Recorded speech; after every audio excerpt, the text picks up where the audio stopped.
Hello, Ocala. Hello, Ocala. Let's wake up. This one's actually not right. Testing, testing, testing. 1, 2, 3. Come on, give it up. We got the superstars up here. Let me ask. Is this microphone working better? All right. Hey, Brian, can you give him a little more volume on this? Testing, testing. 1, 2, 3. Testing. There we go. How's that? Is that better? Now we're talking. All right, Ocala. Thank you.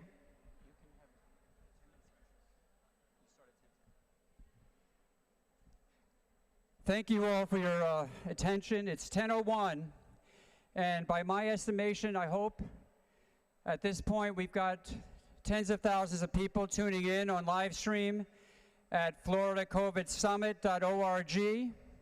So if some of you can check on your phones and make sure that's happening, I certainly hope it is.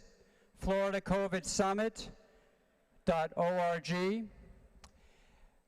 I want to thank you all for coming here this morning. Welcome to the Sunshine State. But what we're about today is bringing a lot of light into the darkness, and so maybe the weather's appropriate. Before we get started with our first speaker today, I want to go through a few housekeeping details, as they say. First of all, I said earlier, we do have coffee stations on either side, the bathrooms to my left. This is a continuing medical education event. In case you don't have these pieces of paper, please find one. And if you're a physician or a nurse, please scan the code now, which says you're attending. You have to put in your name and your phone number. I already did this earlier today. So for each session, you got to kind of click in there. So it's a very simple process. You'll get 5 hours of education. Before we get into the meat of the matter today, I do want to go through the schedule, actually. There's a couple of changes in the agenda. I've decided to put Dr. Robert Malone at the beginning of our morning in just a few minutes, and you'll see why when he speaks. All right? We do have opportunities for question and answer, Q&A. I was advised to use index cards, but I've never been a fan of that method. So we do have a microphone up here. So when we have the 2 Q&A sessions, and I'll announce those, people line up to my right, stage left, or whatever that would be, over here, and you've got to keep your questions short, but you'll get your answers. All right. I also need to make a big shout out to our volunteers today. I couldn't have done this without an amazing group of volunteers. If you thank them, Bridget, Valerie, Ed, Ellen, a whole bunch of folks. I just said I wanted to have this event in Ocala, and they made it happen, and so thank you all. Why today and why here in Ocala? Just give me a couple of minutes on that. One of the things I've said in some of my speaking engagements is that I believe, as a physician with 32 years experience, can you hear me? That at this point in time, better, right? In many respects, I feel like we're living in the dark ages of medicine, and maybe the dark ages of microphone technology. Let's see. Let's see if I switch this out. Can you help me out back there? All right, that should be better. Why the dark ages? Because as an educator for many years with, this might be the best microphone. Sound check. Okay. Physicians need, I'm going to switch. Can somebody grab this mic for me, please? And we'll see if it works. Or maybe this one. Is that better? You can hear me. I'm hearing a lot of feedback. Thank you, Paul. We have got to, as a group of physicians and nurses and healthcare professionals, to be open to the free exchange of ideas. And that has not been happening. And it's for that reason that I've invited medical students and others to come today. As a matter of fact, if we have medical students that are here, could I ask you to stand up, please? There should be some. and I think they are. They might be in the back. Anyway, they're the really heroic folks. I want to give them an applause because it takes a lot of guts to be a medical student. You realize the medical students went almost a full year without being allowed to have a clinical rotation in a hospital. You know, they paid their tuition and they were told to learn remotely. And I shared with many people that that would never happen during my years in George Washington when HIV came on the scene. We were there with the patients with this new disease. So there's a lot of reasons why the medical students have been not able to learn in the last year and a half the way we hope they learn today about medicine and science. So again, in medicine, we tend to have a lot of emphasis on principles of how to medicate people, when to operate, and when to vaccinate, but increasingly less so when to educate. This afternoon is an opportunity to educate. You're going to be listening to some of the finest men and women of science, men and women of medicine, and perhaps most importantly, men and women of integrity. I've gotten to know each and every one of these speakers. There's no duplicity here. As a matter of fact, any one of these folks could be off giving talks at a restaurant for doctors where the pharmaceutical industry pays them and me $1,000 each time you give a talk or more. Each and every one of these men and women is receiving zero for being here today. There are no stipends.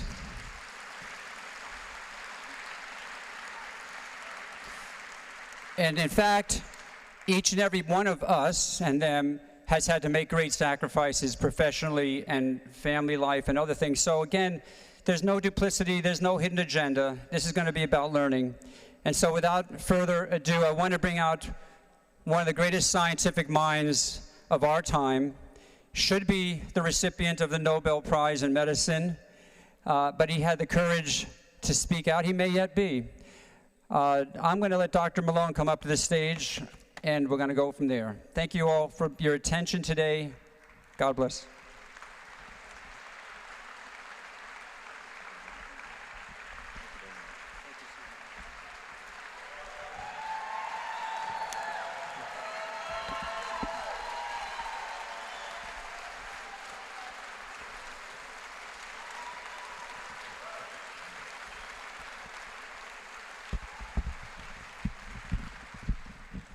Well, if there's one thing that makes the slight aggravation of being the most vilified scientist in the world acceptable, it's all the love and new friends that I've developed all over the world over the last year.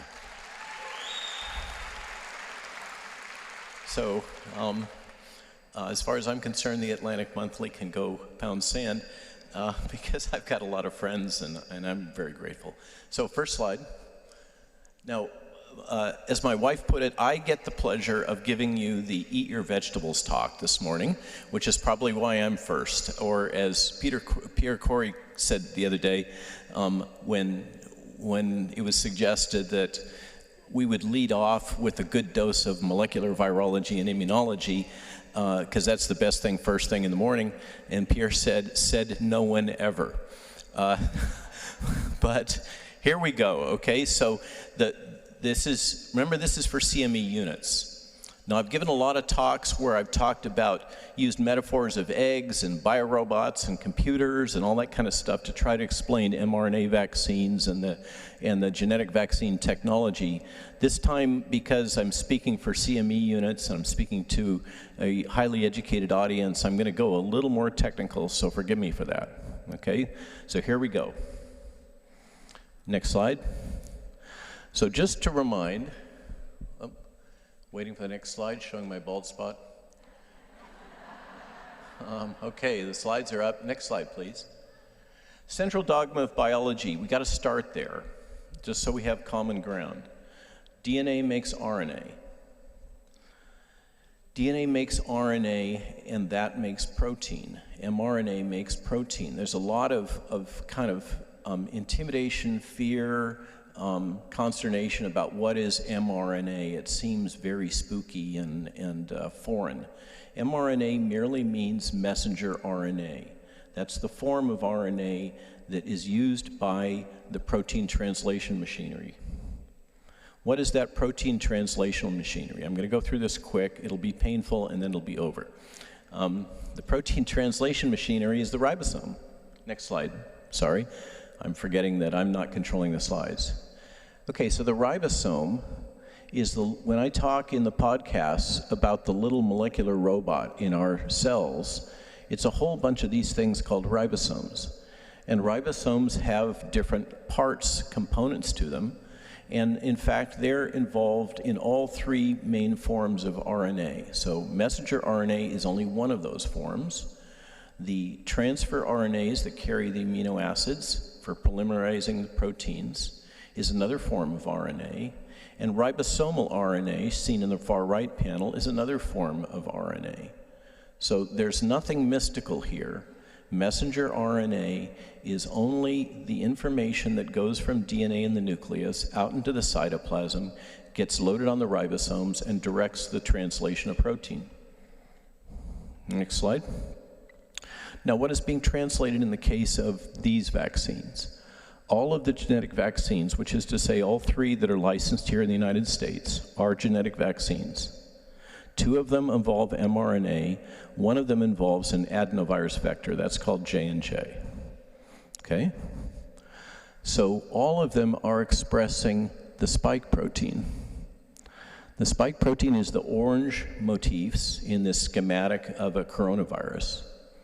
And you can see here we've got some general diagrammatic orientation in terms of the envelope protein and the membrane protein and the nucleocapsid protein and the RNA, etc.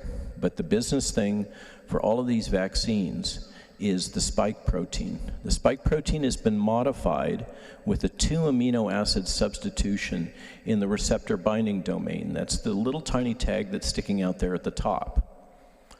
Okay, so that's what we're talking about, is the main antigen here is they're using the entire spike protein, but in fact the main business part that elicits potentially protective immunity to the extent that it does is the receptor binding domain. We're going to go a little deeper into that in a minute. Next slide. Next slide. There we go. Okay, so now we're going a little bit deeper, and this will help answer a lot of the questions about what is actually in these RNA vaccines and what are they there for. Okay, so stay with me. You see these little complexes. I wish I had a laser pointer, but we don't. In the upper left-hand corner of the upper panel, you can see a very crude schematic, and you can see the various components. Now, I can't say anything about whether there are additional components in the formulation. That's a whole nother issue, but right now let's just focus on the core ones. When I speak in my podcast about fats, what I'm talking about is the helper phospholipid, the cholesterol component, and the ionizable lipid. The helper phospholipid helps facilitate cell fusion. These are highly fusogenic lipids, like diallyl phosphatidylethanolamine. The ionizable lipid, in my original work, was what's called a quaternary amine, and so it is locked into always being positive. The big discovery that was made that makes this really supercharged in animals and humans is movement from a quaternary amine that's always positive to a tertiary amine that is only positive at certain pHs. And what that does is make it so that these assemblies, this is self-assembling particles, the nanoparticles that you hear about, are formed in a spontaneous association. RNA is negative, and these lipids are positive. So just like a battery, like iron filings, negative attracts positive. Okay, these are electrostatic interactions, and they self-assemble. So the lipid that's responsible for collapsing the RNA and entrapping it are these things on the upper right. Those are structures for any of you who are chemists or biochemists. And the two on the lower right, you'll notice, are both tertiary amines. You see there's 3 carbon atoms attached to the nitrogen in those 2, Acuitas A9 and Moderna L5. So that's the business end of what collapses the RNA, is those lipids that are synthetic. Those are the ones that accumulate in the ovary. Those are the ones that we really don't have toxicology about, and that's the honest truth. So we really don't know about the reprotox associated with those lipids. When you hear about the ovarian data from Pfizer, from the Japanese disclosure, what it is talking about is the accumulation of those lipids in the ovary, not the spike protein. Okay? So it's good to have, make sure we get things right. Now, going to the left again, the additional components, the cholesterol and the phospholipid, helper phospholipid, increase the fluidity of this outer lamina of lipids and make it easier for it to fuse with cells when it attaches to those cells. It attaches to cells, again, largely through ionic interactions. Now, a lot of people have talked about the polyethylene glycol. That's abbreviated here as lipid-PEG. Okay, and for the chemists, this is polyethylene glycol with a short acyl side chain. The lipid PEG is used in the formulation, and you can see this schematically in the bottom 2 panels. The polyethylene glycol with the short acyl side chain that causes it to insert into this lipid membrane complex is there to keep these things from aggregating.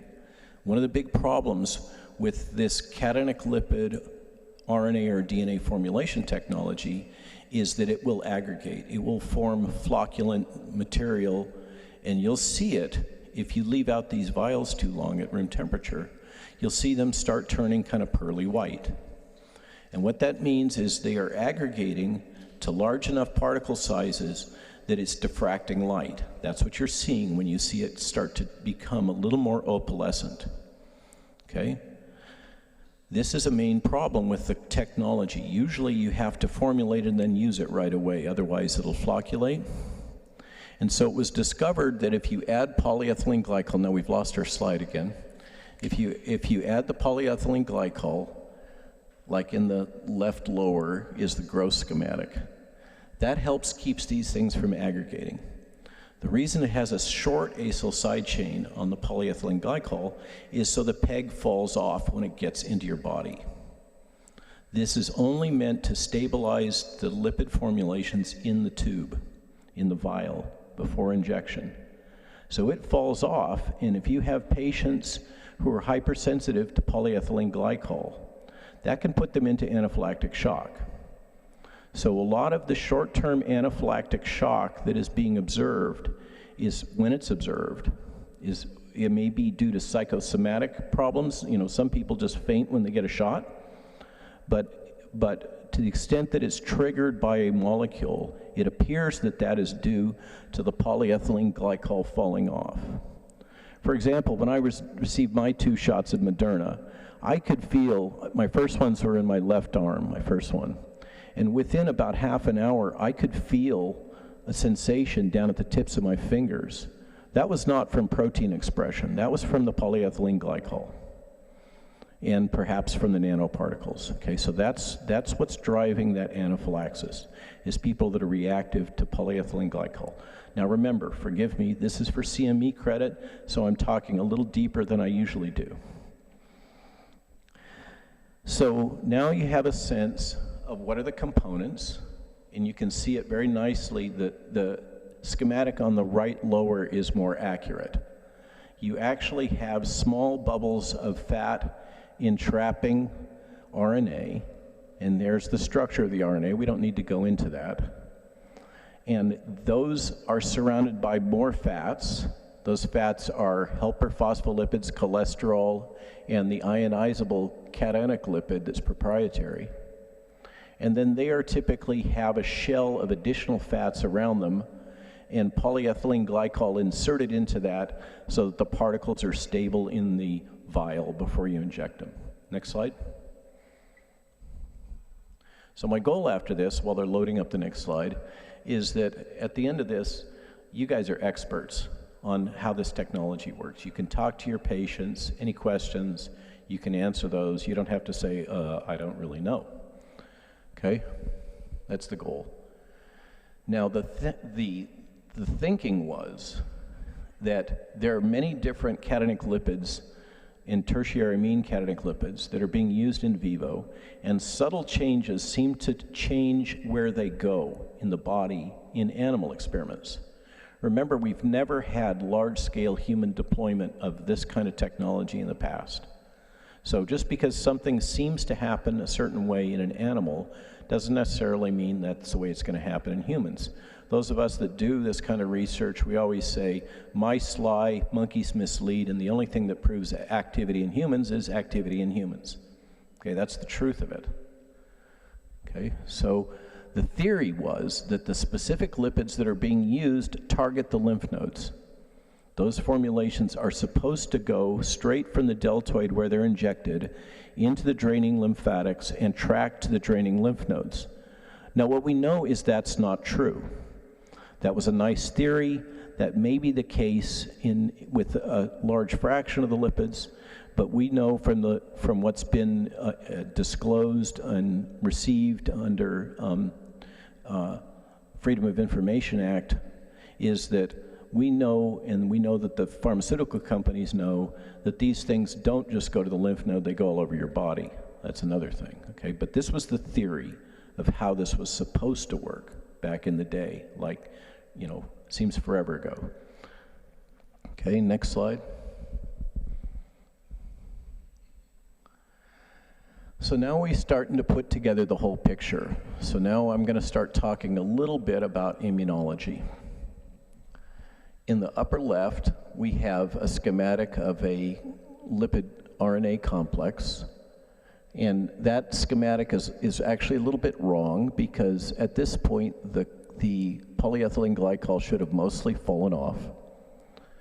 That attaches to cell membranes through largely electrostatic interactions. It's not receptor mediated. It directly fuses with the cytoplasmic membrane, and pH changes trigger release of the RNA as a free molecule. That RNA then traffics in the cytoplasm to the ribosomes. That probably is a tubulin-dependent process. It loads onto ribosomes and gets repeatedly translated, so you end up with polyribosomes producing multiple polypeptides that are encoding the spike protein. This is probably happening on the surface of the endoplasmic reticulum. The spike protein enters the lumen of the ER, is processed through the Golgi, and then displayed.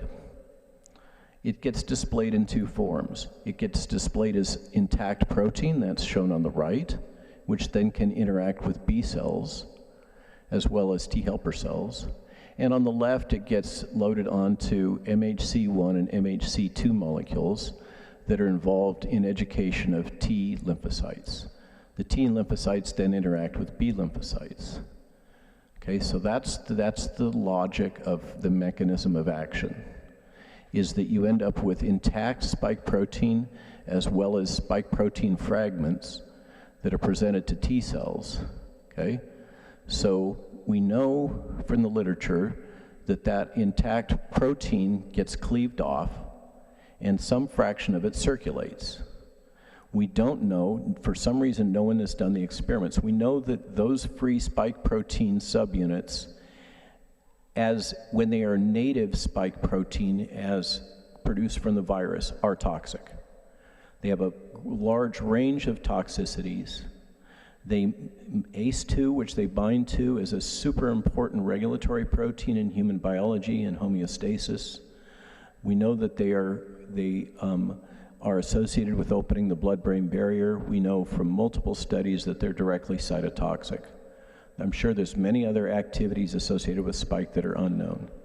The native spike also manipulates the NF-kappa B pathway and upregulates COX-2, the pro-inflammatory protein that produces prostaglandins, etc.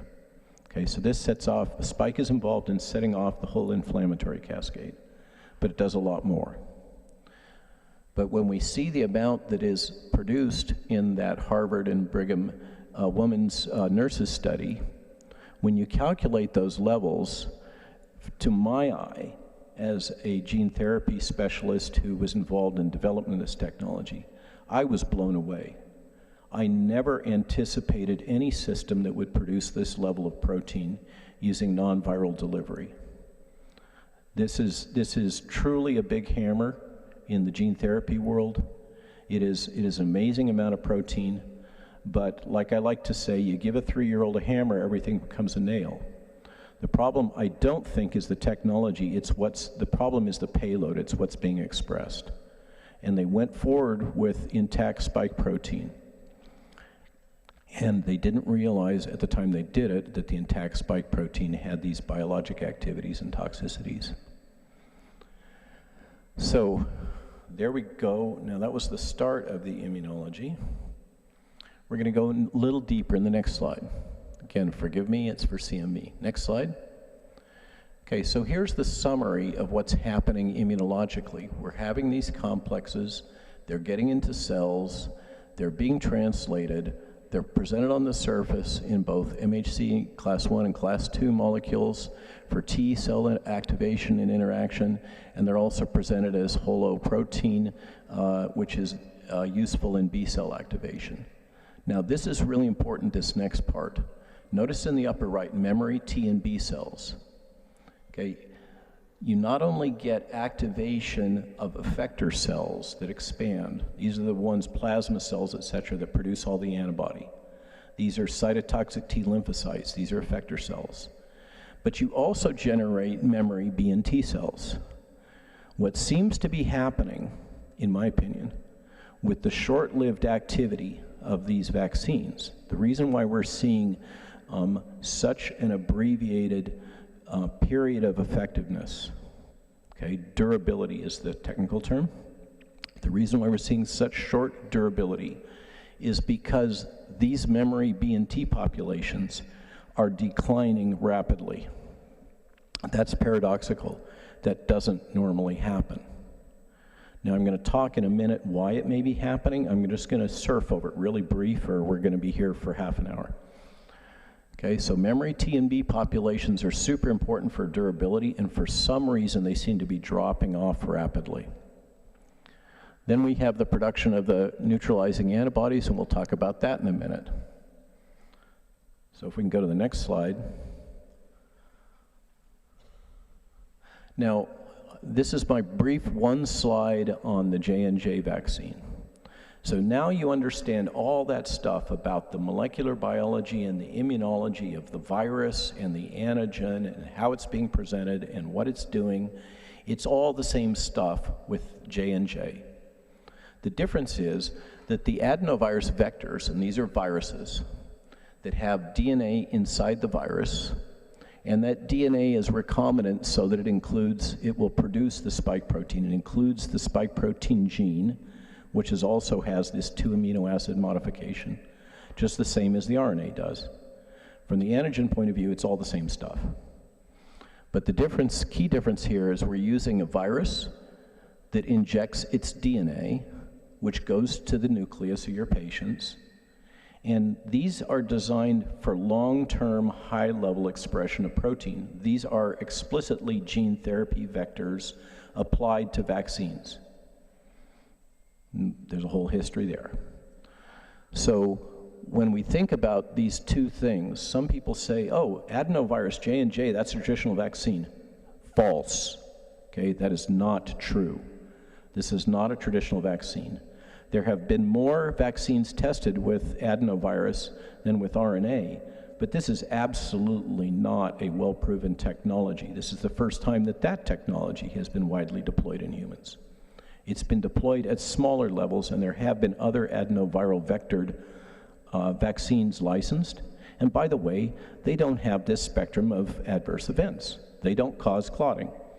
So therefore, it's not the vector, it's the thing being expressed. It's the spike. I'm sorry, Reuters, that's just the way it is. Okay? There's this thing called science. Next slide. Next slide, please.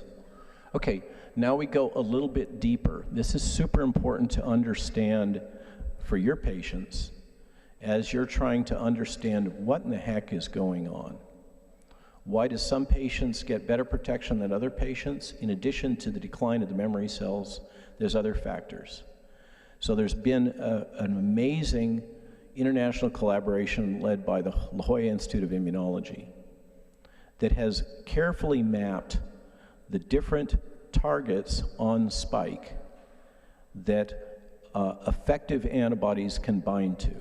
And that's a whole hour-long talk about how that happened. But I wanted you to have in your mind, in that upper middle panel, that is the size difference between spike and a single antibody. So have that in your mind, okay? Sometimes we think about antibodies as little tiny things and spike is a great big thing and there's a bunch of antibodies binding to spike. False, okay? That's the true size difference in that model right there between spike on the left and the antibody that's binding to the receptor binding domain on the right. Now, let's look a little bit at that receptor binding domain. Remember that? That's that little tag that's sticking up at the top of spike that I showed you in one of those early slides, that little tiny bit that's sticking up there.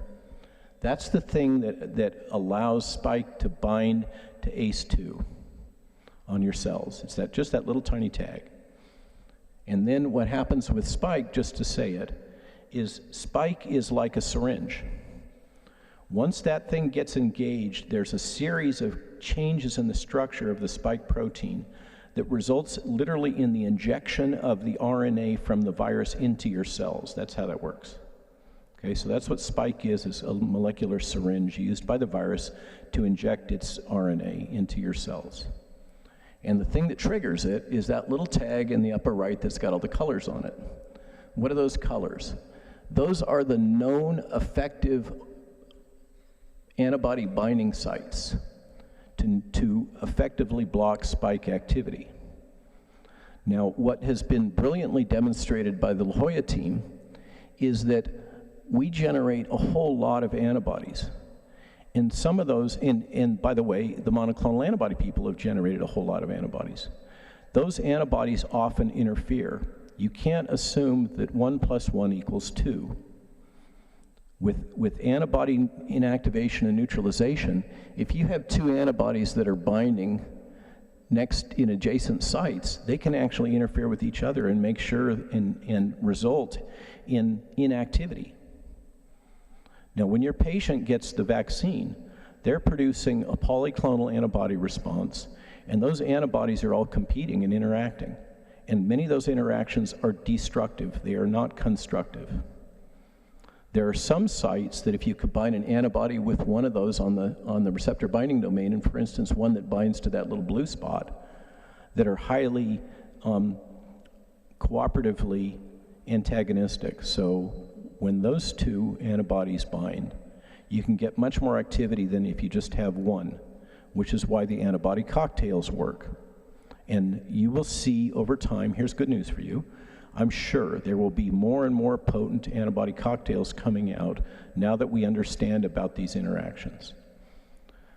Now, on the left, we've got a little more detail. These are structural mapping of the spike protein. And one of the things that's important about the receptor binding domain is that it flip-flops, okay? Which means that it's constantly moving about in space. And so antibodies that work against one part may not work against another part. And in the vaccine, we lock the spike into a certain conformation, but that's not how it exists on the virus. In the virus, it's moving around in space all over the place. Why is that important? It has to do with natural immunity. That's what I'm setting up. The whole thrust of this talk is taking you to a place that you can better understand why natural immunity is better than vaccine-induced immunity. That's the reason why what I'm sharing. Now, in this odd one that's in the middle lower, you're looking straight down the barrel of the gun. Okay? See those three things that are hanging out on the outside? Those are the receptor binding domains, because spike exists as a trimer, and it forms a channel. And now you guys all know why. because that channel is the interior of the needle of the spike syringe through which the RNA from the virus gets injected into your cells.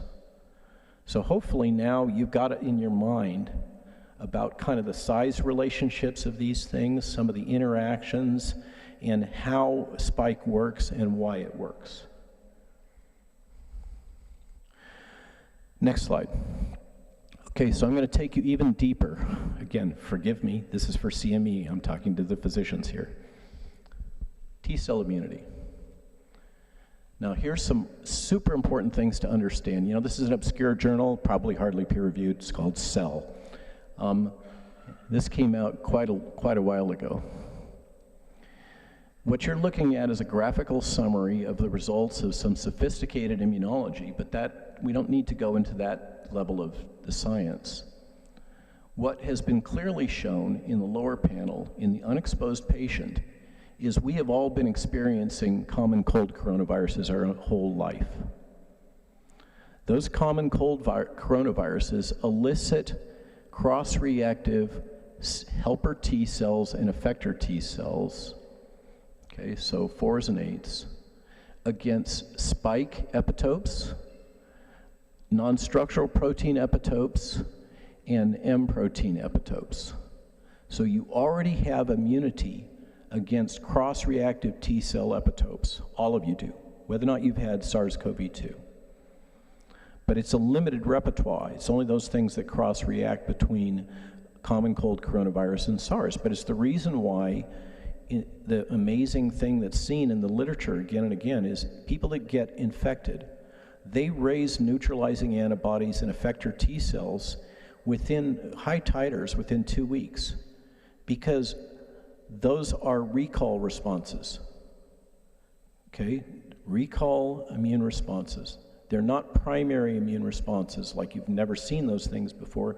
You've already seen them. So your memory B cells and T cells are expanding and responding, okay?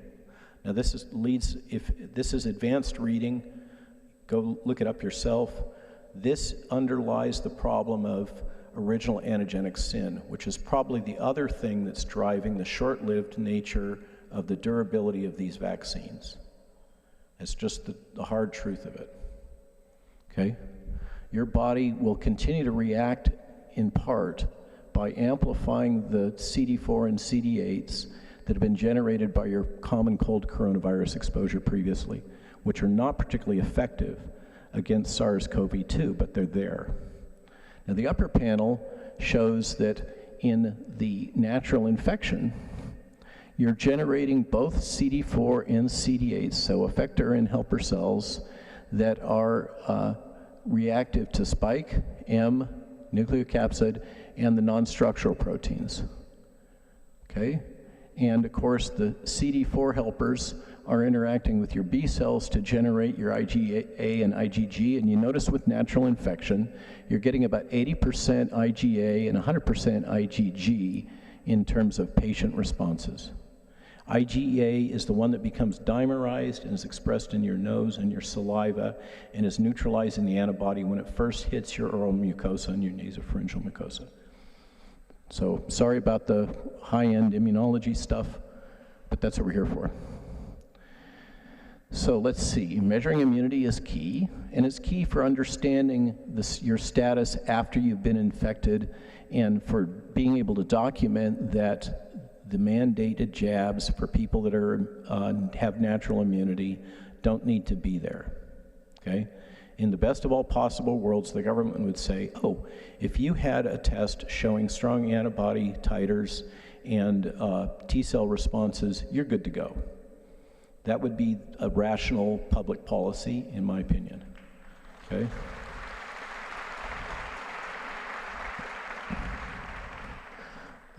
But what's super important that we all remember is that in the unexposed, we're not truly unexposed. We've all been subjected to common cold coronaviruses and they cross-react. Next slide. Okay, now we're finally winding down. This is getting more and more focused on natural versus vaccine-induced immunity. In the natural immunity, here's a structural map of the genome of SARS-CoV-2. You'll notice that there are a small number of structural proteins, 4, and then a whole bunch of non-structural proteins, which the virus uses to enable its own replication, manipulate your or your patient's immune responses. So these viruses are really good at tweaking immunity to their advantage. And it's these non-structural proteins that do that. But you're raising particularly T-cell responses against all those proteins when you generate natural immunity, when you are recovered. As opposed to the vaccine immunity, you're eliciting immune responses against a single protein spike. That single protein in itself is associated with toxicity in the wild type, and it appears also in the vaccine expressed. But you can appreciate the difference. As the virus evolves to escape the single antigen spike, am I cutting out? No, I'm still here. The virus is evolving to escape spike, and in the vaccinated, there's no other backup immunity other than their prior exposure to natural circulating cold coronaviruses. In natural immunity, you're having immune responses against many, many proteins, non-structural, structural, and accessory. Huge difference. Huge difference in terms of selecting viral escape mutants.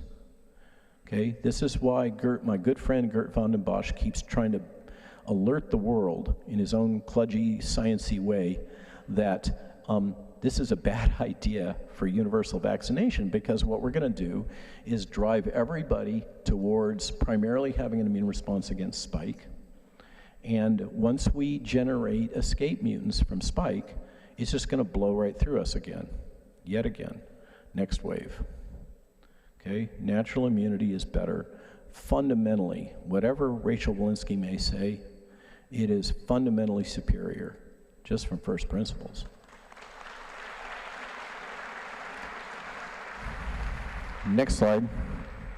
Now this is the last of Eat Your Vegetables slides. Next slide, please. Okay, but I think is one of the most important. And I encourage all of you to look up this very nice BMJ article. This is just one key point, a couple key points that I wanted to highlight for you. Okay? As we know, there are multiple studies, over 100, that demonstrate that natural immunity is superior both in breadth, in durability, and effectiveness in protecting against disease and death. Full stop. Okay? Whatever the CDC happens to say in that cooked up, contrived study, and if you haven't looked at the Brownstone Institute's analysis of that study in comparison to some of the other studies, I recommend that you do. Okay? The study that the CDC put out is highly flawed and not peer-reviewed. And there's over 100 other studies that refute it, even though the press has latched onto it and they're pushing it into everybody's mind. That's propaganda. I don't know how I could say stronger language, but it is not a valid study. Multiple studies, and here I give you some examples, have demonstrated that people with a history of SARS-CoV-2 infection experience greater rates of side effect after vaccination. This is super important for your patients. And I can tell you from first-person experience. I was infected in February of 2020. I took the Moderna jabs because I wanted to travel and I thought it would help me with my long COVID. What I had was severe adverse reactions. My systolic went up to 230. Okay, I developed restless leg syndrome. The good news is I've survived the stress test and I didn't blow out either my aorta or vessels in my brain, but your older patients may not be so fortunate. Okay, the data are quite clear. Vaccinating after natural immunity has been generated yields many more side effects, the prevalence and the severity, than vaccinating the naive individual. Do not vaccinate the previously infected. Full stop. You're putting them at higher risk. Now, I want to share a little insight that I hadn't thought of from Patrick Whalen of UCLA. Basically, in this last bullet point, what he's warning about is the development of circulating immune complexes, and I think he's got a point. I think that there's a reasonable chance that when you have natural immunity, you have high levels of circulating antibodies, and then as Dr. Jill Glasspool Malone first taught me, what happens with the vaccination is you're loading your patients with a bolus of protein. It's not the same as a viral infection. With a viral infection, you're getting a gradual increase of these proteins in your body, in your patient's bodies. With the vaccine, you're giving a bolus, and it is a whopping good amount of protein that's being expressed. And it's being cleaved off of the surface, and it's going into the circulation, and it's encountering circulating antibodies. And what happens when you do that? You form immune complexes. What do immune complexes do? All kinds of stuff, that arthralgia, joint problems, muscle problems, cardiovascular problems, kidney problems, lung problems, et cetera, et cetera, et cetera. You know, your physicians, immune complex disease equals bad. And I think Jill has got it right. The vaccination is not the same as natural infection in terms of the kinetics of protein expression. And when you give a bolus of protein into somebody's body, when they already have higher levels of circulating antibodies, you will be generating immune complexes. I think Dr. Whalen is correct on this. Okay? So again, don't do it. Now, I probably have talked too long, and I'd like let's flip over the next two slides. Next slide, please. And then there's my, you can follow me on Twitter or LinkedIn, and there's my web address, but next slide, more importantly. Next slide, please. The URL for the conference and for the international, I guess it didn't get put up, Rob. Is it? Nope, okay, did we get it? Okay, so go ahead. The COVID Summit, go ahead. Yeah, globalcovidsummit.org. Please spread that as a URL through your social media. And I want you to take away 3 key points. Okay, 3 key points. Get this in your brain, share it in social media, get it out to your peers. There is no reason to vaccinate children. They don't have a risk of disease.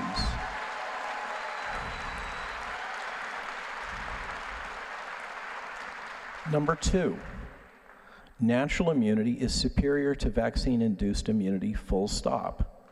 And don't vaccinate those that have natural immunity. Number 3, don't interfere with physicians that are providing life-saving medications to their patients. Stop it.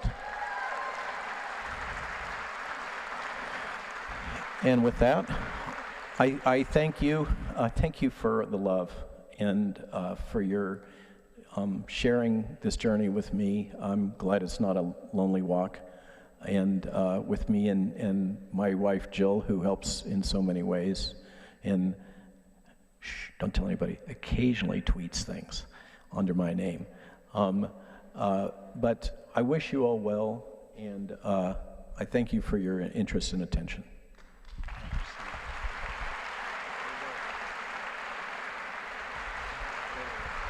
Have a seat. Wow, a great man. Dr. Robert Malone, I want to tell you, if you go to Nature magazine, which first published Watson and Crick's DNA articles, and if you go to nature.com in September, you'll see the article, The Entangled History of Messenger RNA Vaccines, and the lead is Dr. Robert Malone in 1987, the original researcher on this. This is legit stuff, and now you know why we led with Dr. Robert Malone, because he led with the science on this technology, and he's the most knowledgeable person out there. So thank you, Dr. Malone.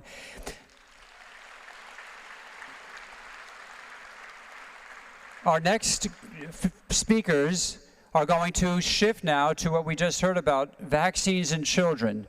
And if you look at your agenda, we've got about an hour now to focus on that. So I'd like to call up Dr. Paul Alexander to visit with us. Now, Dr. Alexander, many of you have seen, I'm sure, on television and other social media. He flew in from Canada yesterday into the weather that we had in Orlando, had a rather difficult journey. We probably won't want to discuss that. But he made it this morning. I want to thank him for coming up here. He's a healthcare analyst and researcher. I don't want to spend a lot of time introducing him because you all know how great he is. Come up here, Paul, and please talk about vaccines and children. And after him, we'll have more discussion. Okay, thank you. Hello, thank you very much. Thank you very much for having me. And brief introduction, just drew me into this talk. I did do some support to WHO, Geneva and PAHO from around January, February 2020 in COVID as a COVID pandemic advisor. And also I worked for President Trump, Health and Human Services, full disclosure, as a senior COVID pandemic advisor. It's hard to follow Dr. Malone, and he stole most of what I was going to say. So, but I mean, the issue with the original antigenic sin is a key issue because, you know, the priming of the immune system, if the first exposure prejudices the immune system, and if that first exposure is suboptimal, then the subsequent response will be suboptimal. And I think we should read that PLOS publication by Reed et al. That focused on that suboptimal priming, looking at the work they did on Marek's disease in the chickens, where they vaccinated the chickens, and they found that stunningly, which I think is playing out now in what we are seeing in the UK data and the Israeli data, in that the vaccinated chickens were transmitting a pathogen faster and much hotter pathogen to the unvaccinated chickens. And I think that's what we're dealing with now. I also want to touch on the issue of some research by Patel et al. They looked at the issue of the limited ACE2 receptors in the nasopharyngeal passage of children, showing that the children's nostrils have limited expression of the ACE2. And that helps explain partly why children are at such low risk of being infected initially and passing on this infection and becoming severely ill. I think Dr. Malone hit it out of the park by stating clearly that under no condition, and I've written extensively with people like Dr. McCullough, Dr. Reish, I'm in the groups with Dr. Malone, Dr. Oso, etc., Dr. Ladapo, that under no condition must a child be vaccinated with these vaccines, because they bring near statistical zero risk to the table. And these vaccines only offer an opportunity for harm and no real opportunity for benefit.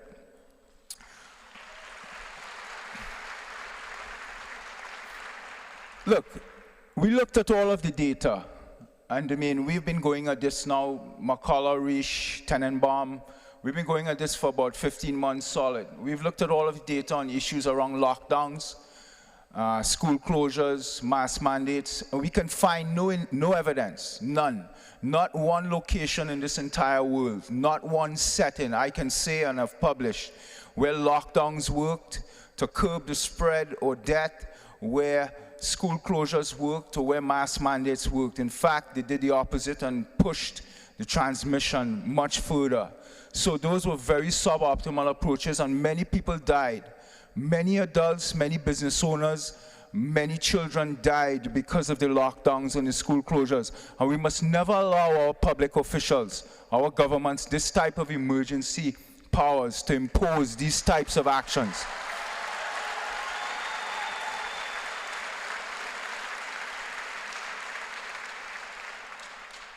Look, we have some studies coming out of, because I want to focus on the kids on the risk. There was this study done in Sweden, mid of last year by Ludvigsson.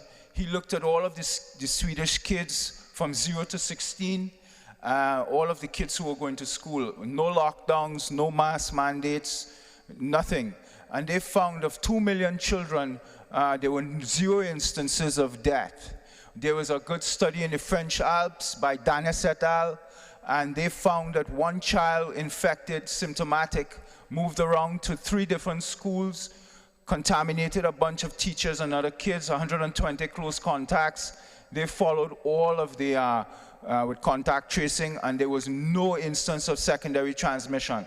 So we had the data over 15 months. So when Rochelle Walensky at CDC and Fauci, etc., comes to the podium and states that this is new data coming to their attention now, they're misleading the public and is misleading the world. They knew over 1 year now that children bring near 0 risk to the table.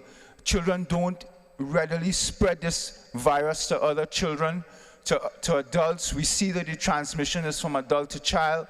Children don't get severely ill, and children don't readily die from this infection. Dr. Marty Makary, Johns Hopkins, they looked at the children who have been given a diagnosis of death due to COVID, and his argument is a very valid one, where we have no understanding yet if these deaths were causal or incidental.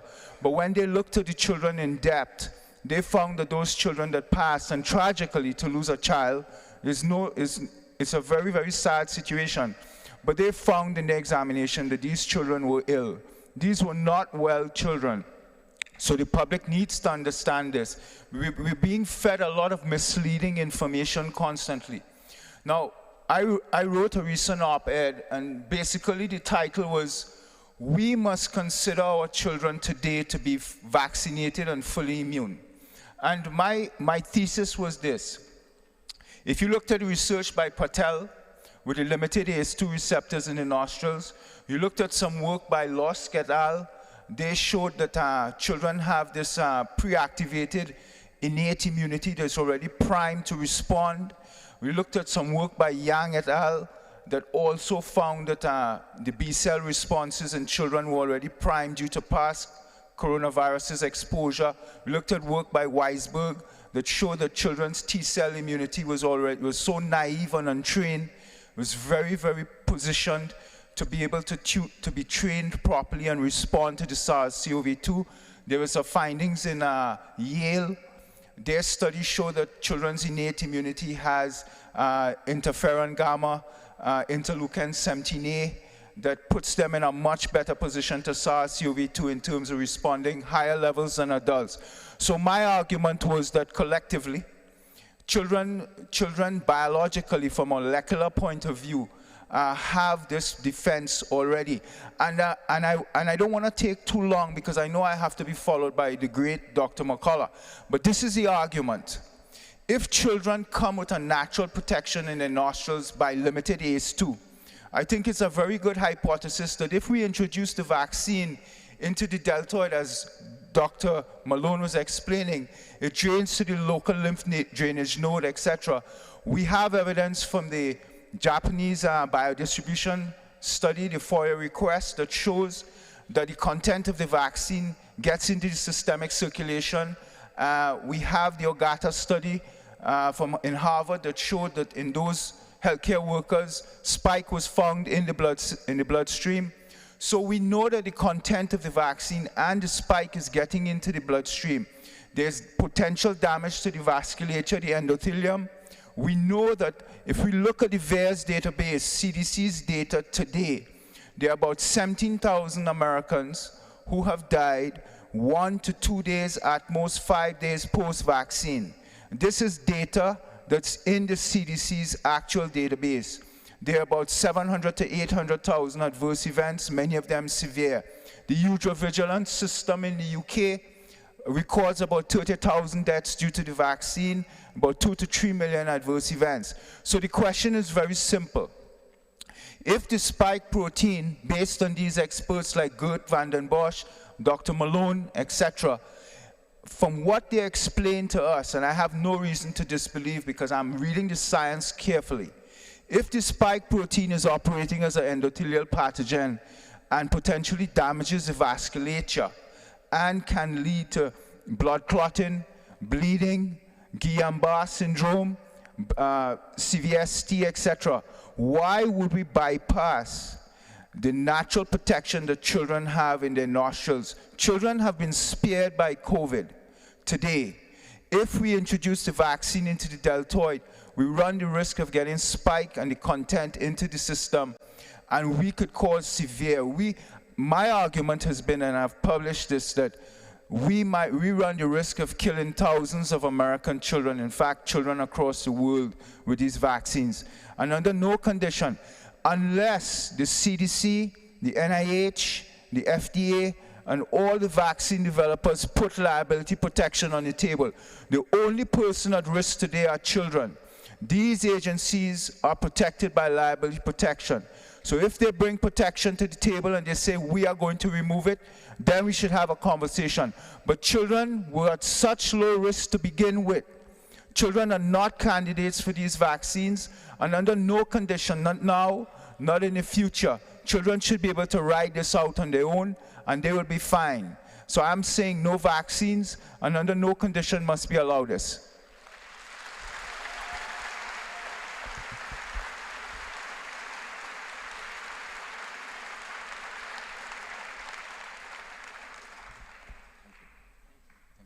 Thank you, Dr. Alexander.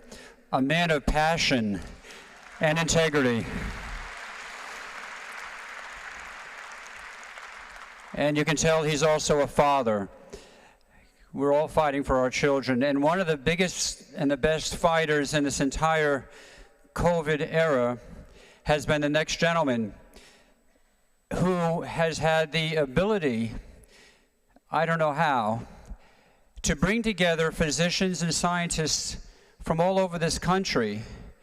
I received a call last November, I believe, and someone said, I'm inviting you to a group of COVID experts. I turned to my wife and said, hey, this is big time. I'm going to be in this group. I have no idea to this day how Dr. Peter McCullough figured out to grab me, and I'm appreciative of it, as well as every other doctor that's here. So you all know that Dr. McCullough is, actually, you know a lot about, you probably all know more about Dr. Peter McCullough than I do, to be honest with you. This man has been everywhere. He's from Texas. Go Baylor. Come on up and give your talk. Dr. Peter McCullough.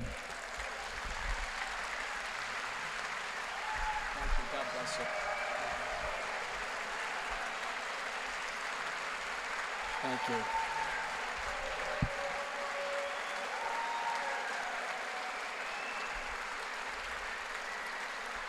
Thank you.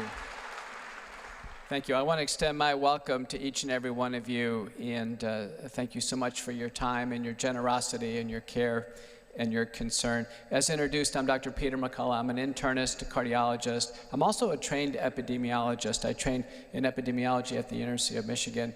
I'm currently in academic practice in Dallas, Texas, and as so many of you, I have really thrown my entire clinical and academic career right into the path of SARS-CoV-2, COVID-19, for a reason.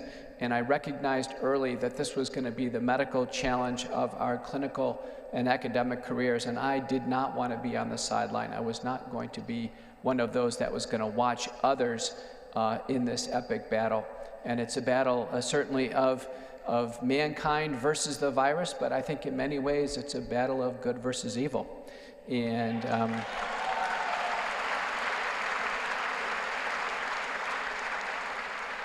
And I told Tucker Carlson that when I came off set, I said, you know what, this is mano e viro, and it's also has this very dark versus very light contrast that we have in COVID-19. The theme of this symposium has three major parts to it.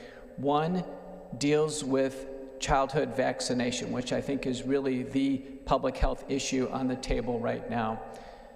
The second has to do with natural immunity and where we are, what our understanding is, and how natural immunity can be a link to us breaking this grip of fear. And then lastly, about medical therapy and how important it is in our path through it. So let's take up childhood vaccination. I just have a few comments to add to what Dr. Alexander said. Dr. Malone gave you the molecular basis for both vaccine and natural immunity, and how robust natural immunity can be. We have tens of millions of children in the United States. The estimate is the majority of them have actually had COVID-19. Thank goodness. They've already been through it. Most parents have missed it because it was a drippy nose.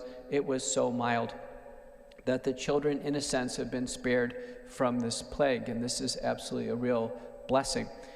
Importantly, there are now 2 analyses I think everyone should be aware of. One is by Tracy Hoag from the University of California at Davis. It was published in late August, where she used the VAERS and VSafe data. And she analyzed reports of myocarditis. This is heart inflammation. I told you I'm a cardiologist. I've seen this. I know exactly what I'm talking about here. The vaccine has the ability to seed cells in the heart with lipid nanoparticles. We believe the cell line is called pericytes. They are around blood vessels and they support cardiomyocytes, the main contractile cells in the heart. And it's now known that the vaccine itself, from preclinical and clinical observations, causes myocarditis. It's not a conjecture. The vaccines cause myocarditis, particularly Pfizer and Moderna.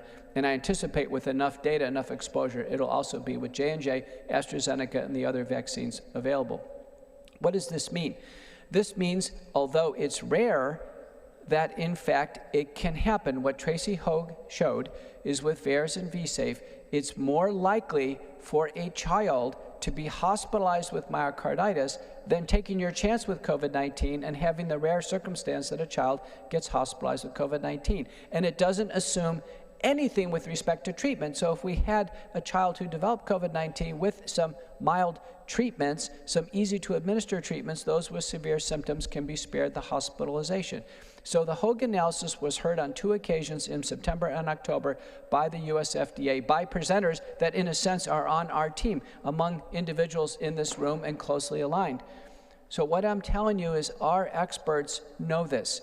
Our CDC and FDA know this. They know that children, your grandchildren are more likely to be harmed with the vaccines than they are to be helped in terms of being spared COVID-19 hospitalization and death. Second major analysis, Ron Kostov et al., published in Toxicology Reports. The title of the paper, Why Are We Vaccinating Children for COVID-19?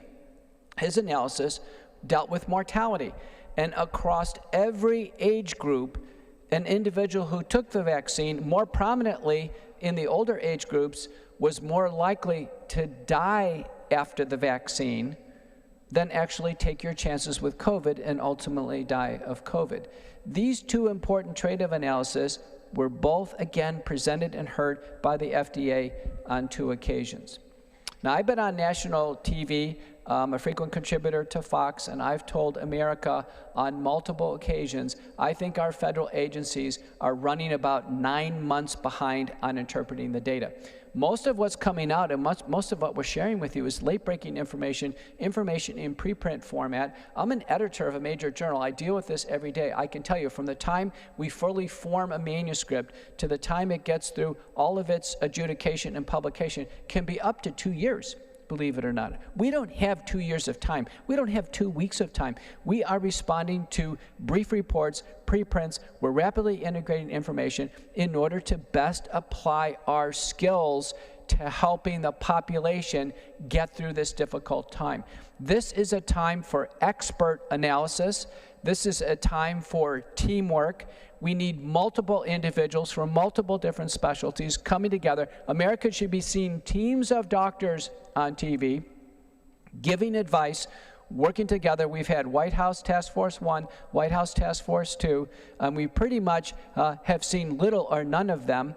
We have one person on TV where we see that person's picture in the frame, and I said it, probably the most inflammatory thing I've said on Fox News is we have a medical dictator that we're looking at on TV, and I can tell you this is something that is not healthy for America.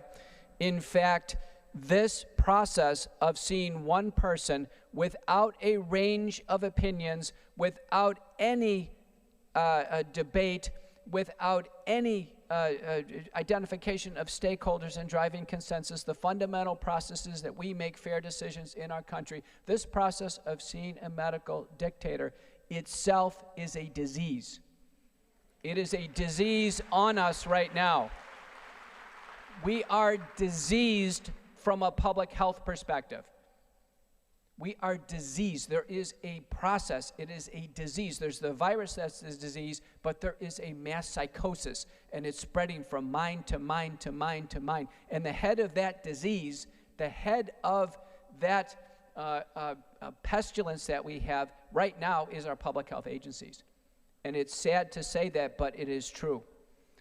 And I can tell you, I was asked to present for the Heritage Foundation in Washington, which is a key group of think tank leaders for a variety of congressional oversight panels, Senate committees, and to the Department of Health and Human Services, CDC, and NIH. And I told them, I said, you're not going to like my message. This was actually back in about May. I said, are you sure you want to hear it? They said, yeah, Dr. McCullough, we want to hear it. And I presented a comprehensive review on vaccine safety and efficacy. And I pointed out that we had a signal with respect to excess mortality on January 22nd of this year. And I said if we would have had a proper data safety monitoring board, which I do academically, I lead data safety monitoring boards right now for the National Institutes of Health. If we would have had the proper safety oversight, this vaccine program, which at that time was only for adults, would have been shut down in February for excess mortality, before there were more lives lost. And then I showed the run-up. I said, we are now, and actually we sit here today, we have run up to 17,000 people who have lost their lives after the vaccine. About half of those are domestic inside the United States. They report into our VAERS system. 50% die within 48 hours, 80% die within a week. We have very good analyses from Rosa McLachlan showing 86% of the time there's no other cause of the death. I can tell you the application of these data to our children are going to translate. There will be children lost with the vaccines. There will be far more children lost with the vaccines than ever having the threat of COVID.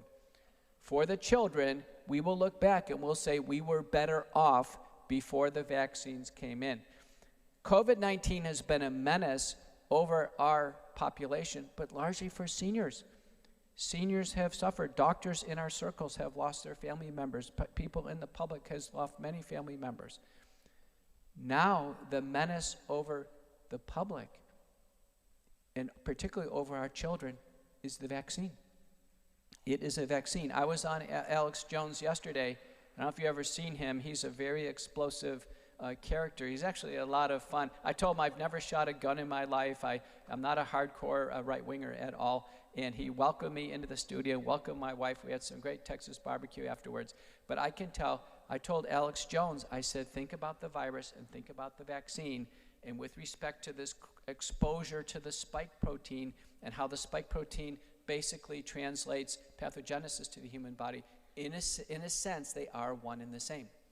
They are, dose one is the pathogenic respiratory virus. The second doses, if people get them, are actually spike protein through the vaccine. So I agree with Dr. Alexander, and I agree with the premises that Dr. Malone has created. Childhood vaccination is off the table. Children will not have the ability at age 12 to make their own decisions regarding a potential fatal administration of an injectable product that you can't get out of their body. Do not let a child make a decision at that age. The World Health Organization yesterday announced that participation in school was the equivalent of a cent for getting a vaccine. Historians will write on how distorted public health thinking is right now. Now, second part of what I want to talk about is natural immunity. I have told America over and over again, as a clinical doctor, that immunity after SARS-CoV-2, thank goodness, is robust, it's complete, and it's durable, it's long-lasting. SARS-CoV-2, the virus, is about 90% homologous to SARS-CoV-1. We've had SARS-1 17 years ago. The immunity has stood the test of time. The same is true with SARS-CoV-2. If it was possible to get COVID-19 a second time, really, I'm talking about severe infection, it would have happened hundreds of millions of times. Hundreds of millions. We wouldn't have missed the signal. We are still searching to try to find a real bona fide case of a second SARS-CoV-2. There's about 100 cases in the peer-reviewed literature. I've dug into them. I've emailed the authors. And every time it looks like there's confusion over a false positive test here or there. Early on, using the CDC methodology for the PCR, the CDC methodology, which was the laboratory-derived assays for all your hospital systems, including mine originally, could not distinguish between influenza and SARS-CoV-2. So it's very possible someone had influenza, they were misdiagnosed as COVID-19, and now a second time, 6 months later, in fact, they get the real thing. That's possible. It's very possible to get SARS-CoV-2 and get the real infection and then intermittently test positive for months afterwards. And I've had somebody in my family circle test positive 17 different times on and off after COVID-2. He didn't have COVID-19 17 times. He had it once. Please, in your mind, talk to your friends and family. It's one and done. My advice is, if you've had COVID-19, how many of you have had COVID-19? Let's see it. There you go. We've got half the people in the room. If you've had COVID-19, don't get another test. Please. All you're going to do is raise the, and you know what? You know what the CDC says for those who take the vaccine? The CDC says the same thing. If you've taken the vaccine, don't get another test. Now, that's not such good advice because, as I'll share with you, you can get COVID-19 certainly after the vaccine, but you can't with natural immunity. It's robust, complete, and durable.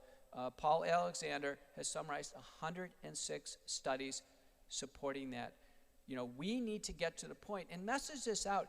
When your loved one is in the hospital with COVID-19 and they're sick and they're in isolation and they're desperate and alone and you've recovered from COVID-19, demand your rights to go in as somebody fully immune and see your loved one.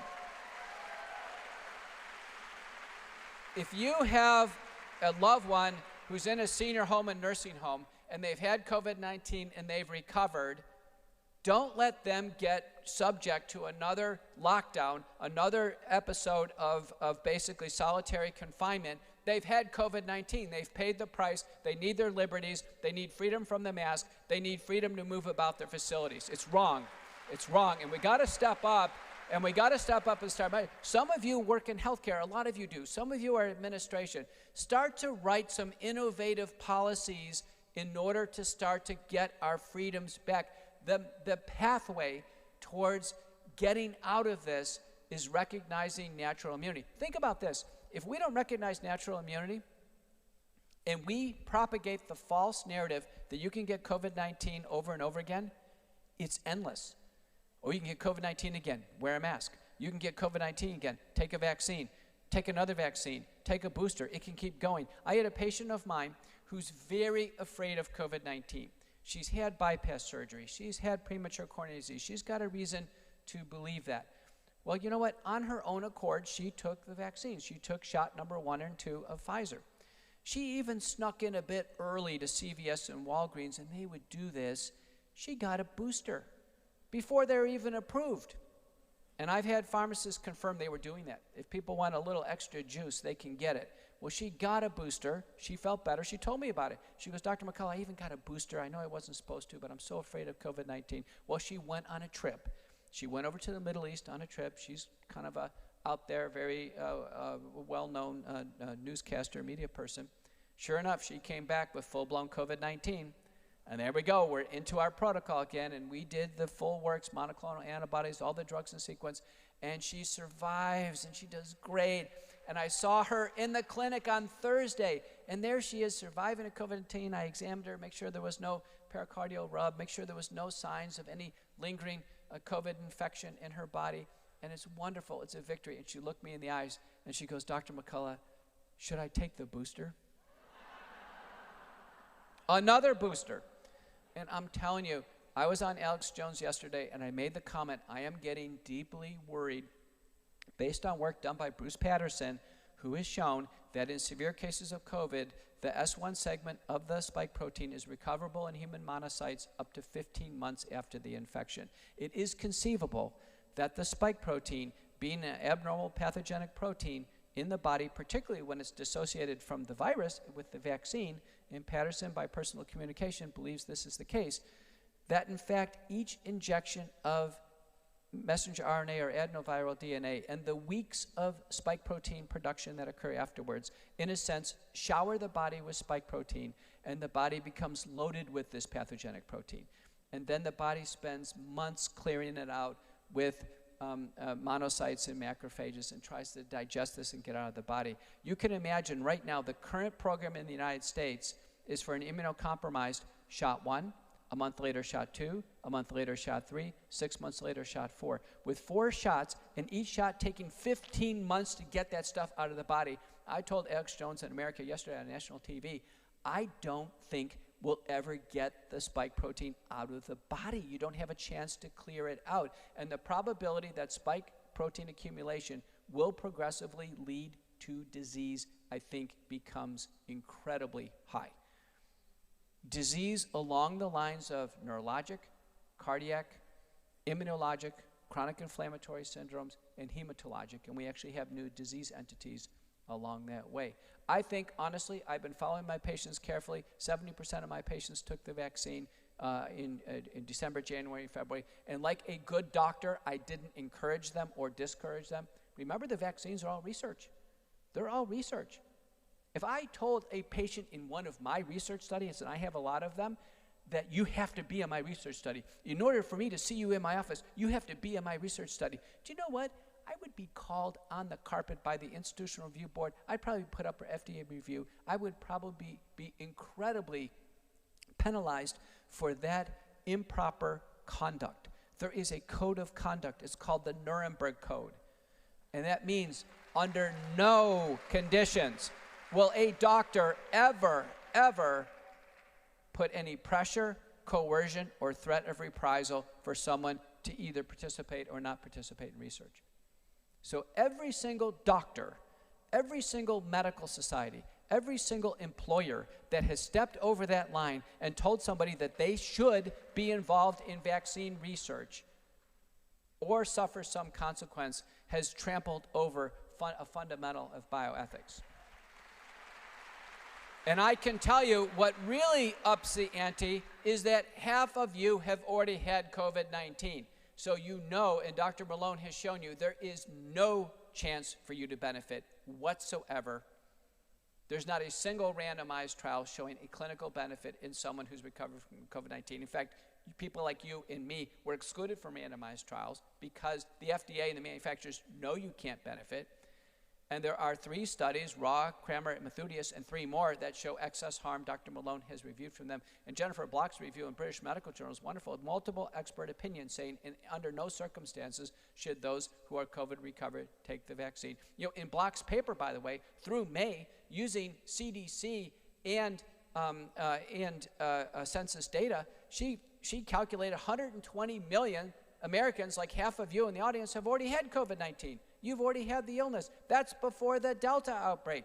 You can imagine through Delta, we're probably getting close to 200 million Americans. It's over with. You've already had it. The war's over.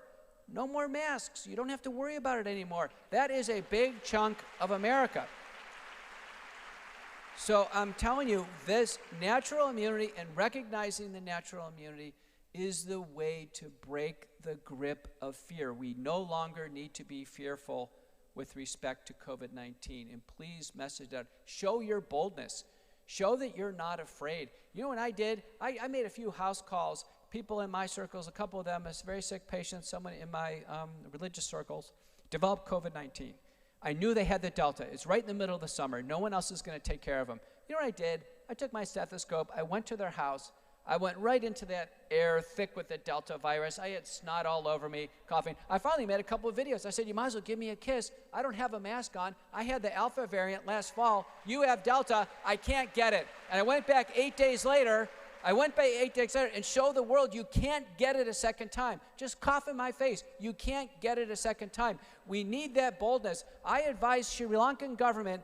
They got desperate. We were on some calls. Some of you are on the calls with me. They said, Dr. McCullough, we're running out of masks. We're running out of PPE. What do we do? I said, get your COVID recovered people out there. Man the stations that are handing out the treatment kits, and your COVID recovered people won't get the virus a second time. They said, is that true? Is that really going to hold? I said, do it. It's your only way to survive. Save your personal protective equipment for the hospitals.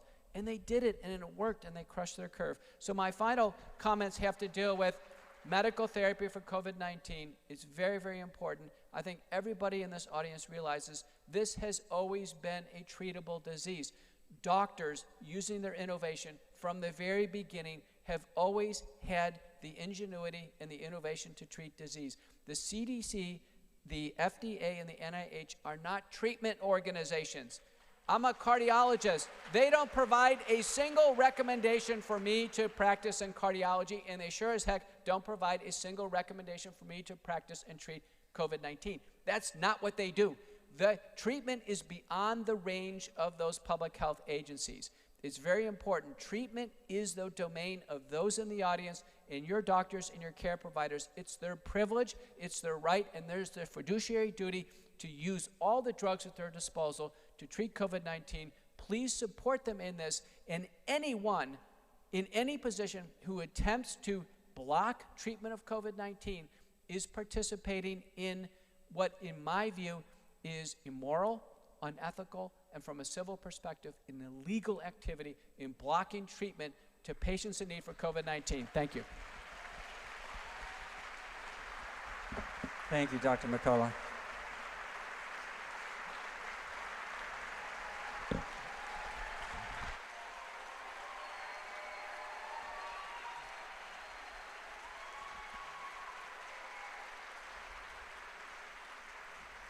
Before I bring up our last speaker this morning, and we're actually on schedule. I was going to have a panel, but this is superior. You're hearing great information. Before we bring up Heather, Dr. Gessling, I just want to enlighten you just a little bit more about what Dr. McCullough was saying about the failure to provide informed consent with regards to these vaccines. I have in front of me the influenza vaccine, and this comes to my office, and when you open it, it comes with, like all your medications, all of this, right? This is all the stuff you read before, and everyone should get before the flu shot. One of my friends, new friends here, who's a pharmacist, by the way, let's give a shout out to all the pharmacists who have been helping us with our medications during this time. In this town, it's 17th Street Discount, Pathway Pharmacy. Thank you. And God bless you. You've saved lives. As opposed to the Walgreens pharmacist who I called the other day to get a life-saving medication for a patient who was in danger of having a miscarriage. She needed her progesterone. I called it in that morning, and she went in to get the medication to save her unborn child, and an hour went, and they still hadn't listened to the voicemail. 2 hours went. At 10 o'clock, I called the pharmacist. I said, why have you not listened to the voicemail? This woman needs this baby, needs this medication to save this baby. Oh, I'm sorry, Dr. Littell. We've been swamped giving COVID vaccines all morning. I don't have time to listen to the voicemails. And that's not the first time I've heard that. All right? But what this other pharmacist who's in the audience today gave me was what is received by the pharmacists when they get the COVID vaccines, is this educational piece which says intentionally blank. You open it up, and it's an entirely blank piece of paper. This is what they call informed consent for the COVID vaccine in 2021. So we are at war. We are at war. And one of the greatest heroes, all the people are heroic who continue to provide care both in and outside the hospital. Many of us have been threatened with loss of staff privileges because of our views. And our next speaker, Dr. Gessling, went through that same experience in St. Louis as a family doctor and as chief of staff at her hospital, and was advised that she needed to leave the hospital because of the views that she's going to share with us for a few minutes this morning. Come on up here, Dr. Gessling. Let's finish up with child vaccines. Thank you so much.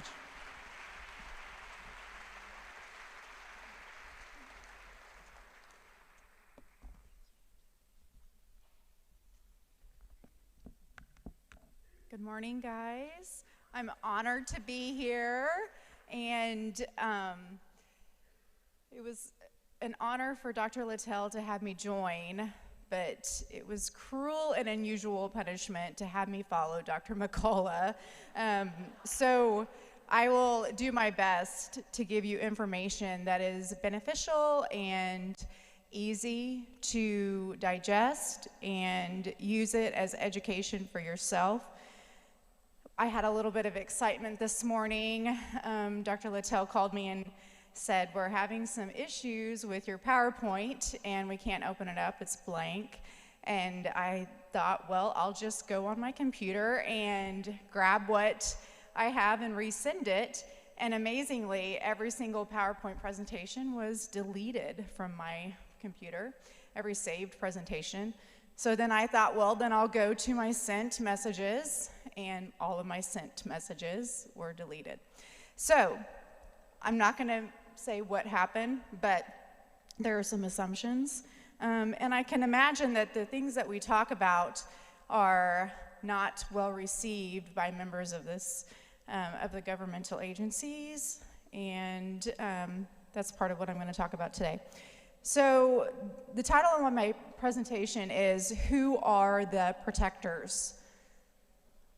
For so long, as citizens of this country, we have relied on the government agencies, relied on the pharmaceutical companies to do their job, relied on the researchers to do solid research, unbiased research, not having any agenda as part of that research. And so I don't think at this point we may be able to trust those agencies.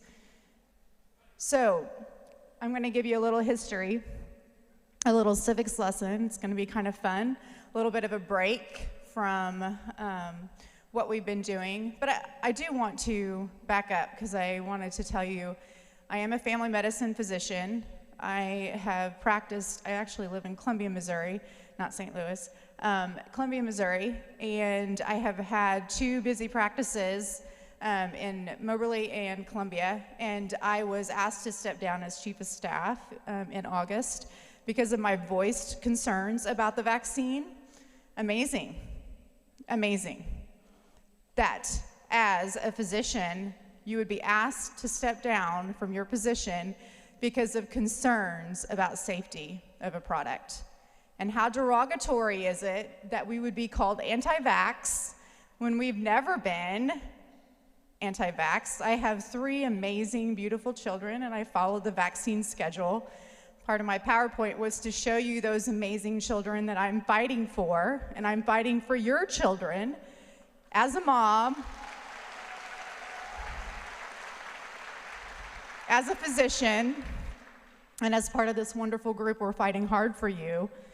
In 1986, Congress passed the National Childhood Vaccine Injury Act.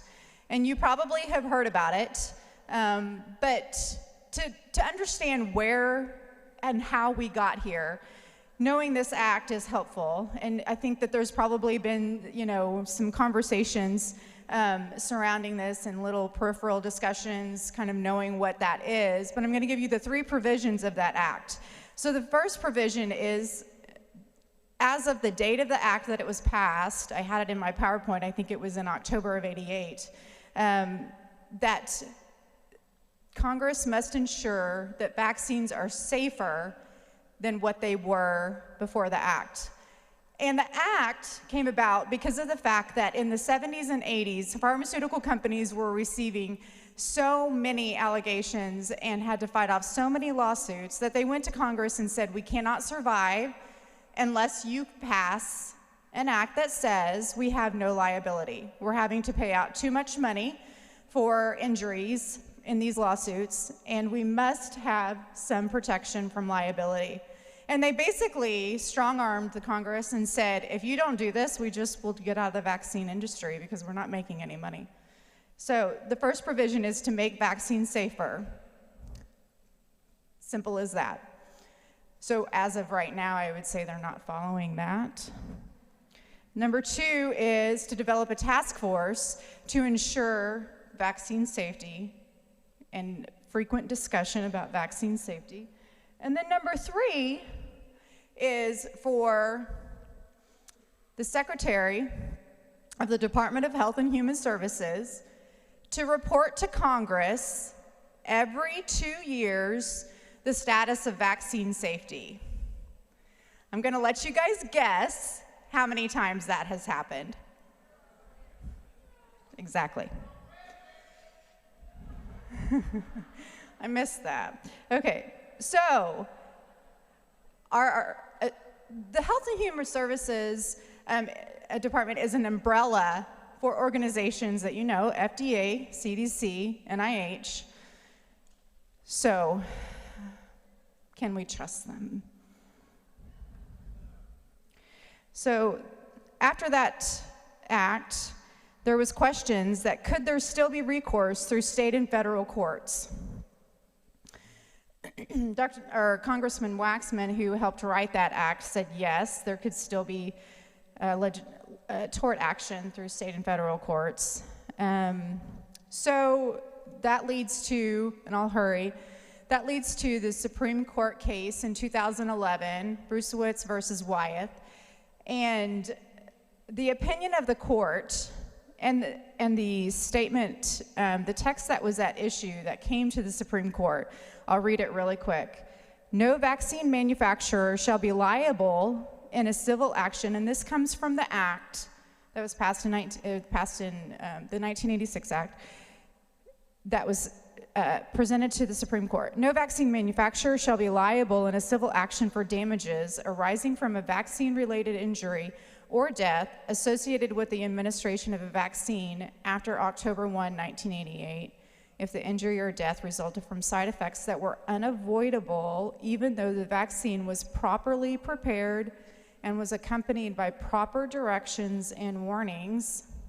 Well, we saw that that doesn't exist with this current vaccine. So, the opinion of the court was that that statement does not include design defect. And it included design defect, even though it's not specifically listed. And they assumed that every pharmaceutical company would be doing the best design, but that there could have been other better designs that they just couldn't do, or maybe it reduced the efficacy. So design defect was included, and Justice Scalia wrote the majority opinion, and he said that basically that those that were vaccine injured could not present to state and federal courts and present their complaint. Sotomayor, she dissented and said that this basically removes all protections.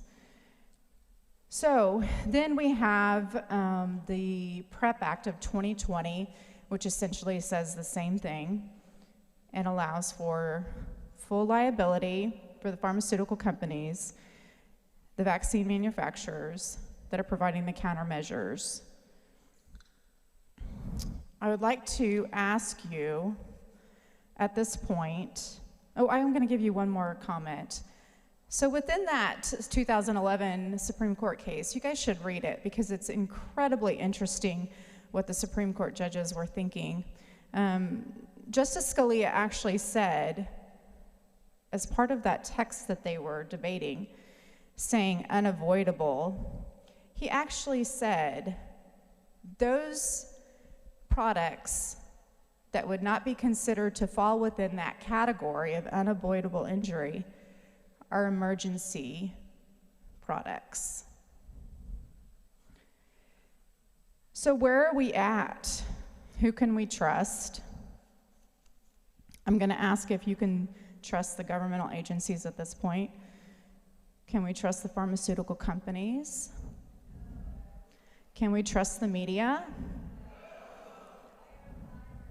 Yep. In 1997, FDA allowed for direct-to-consumer advertising. And now, what has that caused? That has caused there to be no ability for the media to report fairly because they're controlled by those pharmaceutical companies. Can we trust the publications? They're biased, poor study design, agenda-driven, blocking studies that do not support that agenda. Can we trust the physicians? You can trust us. That's why we're here. We are growing and there are more of us, but many are scared. I think who is responsible at this point, other than those that are speaking the truth, other than those physicians that are speaking the truth, are the parents. You are responsible for your children. We will do our best to continue to speak the truth, but it's up to you guys. All right.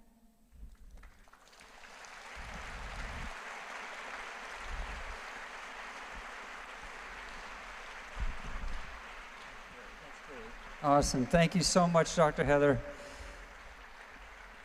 It is the moms. One of the physicians who couldn't be with us today, and by the way, as I'm speaking, we are going to have the Q&A now, so hopefully we have time for questions. This is where the microphone is. If you want to work your way up here, we'll have short questions. And I'd like to have somebody from our helper group move some of these chairs. We need 4 or 5 chairs brought forward here, a little bit more behind me, and then I'll ask the morning speakers to come up here. But one of the physicians, Mark McDonald, who's a psychiatrist, child psychiatrist in California, when we were at our initial summit in San Juan, Puerto Rico, and by the way, globalcovidsummit.org, that's where you go to get this. After it's finished being live streamed, you're going to see the new declaration. Initially, Heather and I met on the phone when we started to draft the first declaration, which was a declaration on the rights of patients to receive treatments and the rights of physicians to prescribe those treatments without interference from government agencies. And that's the one that 14,000 physicians and scientists have signed to date, and many more after this event and others. But the new declaration is dealing with putting an end to this vaccination campaign against our children, which, by the way, today, November 6th, is the day that the pharmacies advertised, come get your kids jabbed. If you recall, as a physician, if I called and left a prescription, send my children. So today's a big day to fight against vaccines against children for natural immunity. We're going to have a luncheon session on mandates and then also the treatment. So please go to Global COVID Summit, and it was Dr. Heather Gessling who helped me to draft, along with others, the first declaration. But Dr. Mark McDonald said, wow, okay, I'm going to shut up in just a second here. We're getting some short, that this has been not a COVID pandemic, but a pandemic of fear. A pandemic of fear. And how they've been so effective is that the fathers of America, for whatever reason, became less fathers. They almost took the back seat, and then the mothers were scared. And in many cases, that's what happened with the schools and everything else. It's the mothers who were frightened. And now, thanks to the heroism of people like Dr. Gessling and others on this stage, we're going to destroy that fear and replace it with facts and faith. And now we got questions, guys. Try to keep them short, and I need to bring up at this time Dr. Gessling, Dr. Malone, Dr. McCullough, Dr. Alexander. On the double. There you go. I'm an old Army guy. Hey, do we have any veterans in the audience? Can anyone who's a veteran please stand up? Veterans.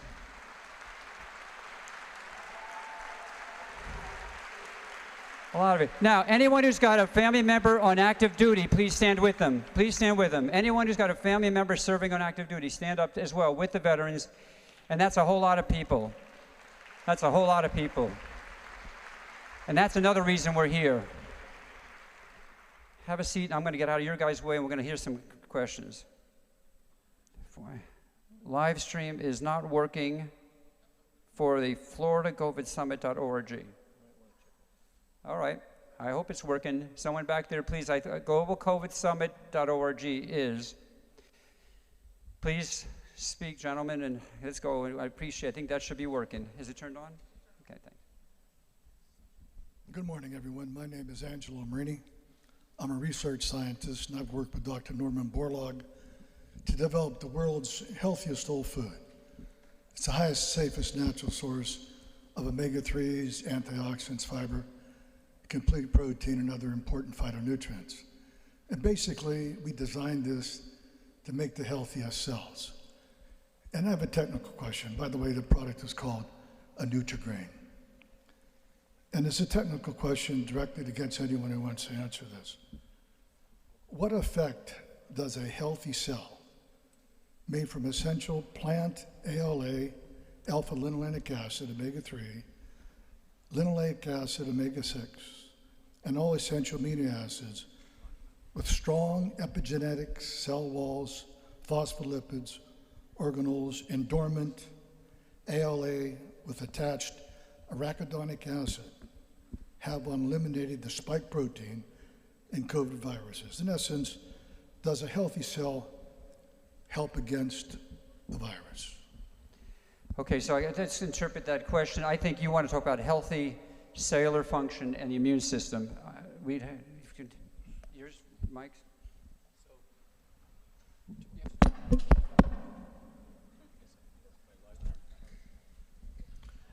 So this is Robert speaking for myself. I think we can all agree that one of the great deficits in the messaging from the Public Health Service has been the failure to emphasize health and wellness and recognize the importance of eating properly, having the right nutritional balance, and in particular, vitamin D, okay? So I thank you for your comment. I hope I endorse the logic of, and I think we all do, of healthy living and healthy eating, and in particular, because we're speaking, this is CME again, we're speaking to the docs. Get your patients' vitamin D levels checked, okay? And bring them back up to, what's the right level, 50? 60. 50 Over to 50 nanograms per mil. So I have this from the expert, and I think that's an incontrovertible source. So over 50 nanograms per mil of vitamin D, please, all your patients, and it will make a big impact on their susceptibility. Over. Thank you very much. Next question. I'll just add to that really Thank you. quickly. Myself, and I want to recognize, I have Brian Tyson and others here. You know, our collective experience now is in treating thousands and thousands of patients. And so we have the clinical observation that COVID-19, the illness, is a tremendous catabolic strain in the human body. And so it should be unsurprising that there isn't for people to understand that there's a great need for micronutrients and vitamin supplementation, not only in the prevention, but probably in the treatment and certainly in the recovery phase. So this is an opportunity, and I want to give my sincere endorsement and thanks to the naturopathic physicians and integrative physicians who really took some bold steps to step out and treat COVID-19 where many of the allopathic physicians didn't. Thank you. Yes, nutrition is not something that's taught in medical schools, but our medical students that come to my office hear a lot about it. Next question. So this question's for anybody up there. I'm an operating room nurse, and we've been seeing an uptick since the 65-year-old and olders have gotten the booster shot, that they come to the hospital with a subdural, and the immediate response from the family members that they just got the booster 2 or 3 days ago, they said they were like a brain fog, became ataxic, fell subdural after the booster shot. Is there a correlation with that? Well, Dr. Malone gave his personal testimony, but I want to let you know in the journal Hypertension, which is actually one of our better cardiology circulation family of journals, is a clear report of a population of individuals who take the vaccine who have a marked increase in systolic blood pressure. And once it's beyond 180 millimeters of mercury, the brain loses autoregulatory control, and there can be intracerebral hemorrhage. And on Laura Ingram, during the spring, there was a woman, age 72, who came on. Now, it wasn't a subdural hematoma, but it was actually a subarachnoid hemorrhage. And in fact, she required craniotomy and evacuation. She's devastated on the left side. The family's called me since that time. I've reviewed the paper in Hypertension. In our circles in Dallas, we've had a young man who's age 42 take the vaccine, second shot 2 days later, aortic dissection requiring thoracotomy, and he's now ruined after. This is a perfectly healthy individual. Beware of these acute hypertensive responses. They are idiopathic. They can be fatal. I think even dizziness and general sickness after the vaccine can lead in our seniors to falling and getting subdural hematomas. So the vaccine could be in the causal pathway. Excellent. Next. Thanks. Hi, I'm an orthopedic surgeon from Wisconsin, proudly helping Molly James with telehealth for COVID patients. Thank you for what you do. My question to the panel is on blood transfusions, organ transplants. Should the unvaxxed be concerned about getting those products from the vaxxed, and should they be segregated? Great question. Well, I can tell you, I'll just jump in real quickly on this. We became aware of the possibility of blood being contaminated either with circulatory spike protein or with the lipid nanoparticles themselves this spring. We wrote letters with very credible pathologists on our team to the American Association of Blood Banking and the American Red Cross, and certainly in Dallas to Carter Blood Center. They all recognized our concerns, registered our concerns, and then did nothing about it. And as we sit here today, someone who's freshly vaccinated can donate a unit of blood. The only solace I would give you is there's so many people now who've either taken the vaccine and have some circulatory antibodies, or those who recovered. It's possible that the antibody pool, in a sense, with respect to pooled blood products, may mop up the spike protein, but I still think on the individual units of packed red blood cells, there's a concern. Hi, my name is Paul Schaffner. I am a layman, but I'd like to thank you, Dr. McCullough, Dr. Malone, Dr. Gesling, also Dr. Alexander. Thank you for your talks because it's been very important to me. The one thing we all share here, absolutely without question, is a sense of aggravation, tension, frustration. I've had a lot of that. 20 months ago, I had ivermectin and doxycycline in the back of my trunk. I was handing it out to people who said, I don't feel good, I feel sick, I've got relatives that are very sick. I'd hand them out ivermectin and doxycycline. I'm not a physician. My graduate work was in accounting, finance, and banking. But I do a lot of reading. And I must tell you all, I'm tickled to death to be here because it's cathartic. I feel great about it. But are you familiar with, and I want to ask a question, make it short. I realize the smarter you are, the shorter the question. So I'll try to ask this. Are you familiar with Dr. Luc Montagnier and his studies at the Pasteur Institute in Paris? Of course. Okay. He said that the spike protein, the vaccinations themselves, as you have said, Dr. McCullough, the vaccinations themselves are bringing in the spike protein and the receptors, and they're creating the variants. And he said he's absolutely going to prove that the vaccinations are creating the variants. I think in your own way you said this today. Yeah, so I know Luke fairly well, have for about 3 decades. He is getting a little on, but I highly respect his willingness to be outspoken and his various comments. He's aligned with, most of us think of Geert Vandenbosch as the leader in this. And the evidence in my mind is quite clear that the vaccination is, with the spike antigen, is driving selection of basically supervirus that's escaping. But is it true, and this is very important to me because I have younger friends, I talk to women who are young and ready to have children, and I understand from the reports I've read, and this is very important to the audience as well if you have childbearing women around you, that between 70 to 90% of women who get the vaccination either become infertile or they have miscarriages in the 2nd trimester. And if that's true, I think the audience should be aware of it. So the data on the miscarriages in the 1st and 2nd trimester are still in progress. There is reports, but we try to stay science and fact-based. The truth of the matter is, as acknowledged by the FDA in the Comirnaty licensing letter, in which BioNTech was specifically directed to perform additional studies in pregnancy and for birth defects, as well as safety in children, because there was insufficient data available. The CDC put out a paper it's important to remember that MMWR is not really peer reviewed, okay? So the CDC can say a lot of things, and they do, but that is not the last word. You can think of it as a first draft of history in some ways. Hey, can I interrupt? In terms of the pregnancy risks, although the CDC has asserted that they are safe based on a very limited study that was weighted towards third trimester pregnancy and was a very short duration, the FDA itself says that we do not have sufficient data on safety in pregnancy and birth defects, full stop.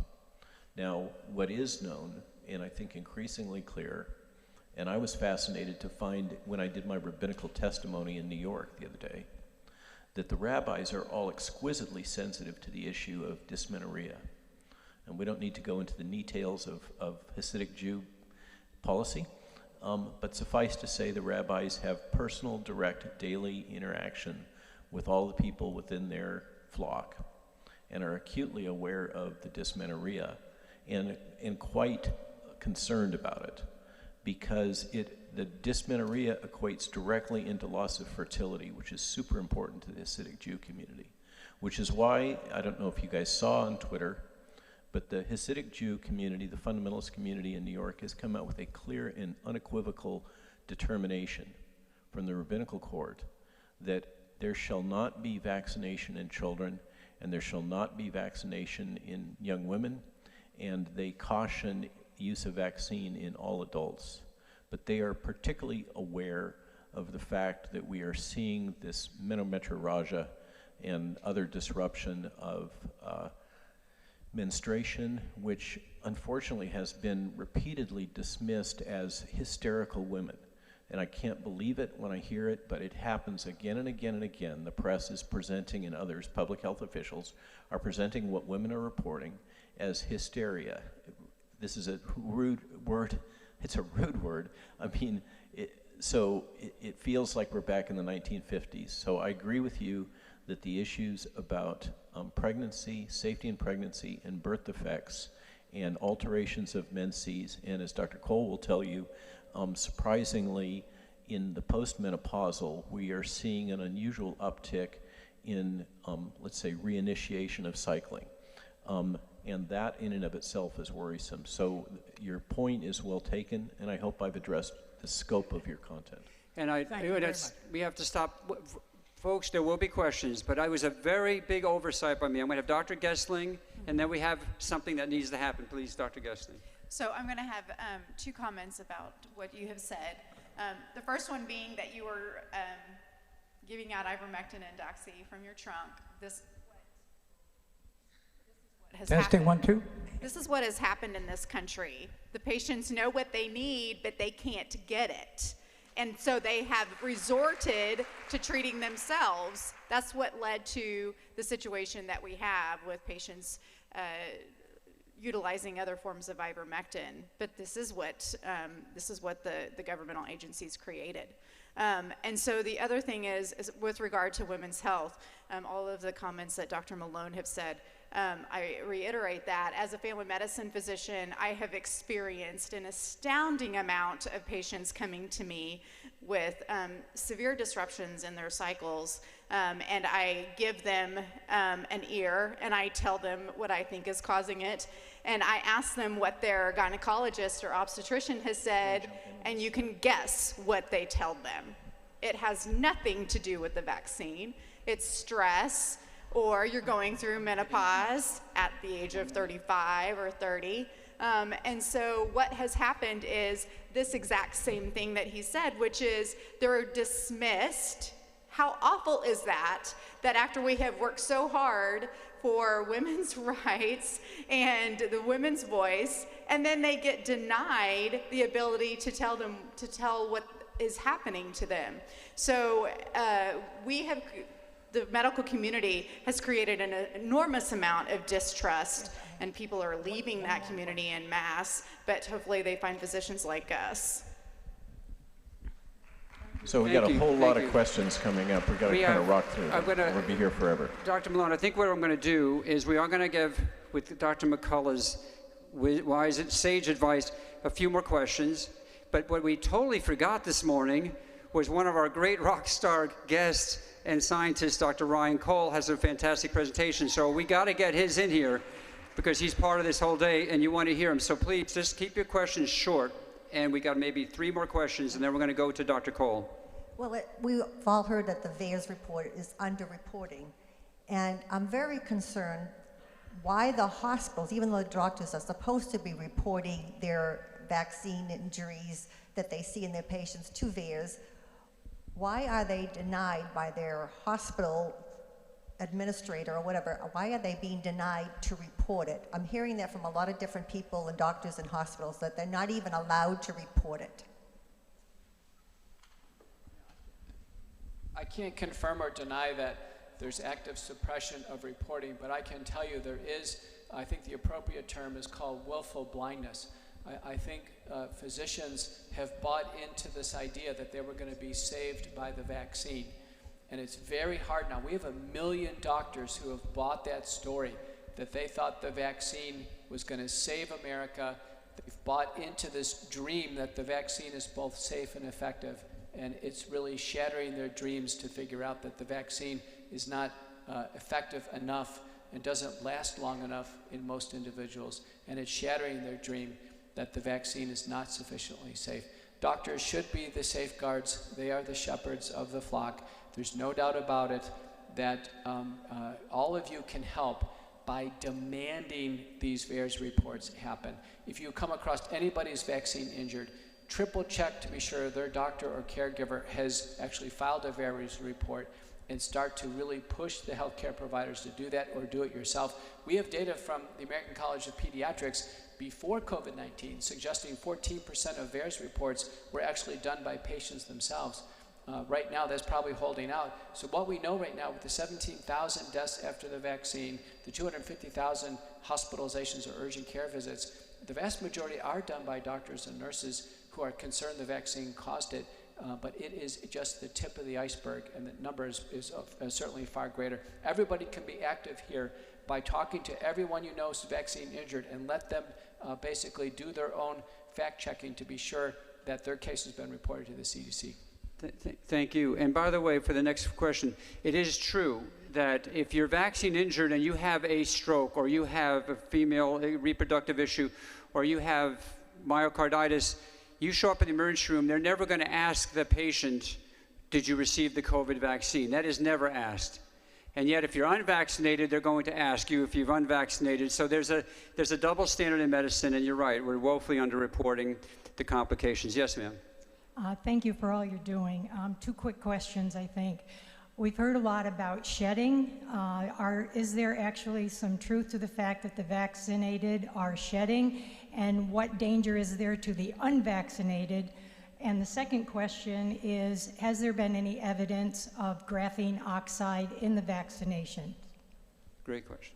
Thank you for Dr. that. Cole. You know, scientifically, we know from studies from Ogata et al. At Harvard that the spike protein circulates after one gets the shot. So we do know that the spike is produced and circulates. Now, in the Journal of Immunology a couple weeks ago, there was an article that showed that there are about 4 months worth of spike circulating in exosomes after the shot. Now, the amount of spike one would have to be exposed to induce a response in somebody who hasn't received the vaccine is still up to science. But exosomes can be exhaled, there's no doubt about that. We know from studies in China, in the sweat of individuals that had COVID, that the spike protein showed up in their secretions.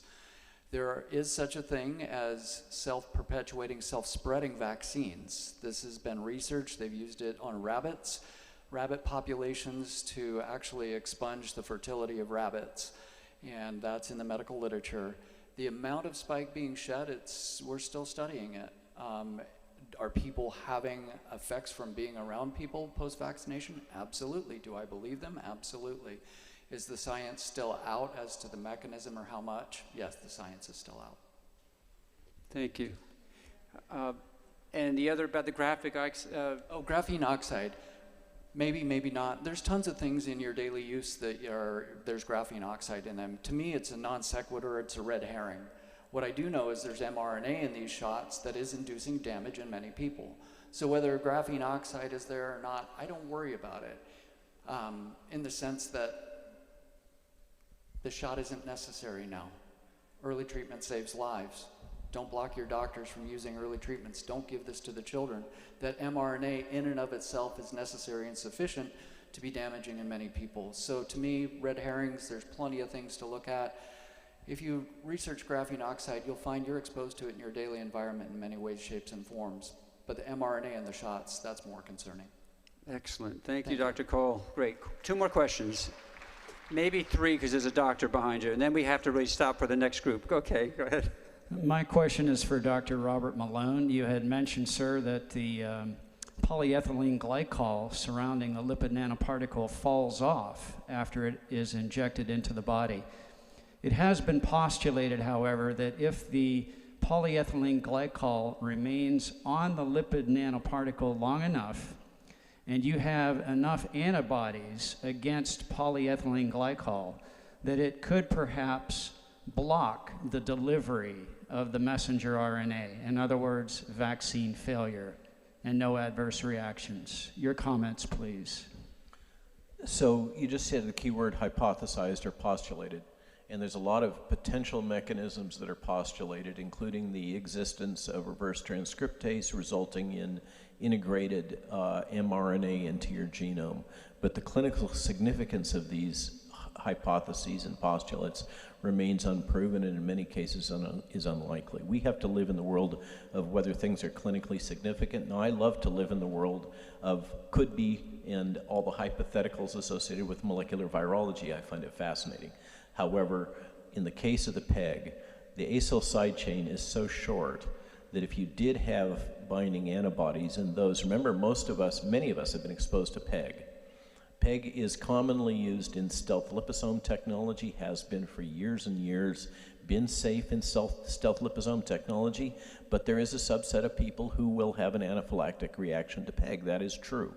Okay, so if you do have binding antibodies to PEG, the probability is quite high because the acyl side chain is so short that what they will do is pull the PEG off of the lipid nanoparticle. So personally, you know, science, anything can happen. The question is it happening at a clinically significant frequency, and is it damaging patients? And I think the honest answer is we don't know. Is that fair? Thank you. That's great. Thanks.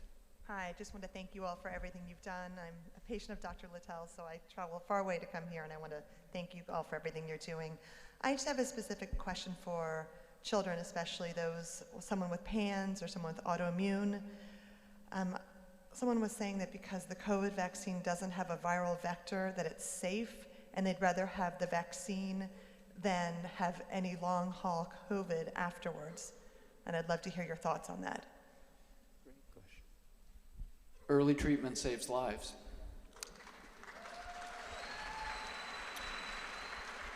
For people who are immune suppressed, and I'll get to this in my talk, the shots are for a legacy variant that doesn't even circulate in humanity anymore. These children that are immune suppressed may not even be able to mount an appropriate response, and if they do, it's going to be to the wrong protein anyway that's not in existence. The Delta's here, not the legacy initial wild type variant.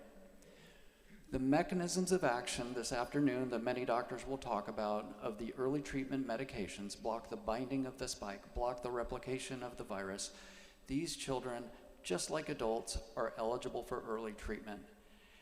Of all the patients I know of who have received early treatment, it is rare to get long-haul symptoms, especially if you start early when they get the virus. So what kind of early treatment do you do? And then well, that's what we're going to talk about. That's this afternoon. You're Stay going to tuned. Stay tuned. There's a teaser. Are any of you physicians besides Dr. Peck? Okay, I want physicians. Dr. Peck, go ahead, please. Thank you very much. My name is Rebecca Peck. My husband and I are family physicians. We're in Ormond Beach, Florida. We've been practicing for years. We're employed physicians now. That's what happened with Affordable Health Care Act. That's why you don't have more physicians speaking out, because they're scared. Because I'm going to lose my job because I won't take the vaccine, and I'm going to lose my job because I'm on social media speaking the truth. But it's worth it. You've got to. As these people know, they've lost their licenses. Anyway, we've had 1,100 people with COVID, no deaths. Let me repeat that, 1,100 people, no deaths due to early treatments. You won't hear that. You won't see that on the front page of the paper, but it's true. Monoclonal antibodies, Regeneron, we have people, we do the testing in our parking lot, we send them. Governor DeSantis has made 70 stations available. When my patients travel to Massachusetts or liberal Democratic states, they have 1 or 2. Come on, this is political, and they've made it political. My question is, Dr. Malone, you said that if somebody got the vaccine and then got the natural virus, there might be immune complexes made. But in our people, they have the virus, and we send them for the Regeneron, the monoclonal antibodies, but they all recover within 48 hours. There don't seem to be any sequela from immune complexes. Can you explain why? Yeah, I think what you did is invert what I said. What the gentleman is suggesting in that review paper, and I think there's a lot of merit to it, is if you are naturally recovered, so so I think what you just said is vaccine first and then virus. What is being hypothesized is if you have natural immunity, so you have high levels of diverse virus, and then you receive the jab. With the jab, you get a bolus of protein expression, a very high amount of protein expression, probably much more protein in the circulation than you get with a natural infection, okay? And so you get this whopping big dose of protein that's in your circulation. You already have high level of antibody. You will get immune complexes. The key thing here is that the virus moves into your body and gradually grows, gradually expands, okay? There's an onset curve. With the vaccine, if you imagine the curve of spike antigen with the virus itself is going to be kind of like that, okay? The curve with the vaccine is like that, okay? You get a whopping big bolus. It's as if you took a whole bunch of spike protein and jammed it, intravascularly. That is the difference, and I think that Jill really is, as far as I know, the first person that kind of came up with this insight about the difference between natural infection and the vaccine. It's a fundamental difference. It has to do with stoichiometry. I hope that helps, but I'd like to say something else. Okay, I'm going to extemporize for just a minute and riff off of what you just said.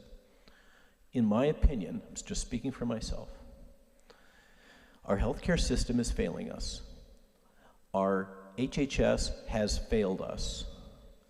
I think the only solution, the solution that we have as physicians, and it's the purpose why we're here, is to help train you as people administering early treatments, life-saving drugs, okay? It's folks like you thinking globally and acting locally that are our last bastion. They are what's going to save the patients.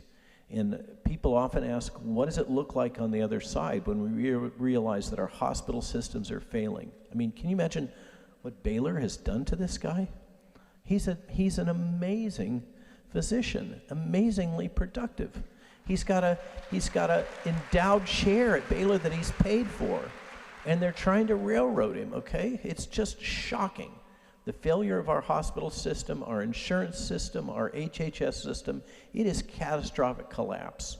What does it look like on the other side? To my mind, I hope, what it looks like is doctors like you and your husband are gonna grow their clinics, and they're the foundation that will build a new tomorrow in terms of healthcare delivery system. True. And I want to acknowledge you for your leadership. Thank you, Dr. Malone. Thank you. Independent physicians, if there are anybody out there that wants to join independent practices that isn't or you know people, call me or Dr. Peck. We're looking for help. Dr. Gessling, we need more help. All right, on that note, I'm going to bring up Dr. Ryan Cole and ask the rest of you, thank you for an amazing panel. It's the stage left. You got a mic, that's okay. Dr. Cole hails from the great state of Idaho, the land of dear hearts and gentle people who live in my hometown. It's an old Bing Crosby song where he's from, and my father-in-law was born and raised there. Greatest immunologist, pathologist, Mayo trained. You need to hear what he say, and this is not going to affect the agenda. After this, we're going to have the luncheon session. I hope you've all got your lunches, start eating. The food is blessed. All right, go ahead, Ryan. Dr. Cole, thank you. Thank you, Dr. Littell, and thank you. It's an honor to be here with you today. I do have slides, so Brian, are they going to hop up there, or there we are? Okay.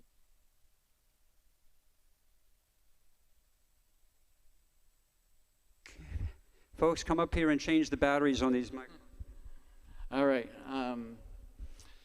If you remember one thing, everybody go to globalcovidsummit.org. Share it with your doctor friends, share it with your neighbors, share it with the world. This is 13,000 doctors and medical scientists. The declaration and statements that are there, it'll link you to the declaration to the world that we have made. 13,000 doctors and medical scientists. That's more doctors than are at the NIH. That's more doctors than are at the FDA. That's more doctors than are at the CDC. That's more doctors than are at the WHO. And these are the physicians and scientists that are here to actually treat disease without conflicts of interest, with the moral and ethical obligation to the Hippocratic Oath and to our patients. That's who we are.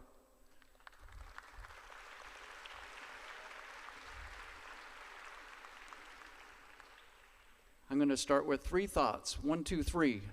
And if you walk away with nothing else from my rambling, number 1, do not inject the children with this shot. Number 2, do not inject the COVID recovered.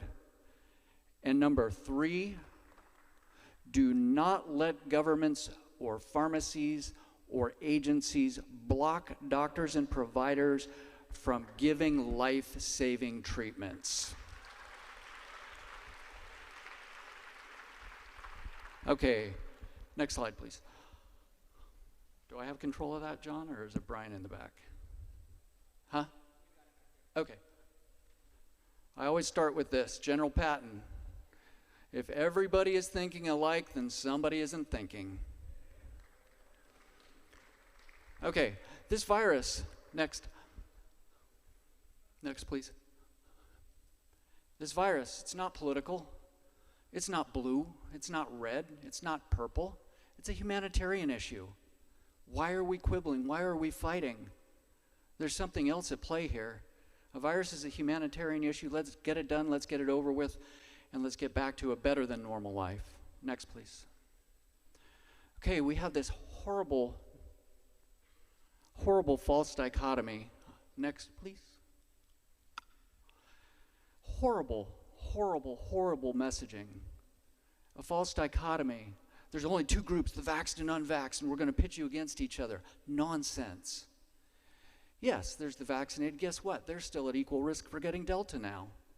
Yes, there are those who have chosen not to be vaccinated and haven't gotten COVID. Yeah, they're still at risk too. But guess what? There's this fantastic third group, the COVID recovered. They're immune. Next, please.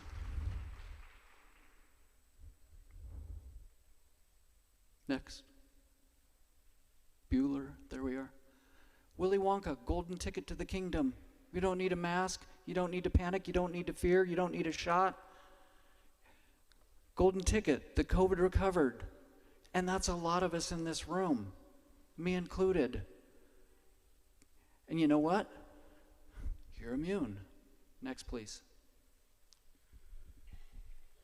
Oh, I got in there double. Okay, Dr. Risch, Dr. Bhattacharya, brilliant physicians, scientists, epidemiologists. To vaccinate the COVID recovered is scientifically incoherent.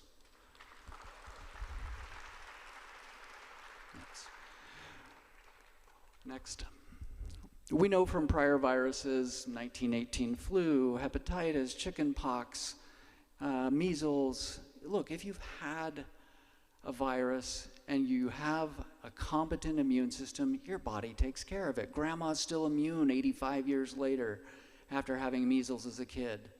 That's because if you take care of your body does what it's supposed to.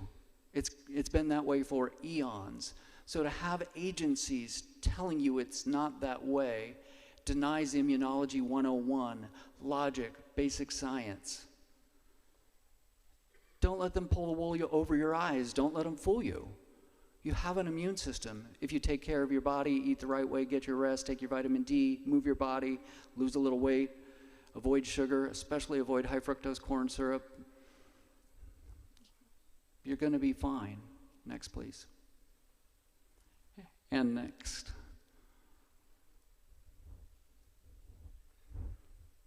Alrighty, next, one more. Okay, yeah, that one too. Next, please. Brownstone Institute, everybody go to brownstoneinstitute.org. I'm not going to read all 106 studies that affirm naturally acquired immunity to COVID-19 is documented. 106 papers, okay? Don't let them tell you that recovery from COVID does not lead to long-lasting, durable, broad immunity, because it does. Okay, next, please. Meanwhile, our CDC just this week comes out with a pretend paper, not peer-reviewed, trying to make it look like a paper saying, COVID vaccines provide 5 times the protection of natural immunity.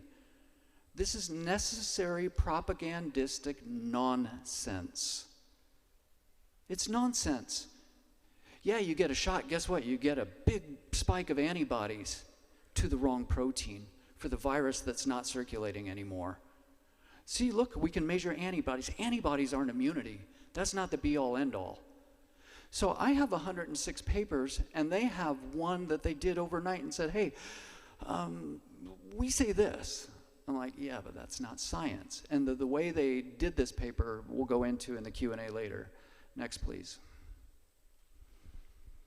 Interesting that Francis Collins, who just stepped down from the NIH, and his director's blog wrote, isn't it interesting, the primates, this nice little rhesus macaque monkey, have acquired immunity and it prevents reinfection.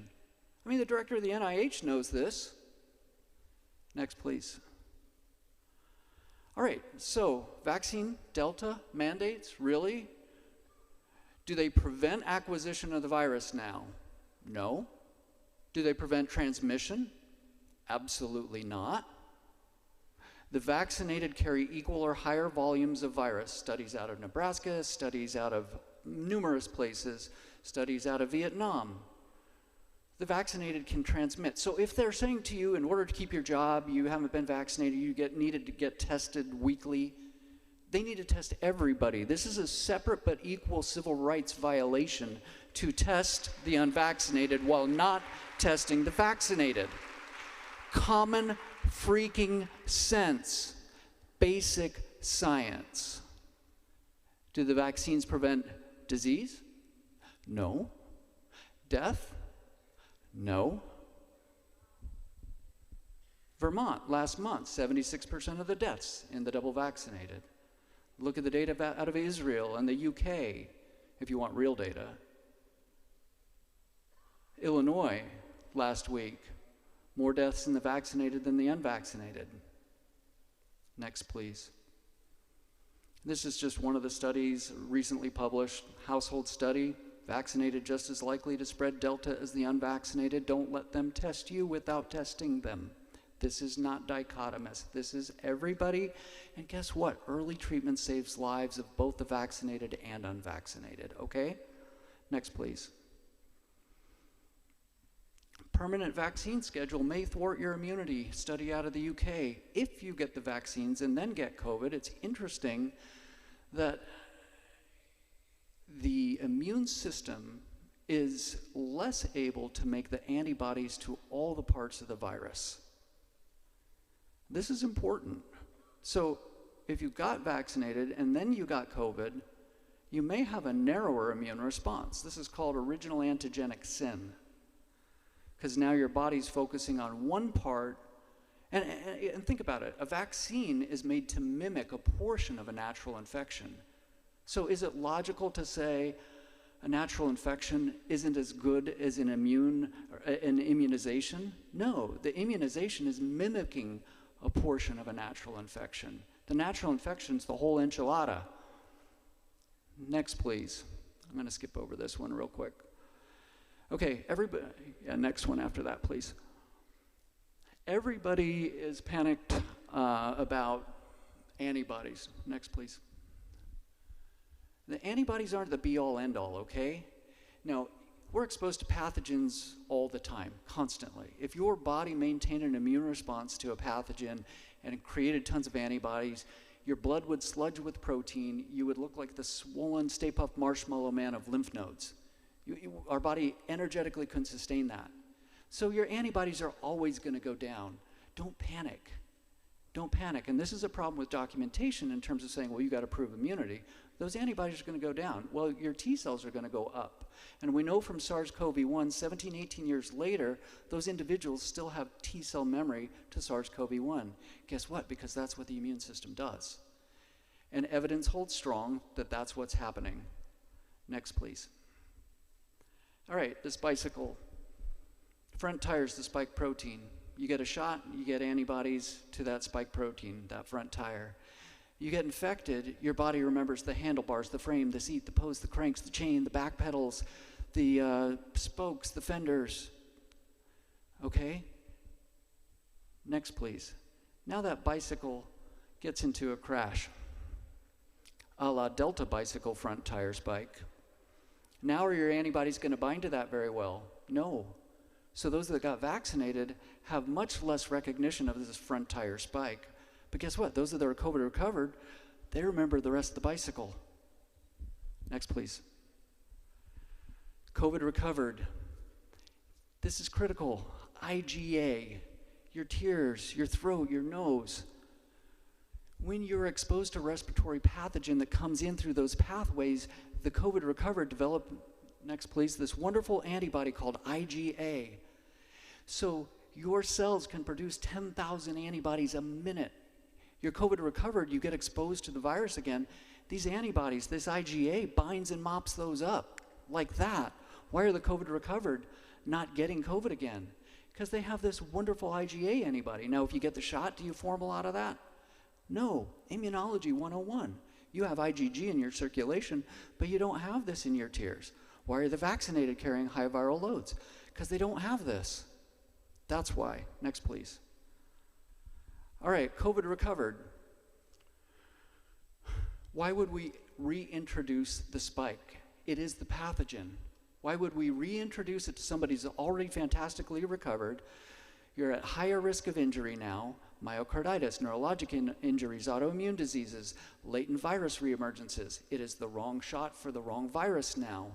High zone tolerance. You keep getting booster, booster, booster dependent, and it's like giving peanut allergy shots. Eventually your body says, your T cells say, I'm just not going to remember that anymore. I'm tired of seeing this protein. Immunology 101. Next, please. Other risks. D-dimer, sedimentation rate, things we can measure in the lab, troponin, heart damage. After the shot, we can look at these and they're elevated. You run the risk of clotting. Why would you expose someone who battled COVID and got through to all these things again? You shouldn't. Next, please. To repeat, scientifically incoherent to vaccinate the COVID recovered. Next, please. This is why we're here. We know what they've done this week. 5 to 11-year-olds. Next, please. CDC's own data. As of June, 42% of Americans' children had already had COVID. Now what's happened? Delta's burned through. We know Delta was a wildfire. How many more of these kids? I mean, this is months later. We're probably at 60, 70%. Some states they are. So why in the world would we be pushing for a shot that can harm the children and people that have already recovered? There is no benefit. The myocarditis in children, 6 times more than hospitalizations from COVID. So the shots, if we gave it to all 28 million 5 to 11-year-olds, may save 28 to 50 lives. But you know what? Statistically, as we look at the myocarditis studies around the world, and it's not just myocarditis, it's the strokes, it's the neurologic injuries, it's the Guillain-Barré syndrome, it's the autoimmune diseases. But myocarditis alone, to save 28 to 50 children, will lead to 5,000 to 10,000 children having permanent heart damage from myocarditis the rest of their life. Does that make any sense? No, it doesn't. Next, please. Meanwhile, on TV this week, you see the propagandistic advertisements from Pfizer, because the pharmaceutical companies can advertise and say, oh, you're a superhero. They're playing with the minds of your children, most of which are COVID recovered and had a sniffle because their immune systems aren't adults' immune systems, and they got through it like that and you didn't even know it.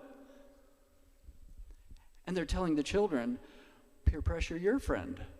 I'm a superhero, I'm getting my shot that I don't need, that doesn't work against the virus that's circulating now.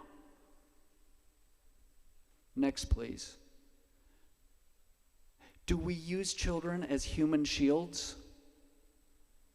No. Next, please. What we don't know is what matters. We don't know the long-term outcomes. We can't advance the clock. We don't know the long-term safety of these experiments. Where are the US biodistribution studies of these shots? In anyone, they don't exist. Where are the reproductive toxicology studies? They don't exist. They do in Japan, and we know that these lipid nanoparticles concentrate in the ovaries. Where's the studies on immune modulation and neoplasia? What do we want to do to the hearts of these children? Here's inflammation in the heart. Next. Next. All the blue, that's inflammation. That's myocarditis. It should be all pink, no blue. And down below, see that light blue going in? That's scarring. That's what happens when you get damage. Next, please. What about the little children's brains? We know the S1 subunit crosses the blood-brain barrier, and all these pink and blue images that you see down below, that's inflammation. Do kids need this? Does anybody need this? Next, please.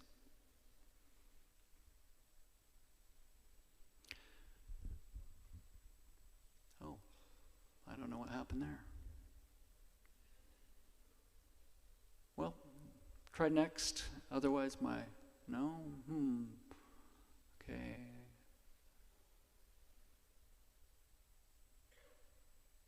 All right, the gremlins got my slides too. That's fine. All right. How many children do we want to put into a wheelchair? How many children do we want to disable for the rest of their lives? How many children do we want to make infertile?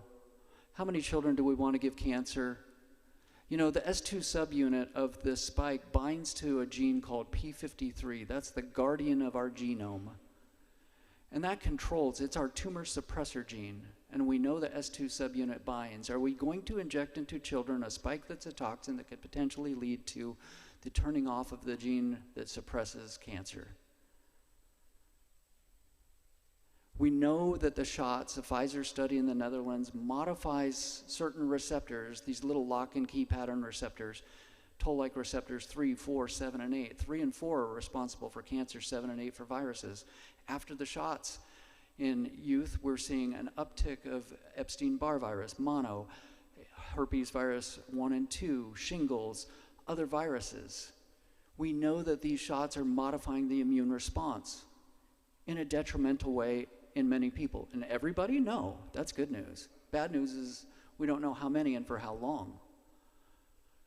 Immune dysregulation. Now, are we going to dishonorably discharge men and women that are COVID recovered from the service that protects our nation, our borders, and our lives? No. I wore that uniform proudly. I served my God, my country, my family. Where are the generals with courage standing up to the people that are making no scientifically based decisions? These men and women have given their lives for us to be here today, freely speaking, freely interchanging. And many of them are COVID recovered. And you know what? Most of them are young and healthy. And if you're under age 60, with no comorbidities, your chance of surviving this virus is almost 100%. And if you get early treatment, it is 100%. So why these young, healthy soldiers, men and women? What about the doctors and nurses that went from hero to zero? Most of them are COVID recovered. Why? Does this make sense? No. Are we going to live under a new healthcare system called Pfizer Permanente? No.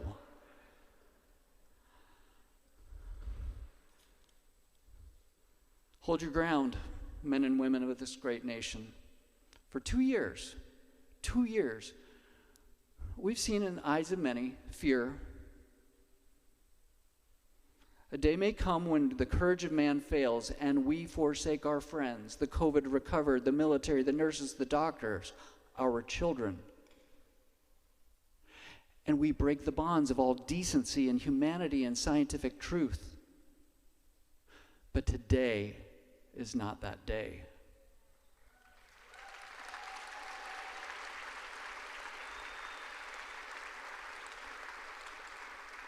An hour may come when we give in to policy, big money, and fear, and let truth and data-based science come crashing down.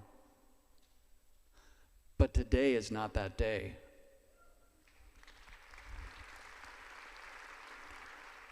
This day we fight for science, for truth, for our children.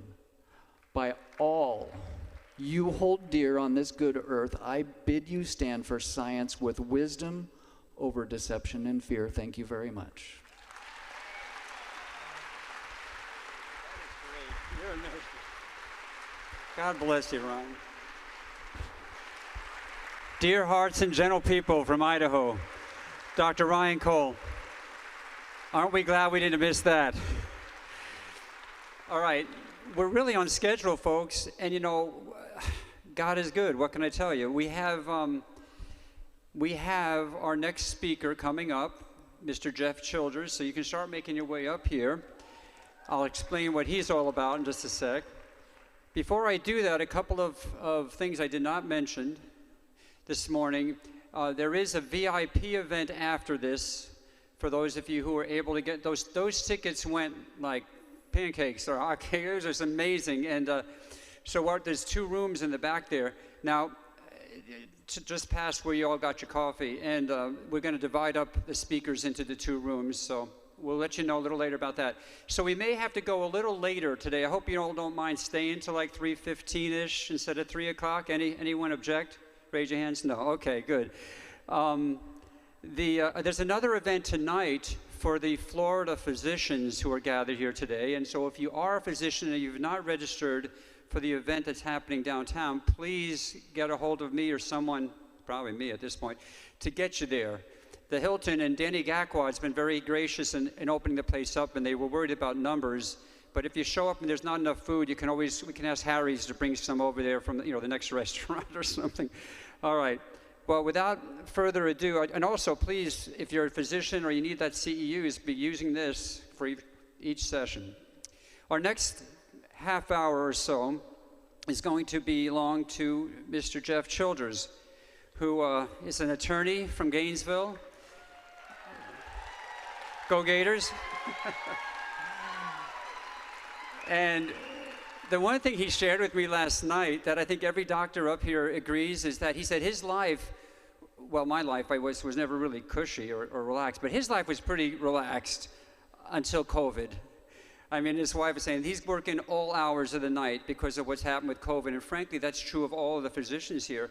When we were in San Juan, someone insinuated that some of us might be profiting off of what we're doing. And I said to this gentleman, please, I said, we wish COVID never happened, that we could go back to being the doctors we were, taking care of the patients we have. But we're overwhelmed, and we're overwhelmed a lot because we don't have enough men and women of courage like Dr. Cole and Dr. Gessling and others out there. So that's what this event's all about. Mr. Childers, come up here and explain a bit about vaccine exemptions, vaccine mandates, and after that, we're going to have an interesting panel We're going to bring almost several of the folks up here, and it's going to be a moderated panel by a surprise moderator. So here we go. Thank you. Thanks, John.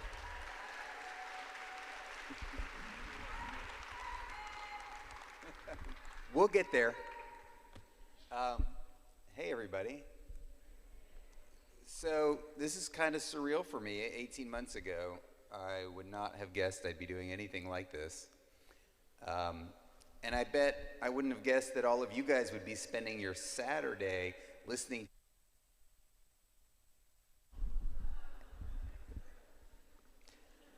Not listening to a bunch of doctors. Okay, cut back on again. I'll just try this one for now. And, you know, all these slides about DNA and all that stuff, that's how you always wanted to spend your Saturday, right? So it's two of us. What a great venue, right? It's like I've never even been out here before, so let's give them a hand.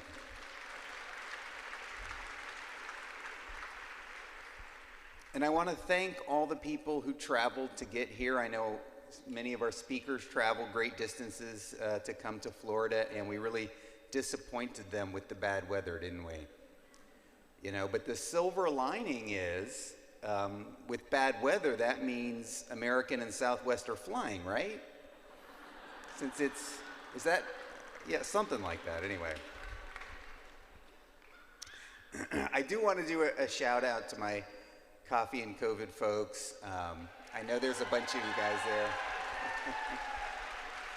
Yes, and I see those t-shirts. I want one of those t-shirts. That's awesome. You guys will have to read if you want to understand the joke. And before I start on my topic, I did need a little bit of help. I seem to have misplaced something, and so if anybody sees it, I left my spare spike proteins around here somewhere. So if you just, yeah, just kind of push them to the side with your foot or something like that. Anyway, I'm here today to talk about medical and religious exemptions. I've been handling these issues in my practice for what seems like ages. It's probably been about 6 months. We're to the point now where we have so many people calling in, we have to batch them up and handle them with a minimum of 10 at a time. And I have another attorney who's doing that and giving people advice about these topics. And I wanted to talk about some parts of this that I haven't really talked about before, and I want to offer some practical advice. And I have medical professionals here, and I know a lot of our medical professionals are being asked to write these letters and to fill out these forms and everything, and you want to try to help people. And you know, you're concerned about putting the right thing down, or you know, it being rejected, and is it your fault for how you filled it out? I'm sure you have many of those kinds of questions. So I'm going to do my best in a difficult environment to give you some practical advice. And I think it's really important that we understand the context. These issues of these exemptions exist in a sort of bizarre no man's land between law and public policy. What I mean by that is, you have to understand how we got here. So the federal government absolutely cannot mandate vaccination, and I don't care what Jacobson versus Massachusetts says. They can't do it. And they know they can't do it, and that's why they've been playing all these games and getting other people to do it for them. So if you think back to your old life, your life before COVID, there were 3 scenarios where mandated vaccination was acceptable, right? If you think about it. So one of them was in the military, right? And the government just exercised raw power against military members, and there's some famous cases, and a lot of, you know, folks, our veterans will talk about getting the anthrax vaccine and some of the problems that that caused, right? So you've got that model. That model will not work for the federal government. It's unconstitutional against citizens who aren't in the military. When you enter the military, you sign your rights away. But the rest of us haven't done that. Then there's the school vaccine model. So we've been doing this for a long time, right? And there are lots of organizations like Robert Kennedy's group who lobby against these school vaccine mandates, but the school vaccine mandate model is making people show evidence of vaccination to enter. And what does that sound like? That's your vaccine passport, right? That was the first thing they tried. The first thing they tried was to follow the school vaccination model, except to spread it out to restaurants and public buildings and entertainment venues and everything else. They thought they were going to do it that way because that was a less difficult way, they thought. It didn't work, right? There was massive pushback against the passports. States like Florida and Texas banned them, and probably a bunch of other states I'm not thinking about right now. So they had to come up with a new way. And you remember the former vice president said while he was campaigning that there would be no mandates, right? And that took about 10 minutes before he changed his mind, if his mind is changing. All right, now let me tell the jokes. So they had to move to the third model that we already had, which is the hospital influenza vaccine model. Right, so for about 10 or 20 years, hospitals more and more have been mandating that their healthcare workers take these influenza vaccines, right? And there is, believe it or not, a lot of case law on that.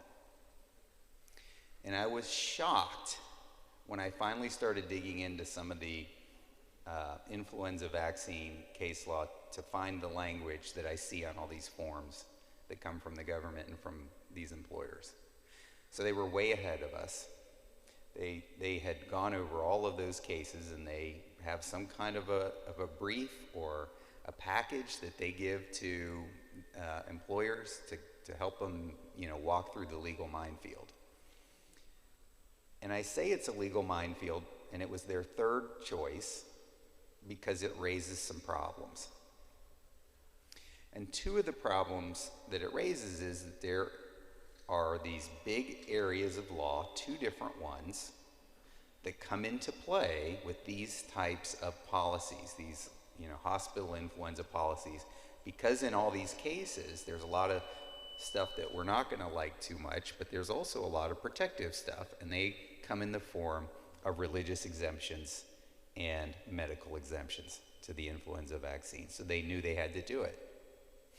And it's especially problematic because both of those areas of law impose significant money liability on private employers who don't do it right. And so the federal government knew that it needed to use these private employers to push its vaccines out, but it knew the private employers would resist because they would have potential liability if they did it wrong. So I don't know for sure.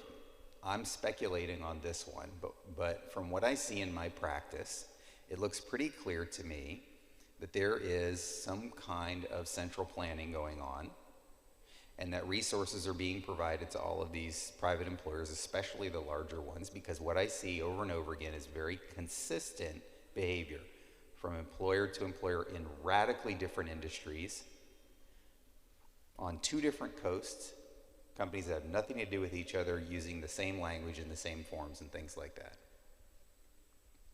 So what are those two areas of law? Well, the first one is Title VII. And Title VII guarantees to employees First Amendment protections, among other things, for religious beliefs. And it provides that employers may not discriminate against the religious beliefs of their employees if those beliefs interfere with job responsibilities. And the employer is required to provide, as you guys probably well know, an accommodation. Right? On the other hand, the medical exemption arises from a completely different area of law, the Americans with Disabilities Act. And it's premised on the idea that if an employee has a medical disability that prevents them from performing some function of their job, that the employer, again, has to provide an accommodation. Okay? And really, those two areas of law don't have a whole lot to do with each other. But we think about them together now because they're the two exemptions, and so you always hear them talked about in the same sentence. So there are some basic concepts, and the basic concepts are number one, sincerity, which applies to how they look at your religious belief if you're asking for a religious exemption.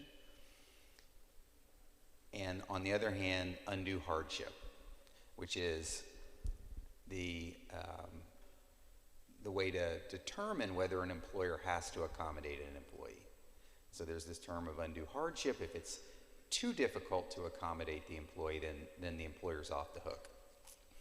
So what happened from the beginning of this thing is we saw the employers with their forms and everything trying to shoehorn employees into making admissions that disqualified them under either of those two prongs. So let me take the two exemptions separately, and I want to give you some information and tell you about some of the case law. So with regard to medical exemptions in particular, let's do that one first. So Title I of the ADA provides that covered entities, which includes private employers, are prohibited from, quote, discriminating against a qualified individual on the basis of disability in regard to the hiring, advancement, or discharge of employees, right? So that includes from the hiring stage to the termination stage. In other words, the Americans with Disabilities Act comes into play when a recognized medical condition interferes with an employee's ability to carry out their job. Now the key word, and this is where we're going to get into where we're wrangling with the employers right now, is on that recognized part.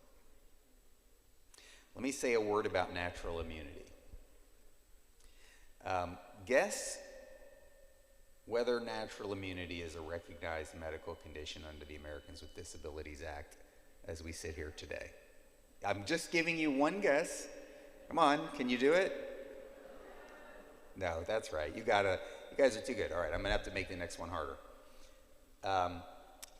There is a limited disability that's recognized. So if you've had COVID infection, which you can show by a positive test or by an antibody test within 90 days, then they'll wait out the 90 days.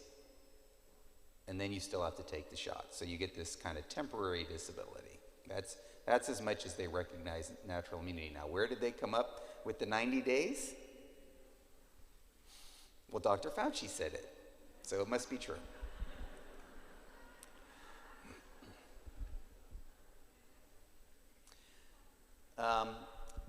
There's a very recent case. This rule has been challenged. So in Burcham versus the City of Los Angeles, which was just entered on October 27th, the court held that a challenge to this rule was premature because in that case, the employer hadn't made its final determination on whether it was going to grant medical exemptions based on natural immunity. So that case didn't go anywhere, but it's interesting. And the employer had previously denied the medical exemptions, but told the court it was reconsidering them. So that maybe that's an indication that we're going somewhere or getting somewhere. I would like to see a real case brought with evidence put on, to show that this 90-day rule is arbitrary, capricious, and irrational. We'll do it. We'll get around to it if somebody else doesn't. There's a federal form that's used for federal employees, and I think it's a good example. So for healthcare providers, this is what you're probably going to see, something like this on a form that one of your patients brings you. The federal form has 3 categories of recognized medical conditions that provide for a valid medical exemption. I'm just going to read you the language, and I apologize, this isn't my language, this is how the feds do it, right? It says, the first category is the applicable contraindication or precaution for COVID-19 vaccination, and for each contraindication or precaution, indicate A, whether it's recognized by the CDC pursuant to its guidance, so if it's on a CDC website somewhere, and, not or, B, whether it is listed in the package insert, good luck finding that, or the EUA fact sheet for each of the COVID-19 vaccines authorized or approved for use. Okay, so that's the first one. You have to be able to identify it in the list that we've been provided. Number two, a statement that the individual's condition and medical circumstances relating to the individual are such that COVID-19 vaccination is not considered safe. That sounds promising, right? Indicating the specific nature of the medical condition or circumstances that contraindicate immunization with a COVID-19 vaccine or might increase the risk for a serious adverse reaction. So the key to that one is being specific. And, you know, what does that mean? Do you need to put a, you know, Medicare diagnosis code on there, or billing code, something like that? Probably. Finally, any other medical condition that would limit the employee from receiving any COVID-19 vaccine. And that's a tough one too. So those aren't particularly helpful. My suggestion to you would be, obviously, the greater specificity, the better. The more likely that exemption is going to be approved. Obviously, you can see they're doing their best to limit your ability to identify what those contraindications could be. So there are some, you know, maybe other pointers that I would give in a one-on-one type of situation rather than in a public venue like this.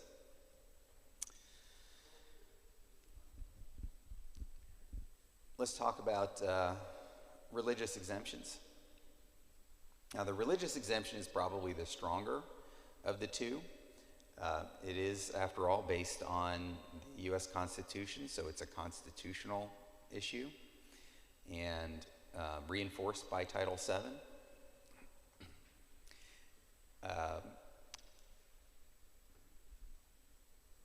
The standard is as follows. To establish a prima facie case of religious discrimination, a plaintiff must show a sincere religious belief that conflicts with an employment requirement. Okay, so there's that word sincerity that we were talking about. What are they saying? Obviously, what's the opposite of sincerity? Insincerity, what they mean is you can't just make it up, right? You can't worship the golden hedgehog and qualify for your religious exemption. They won't take that. Now, they don't want to grant any religious exemptions. But that's a problem for the employers. Because if they don't grant any, that is prima facie evidence of religious discrimination. It's great evidence of religious discrimination. I could win that case all day long. I wish they would do that. So they have to grind their teeth and approve some, right? So by now, probably everybody in this giant room is familiar with all of these forms and the websites with the questions that they ask, and then they want to do follow-up questions and all of that stuff. So where are these questions coming from? What are they looking for? What are they trying to get at? Well, just as an example, I got a case, and I'm going to read some parts of these cases to you guys so you can see. Again, these are the cases that were already available before all this started, that I believe all of this stuff is built on, is language from these cases. In International Society for Krishna Consciousness versus Barber from the Second Circuit, the court commented that the sincerity of professed religious belief could be undercut by extrinsic evidence of conduct that is inconsistent with that belief. Right? So the employer is allowed to try to prove that you're a hypocrite, And if they can prove you're a hypocrite, then your religious belief can't be sincere, can it? Right? So these forms are designed to try to gather information for the employers to use to prove inconsistency between the stated belief and the employee's conduct.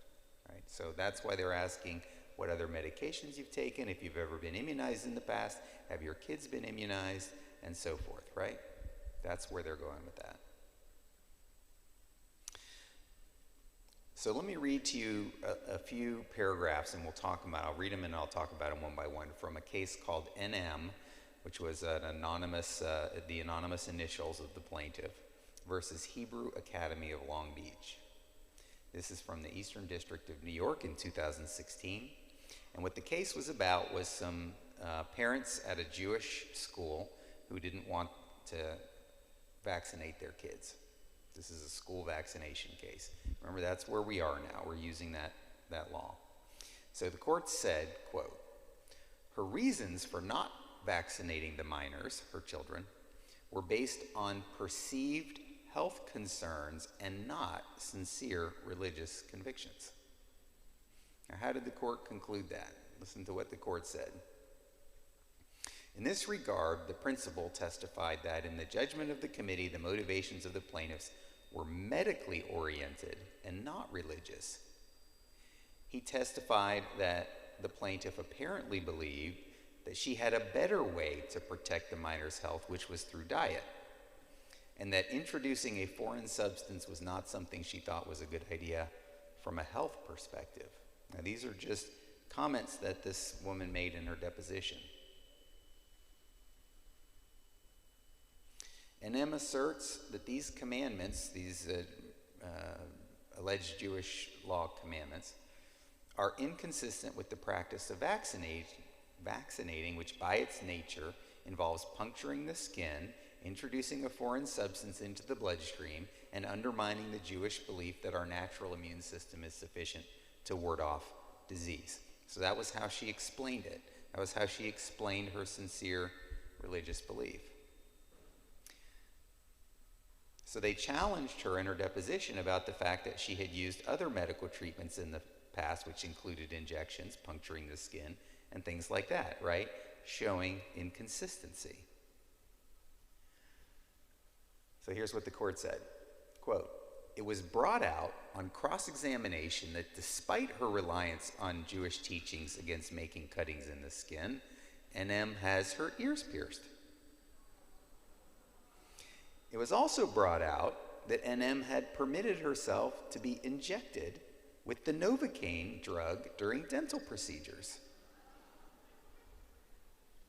Also, the court noted, the minors used sunscreen, which NM agreed was a preventative to prevent them from getting sunburn, which in later life can cause cancer. It was also brought out that she ingested, get this, prenatal vitamin supplements during her pregnancies because they are practically required by every doctor. In this regard, she testified that in order to guard their health, her family takes a lot of dietary nutritional precautions, including keeping sugar out of their diet and following healthy dietary recommendations. All of that was used as evidence to prove she did not have a sincere religious belief.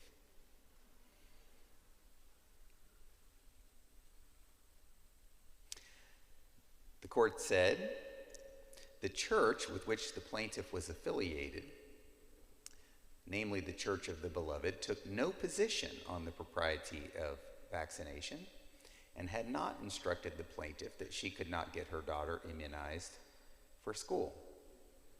This is why they're asking the questions about what does your faith tradition say about vaccination, and they're asking for your pastor letter. Right? They're trying to find inconsistency between your church's position and your position. At a hearing, it was revealed that the mother also objected to vaccinations because she was unsure whether they were safe or can cause autism. So she admitted that she wasn't sure if they asked her the question, this is how it must have gone in the depot, are the vaccines safe? And she said, I'm not sure. And the court used that as evidence that her concerns were more health concerns and not religious concerns.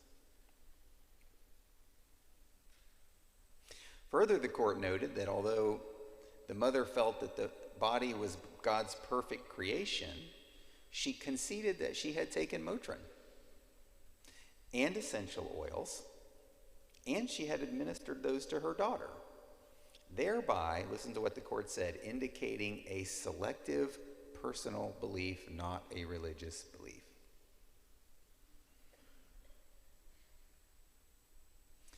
Now, the court gave them a little olive branch. It allowed this. It said the court does not doubt that NM and her husband hold a genuine and sincere belief that they should not vaccinate the minors. That's very, generous of the court, don't you think? As this court acknowledged in Caviezel, NM's beliefs in this regard are real and understandable. However, the court said, careful consideration of the current record suggests these beliefs were formed with a primary view towards the children's health and not their religion. In this regard, the record clearly does not support a finding that Orthodox Judaism, even as interpreted by these particular plaintiffs, forbids the practice. You guys getting the idea, right? So this is the stuff that the government lawyers were reading when they put this whole religious exemption package together.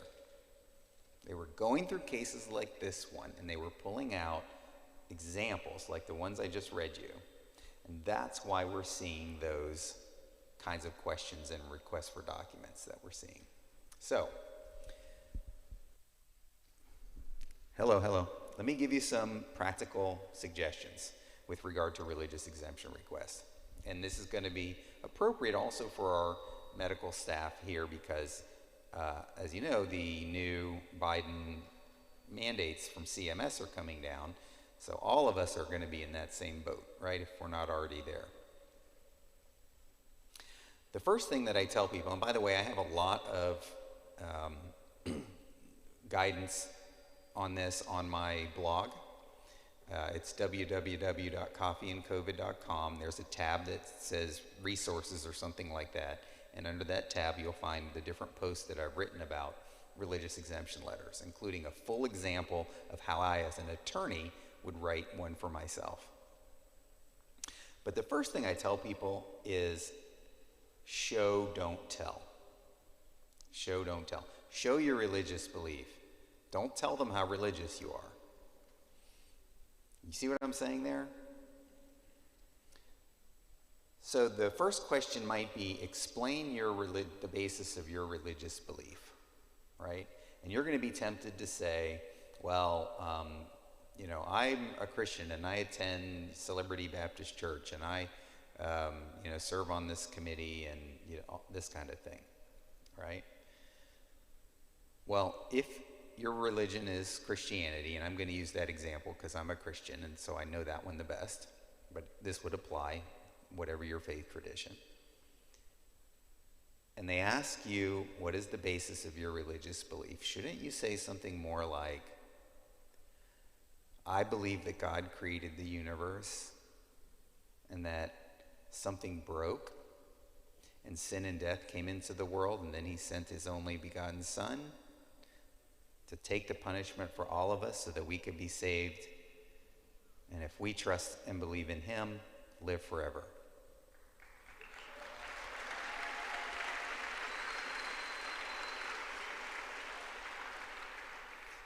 That's explaining the basis of your religious belief. And it's a chance to evangelize a little. I really just like to slide that in there. So as you approach all the remaining questions, you need to be very cognizant, Christian, how Scripture tells you to answer those questions, right? So for example, now I've advised every kind of person you can imagine from every walk of life. I've advised top management personnel from big pharma companies, including at least one of the companies that makes one of the approved vaccines.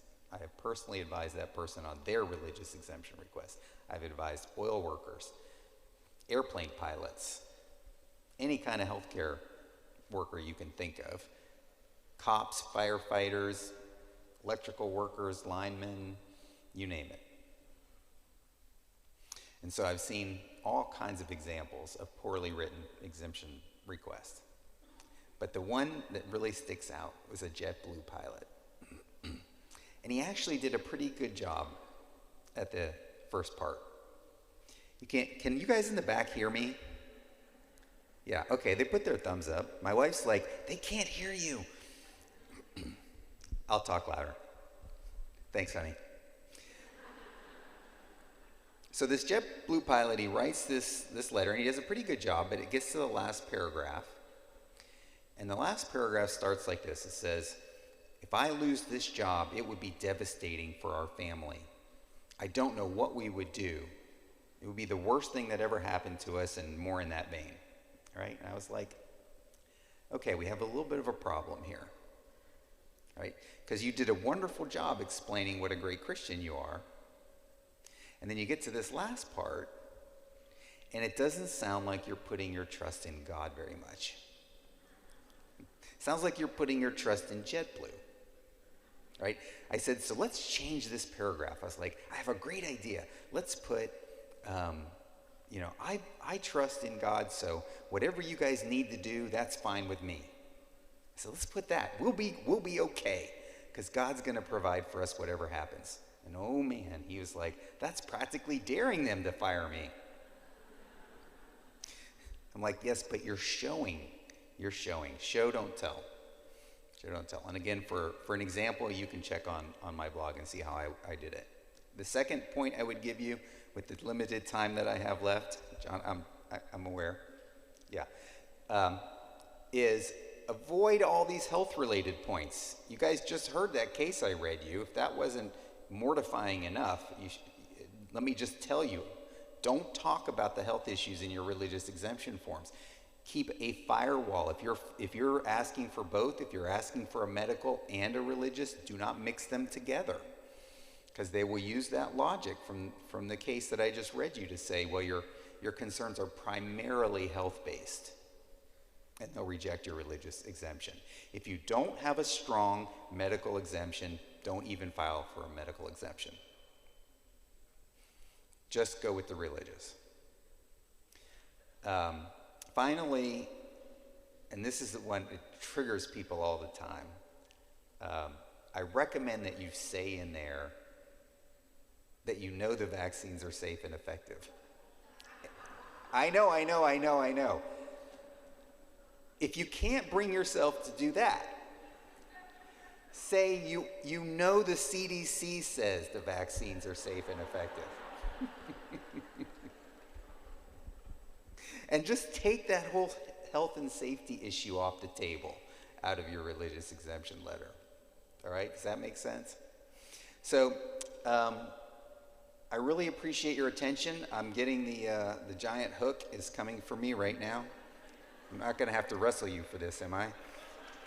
Guys, thank you so much. That's great. Thank you. Thank you, Jeff Childers. Wow. Did I just learn a lot? You know, I went to the back of the room, and a young man actually gave me his medical exemption to fill out. And I just learned, one thing I definitely learned is that we're going to have to start hitting those religious exemptions harder. Now, Jeff, you're not supposed to be taken off too much. Don't relax. But coming up here right now, we have Dr. Richard Urso, who is from Texas, or he's one of the original frontline doctors. They're also a super incredible researcher in inflammation and ocular pathology. He's an ophthalmologist. We got Peter McCullough, Dr. Peter McCullough. Please come up. Dr. Robert Malone, if you're out there and would like to come up, we have a discussion that's about to take place. Dr. Pierre Corey, who will be speaking shortly after this. Please come up. Some of you know Dr. Corey. And Dr. Ryan Cole, who I actually forgot this morning. Please back up to the podium. We're going to introduce Mr. Rob Nelson, who's been involved in television production and all sorts of things, and is a much better person with a microphone than I am. And he's going to come up and facilitate a discussion with these 5 gentlemen dealing with the idea of medical exemptions and particularly vaccine mandates in light of natural immunity. And I think that's becoming something that all of us physicians in practice are dealing with. Not a day goes by in my family practice that I don't have to complete 10 to 15 exemptions for my patients. And if they work for Disney World, or they're working for a hospital, or they're working for a school district, or Lockheed Martin, or the VA, there's a lot of questions here. So I'm going to let Mr. Nelson here, Rob, get started with this. After this next half-hour segment, which, by the way, is part of something called the Roundtable series, the very first Roundtable occurred in San Juan a couple of months ago. And you can see that on globalcovidsummit.org. And that's when we first got this group of doctors together to brainstorm the declarations. But after this half hour, we're going to move right into the afternoon segment on early treatment challenges and controversies. And that's when you're going to meet another group of docs that you haven't heard from. We're on time. So, Rob, are you ready, or are you going to dance around all night? Okay, thanks. I'm always ready. All right, everybody. I want you all to do something before we get this started. I want everyone to take out their phones, and we're going to put up, we have the site up there. Right. Go to that right now. Don't worry if you're not on Wi-Fi. They pump the actual mobile in here, so you should be able to do it on that. And you'll see the live stream. You finding it? Share it. Just share it. Everybody share it somewhere. Share it to a friend. Pop it on your Instagram, your Twitter, your Facebook. Just take 30 seconds. Send it to somebody right now. Just right now. Action, right? One step today, one step tomorrow. First thing you do, just share it. Hey, watch this right now. 30 seconds. Everybody doing it? No exemptions. There are no medical exemptions for this. And as soon as you've done that, yeah, see, he's got it up there. It's really easy. It's like follow the bouncing ball. I'm telling you, even Dr. Malone can do this. Seriously, right? He's actually really good at tech for a doctor. I could, except my wife stole my cell phone, so hopefully she'll do it for me. Yeah, but look, Dr. Corey's doing it. We're live streaming right now. At Florida COVID, you want to back it up one more for him? Back it up one. globalcovidsummit.org/Florida. Share it. Put a little note. Hey, share this further. Think about it, 1,000 people in here. Now we reached 2,000. Maybe some of you put it on Facebook, 5,000, 10,000, all of them share. Another 50,000, 100,000. By the night, we got 1 million. That's how it works, right? It's social.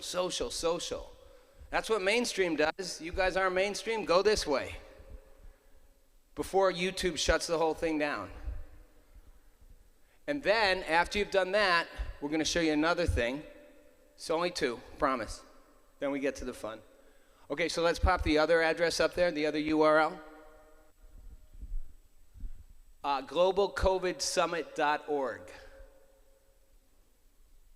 And if you go to globalcovidsummit.org, that's their website. And that first article, click on it, share it later. You don't have to share it right now, but remember it. Because this is where we're going to start with this. These guys, 13,000 doctors have signed this declaration that these doctors have put together. That's a lot of doctors. Ryan, how many doctors are there in, like, the, I don't know, FDA, CDC?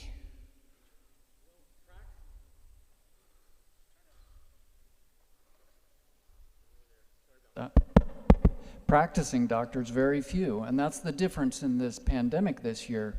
You get physicians who are researchers, some brilliant doctors for sure, but they're not face to face with the patients. Maybe a few hundred, maybe 1,000 at each agency, but not 13,000. Not 13.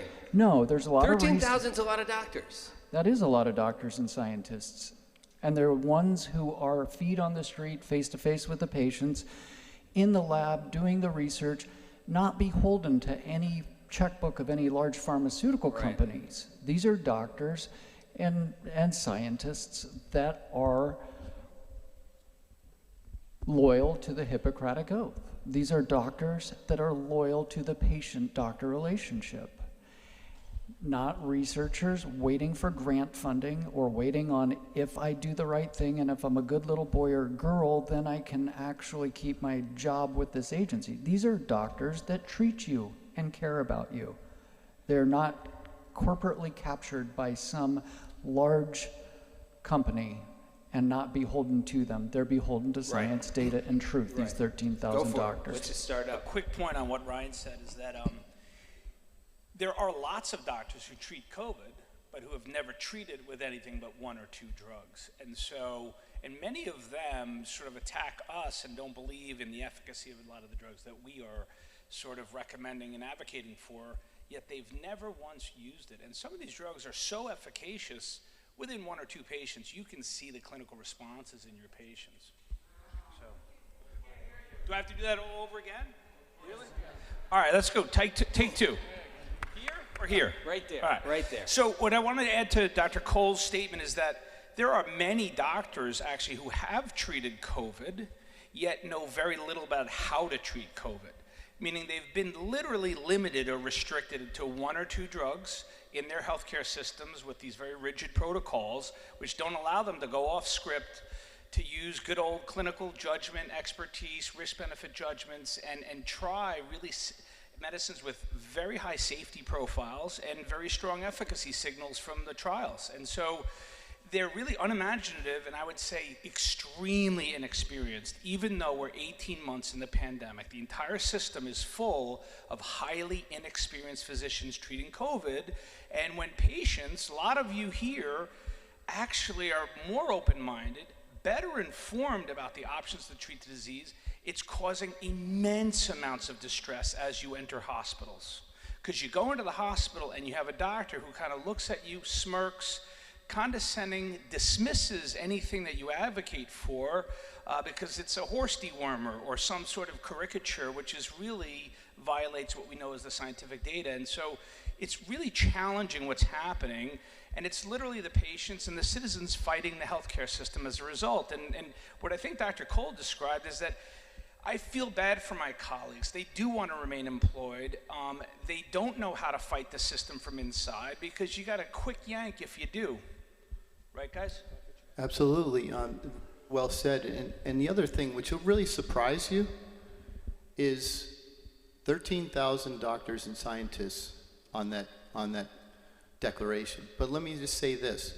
Right here in the room, the doctors that are here in the room have out-published, talk about inexperience, also let's talk about maybe lazy.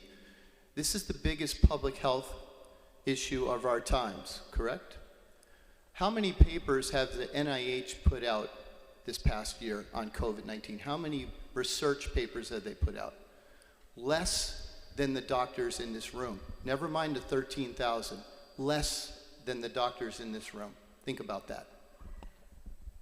Want to load the audience with a couple important words as you're advocating for yourselves and your family members and your friends. When one undergoes treatment as a patient, there is a principle called the principle of autonomy. That means the patient decides what happens to their body. They decide what can be injected in their body, what types of treatments they receive. This is really important. Outpatients who are getting good care from good doctors are getting a range of drugs that Dr. Corey has alluded to, and we've found that there are so many different ways to treat COVID-19. When a doctor says that they don't treat COVID-19 and they don't, that COVID-19 is not treatable, demand them to refer you or your loved one to someone who knows how to treat COVID-19. It is their responsibility, and the patient has the has a principle of autonomy. The patient that decides is very important. Another important term is called shared decision making. You know, there are papers written about this. This is written into the Code of Medical Practice and Ethics, that the doctor and the patient's family member together decide on the care program. There's not a single time where it's acceptable for a doctor to railroad a treatment on a patient, or even railroad an arrow of therapeutic nihilism on patients. This is terribly important. Demand the principle of autonomy and demand shared decision making in critical situations. So, and we're going to cover 3 things here, right? And they're in the declaration. Jabbing kids, jabbing the COVID recovered, and letting doctors be doctors. So since we already started with letting doctors be doctors, let's keep letting doctors be doctors and talk about it for a second.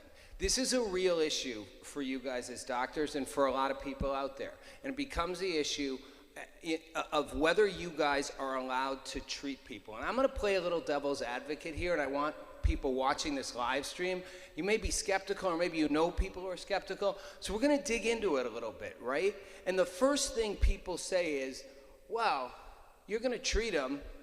What do you know? The CDC told them what to do. The FDA told them what to do. Now, I know, Dr. Cole, the first thing you're going to say is the CDC and the FDA aren't doctors. They don't tell doctors what to do, but a lot of people think they do, right? You're a bunch of crazy doctors making stuff up. Let me address that. So, does anybody know what people die of in this disease? Do they die from the virus? No, they die from inflammation, and they die from blood clotting. Do we need a virologist to help us with blood clotting? Is that the best doctor? I don't think so. So you have to understand the pathophysiology of the disease to understand why there's treatment. It's not about a virus in many, many, many different ways.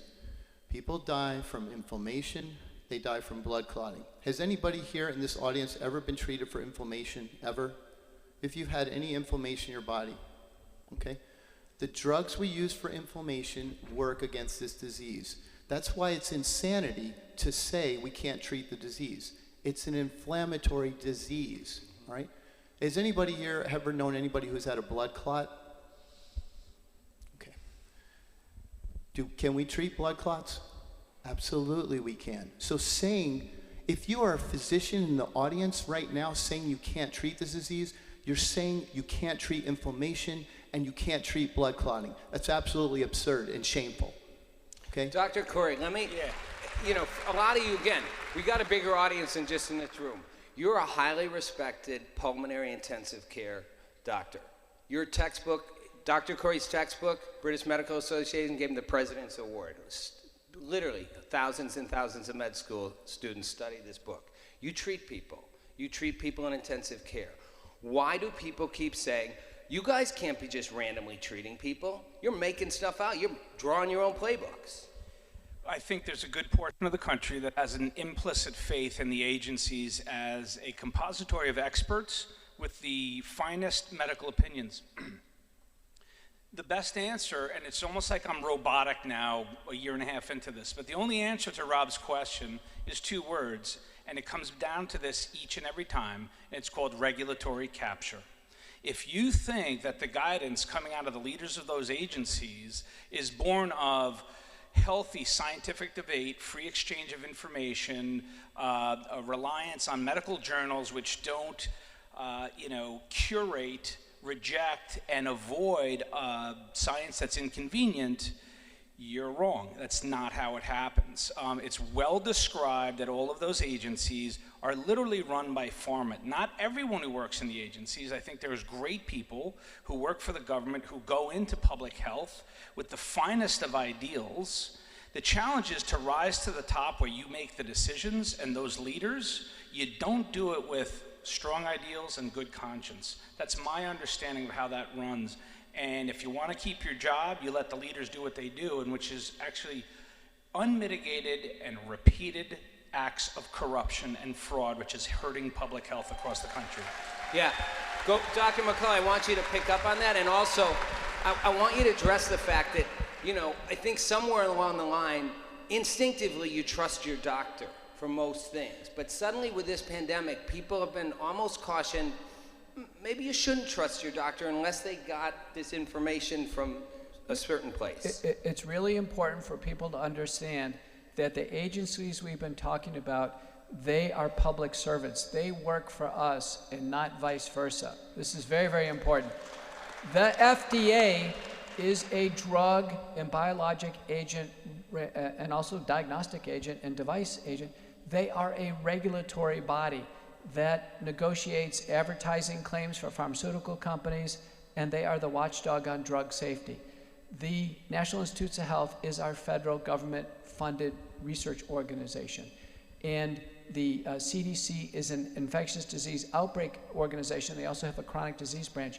None of those agencies are treatment agencies. As doctors, we don't look to them for treatment guidance. I never have in my entire career. In fact, guidelines come from our specialty societies, and there is one involved. There is the Infectious Disease Society of America, IDSA.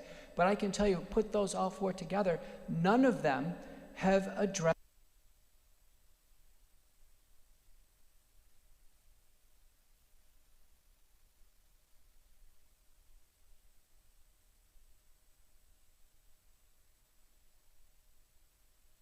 That was the Infectious Disease Society of America that did that. We're back in. But no, I'm just saying that none of these agencies have comprehensively addressed outpatient care of COVID-19. None of them, my expectations as a doctor looking for these agencies in a crisis to serve us, my expectations, and I've said this to leaders in Washington, weekly data reviews. And very important, I think it's going to, data reviews. Maybe I should stand up again. Okay, weekly data reviews and monthly updates of all types of consensus statements, and they better be calling a lot of leaders to Washington. And I can tell you right now, Dr. Corey and I were called by Ron Johnson for the historic Senate testimony on 2 occasions, and that's basically it.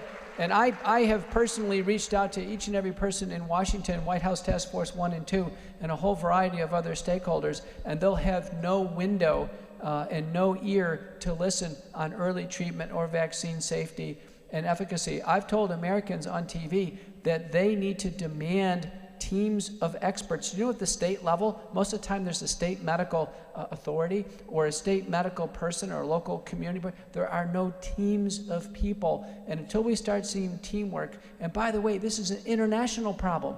We have seen no international collaboration. We've seen no international panels.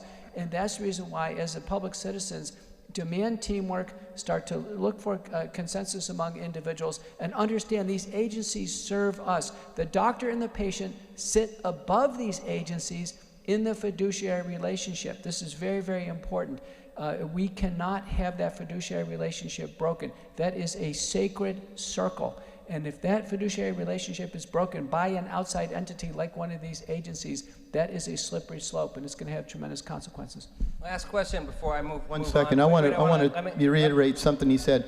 One of the things that's happened in medicine that is a shock to all of us up here is the lack of teamwork. We've always been part of teams. We've always shared information. Every single thing that's happened in medicine has been team approach. We share information amongst each other. This is the first time in history we've ever been shut down from teamwork. It's never happened before.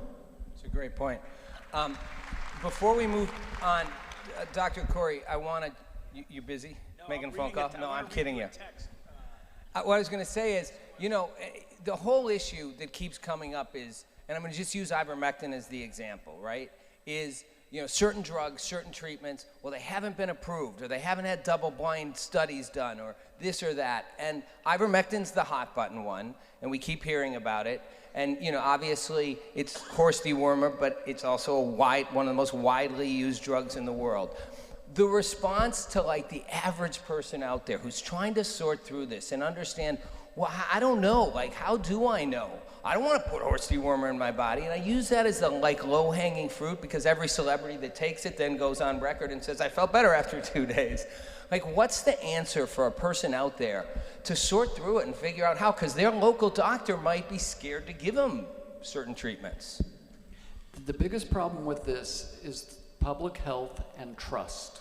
We have lost trust in public health this year because they have not talked about health and wellness. So when you hear a drug and the FDA says you're not a horse, and they're gaslighting you with no research, and they don't even cite one article when there are 26,000 patients in trials.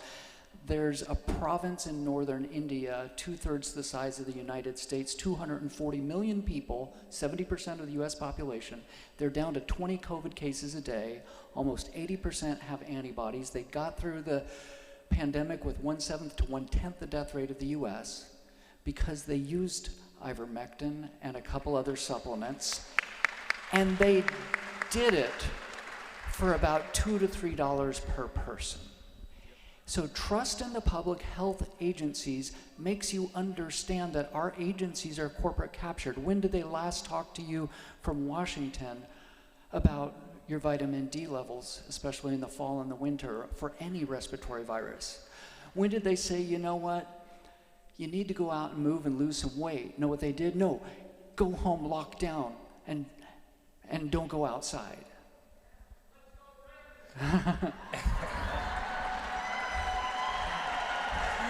But to your point, Rob, to your point, there is tons of data, and I know Dr. Corey can cite them, all the studies better than I. There are randomized controlled trials. There are population-sized trials.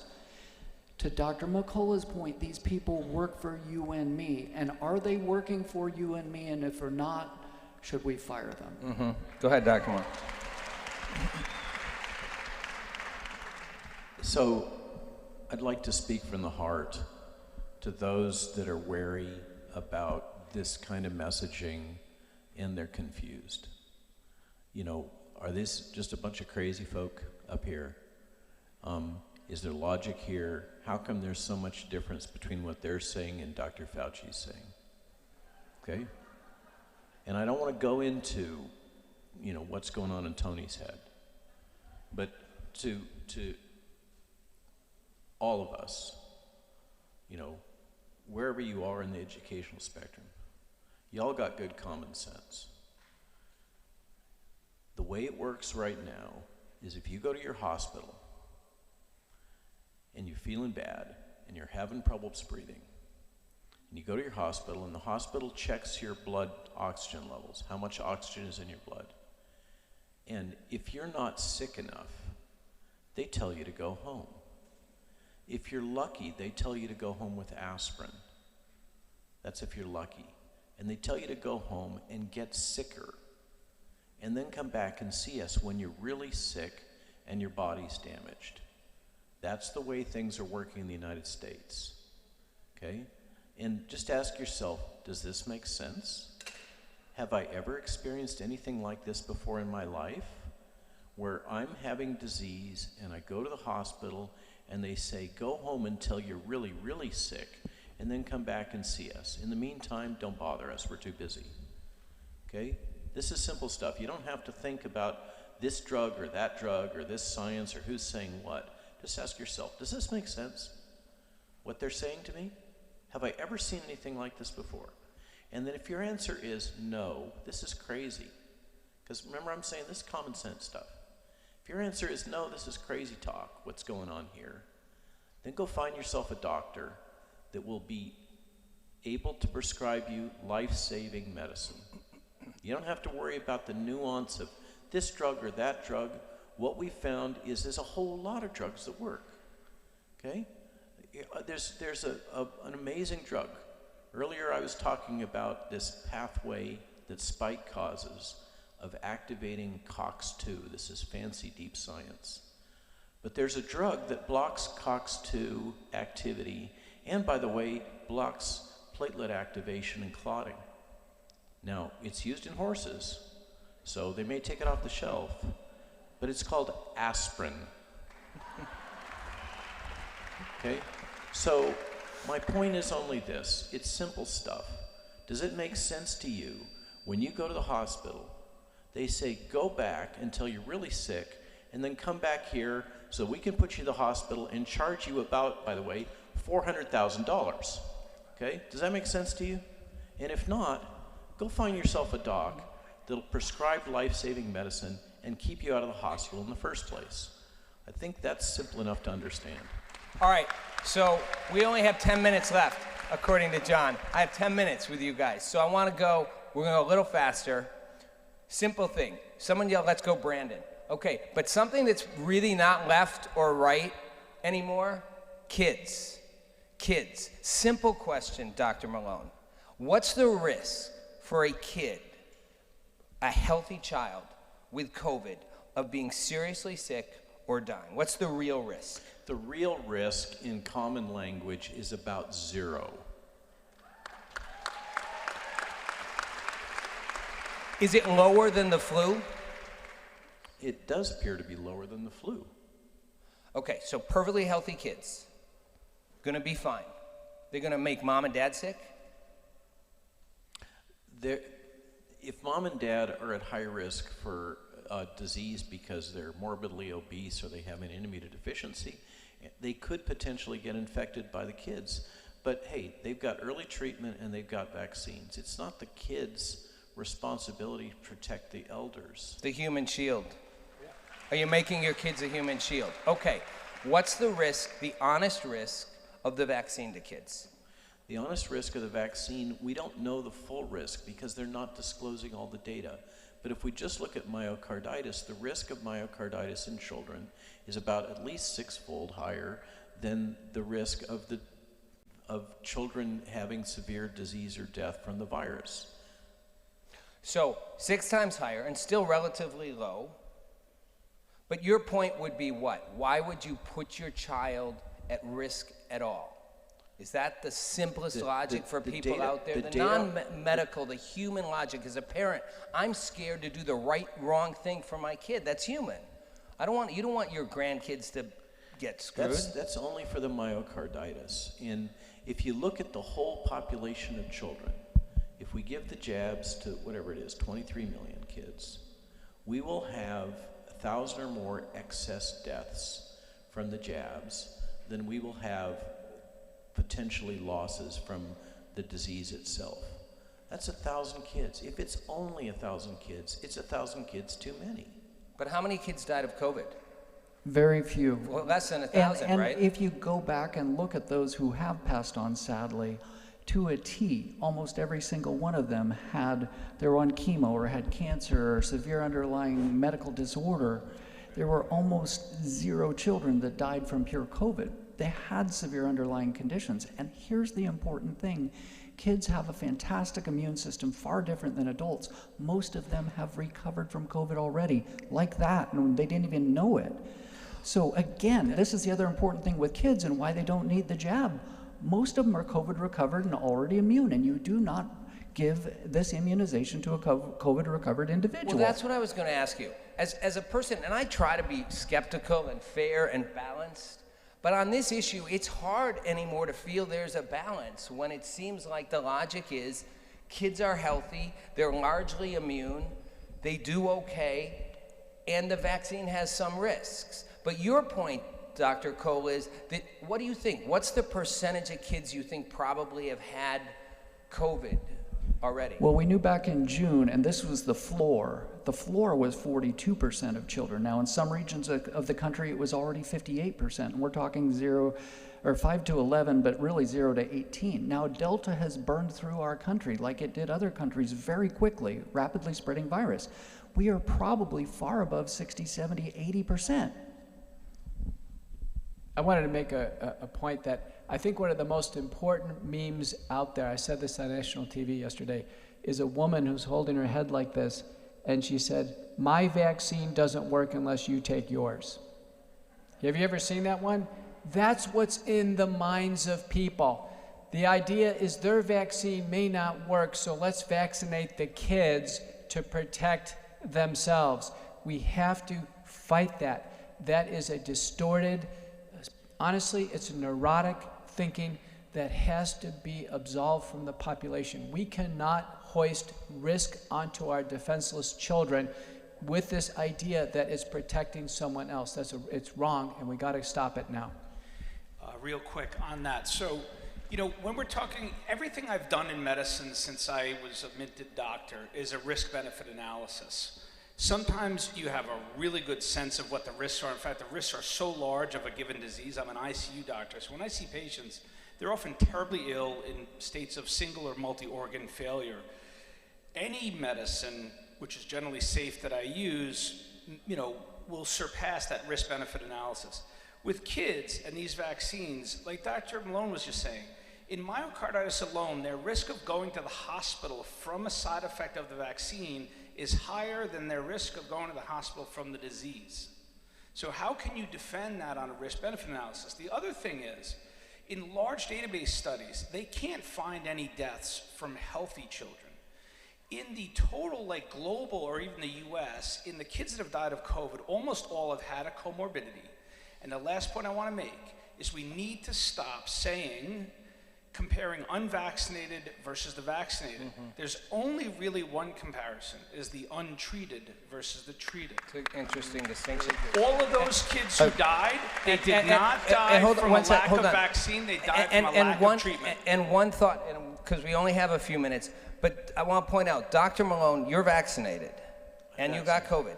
I'm vaccinated because I didn't want to deal with the hassle anymore. I'm immunized. You're immunized, just like Aaron Rodgers. I'm immunized. You're COVID recovered, you know, you're right. So my point is, this isn't about vax or anti-vax, and when it gets to kids, it becomes a whole different conversation. I think we can all agree, even if you're pro-vax, anti-vax, there's a legitimate different issue when you talk about giving kids anything. I mean, they're the last line of defense, like far, far in the back. Yeah, let's look at some of the statistics. In Sweden, 1.8 million kids, 0 deaths from COVID, 0. And they didn't do, they didn't do the vaccination. They didn't socially distance. They did a little bit of that because the society was acceptable, but they didn't mask, they didn't lock down. 0 deaths in kids. Do kids spread? Because you heard that earlier. Do kids spread? Anybody here think kids are super spreaders? Yeah, they're not super spreaders. There's multiple studies, track and trace, not here in this country, France, Australia, China, I'm blanking on a couple others, there's like 7 of them, where they looked at track and trace and kids don't spread. It's very close to 0%, much, much less than 1%.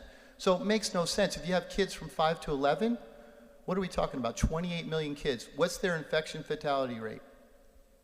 About 0.1 per 100,000, which is basically 1 in a million. So if we vaccinate all of them, right, what would be the chances of, what would we say, 28 kids? Think about that. So what we're doing here, we're vaccinating children, and there's no reason for it. We need a hard stop, no vaccinating our children. Okay, I want to say one last thing. I'm gonna speak in really unpleasant truth. Okay, you ready? This is a boomer disease. Okay, this is a disease that kills the elderly, as is flu, by the way. Influenza pneumonia is often referred to as the old man's friend. Okay, this is a boomer disease. And we have senior leadership in HHS that is largely septuagenarians and octogenarians that are acting like they're afraid. And what they're saying is, we need to sacrifice the kids to protect ourselves. Now, this is a blunt statement, but that is what's going on, is we have elders in senior positions of leadership who are acting out of fear, demanding that we sacrifice our children for their benefit when they only have less than a decade to live. These children are going to live for 70 to 80 years. This is, I'm sorry, there's nothing else to say. This is sick. It is just sick. All right, I'm getting the wrap up, but I want to just quickly touch on natural immunity, because it's the third prong. And I'll let you handle it, Ryan. Natural immunity, COVID recovered immunity. Just a simple issue. I see on CBS that study 5 times more, that CDC thing, but everybody hears that, right? So is there a legitimate protection, a certain amount from the vaccine, despite side effects? Do we know, is natural immunity stronger, equal? is there adequate data to show it's stronger or equal? There is a lot of data. Go to the brownstoneinstitute.org, look at the 106 papers printed there versus the one made-up paper from the CDC with very poor study parameters, no peer review, makes it look like a paper it's not.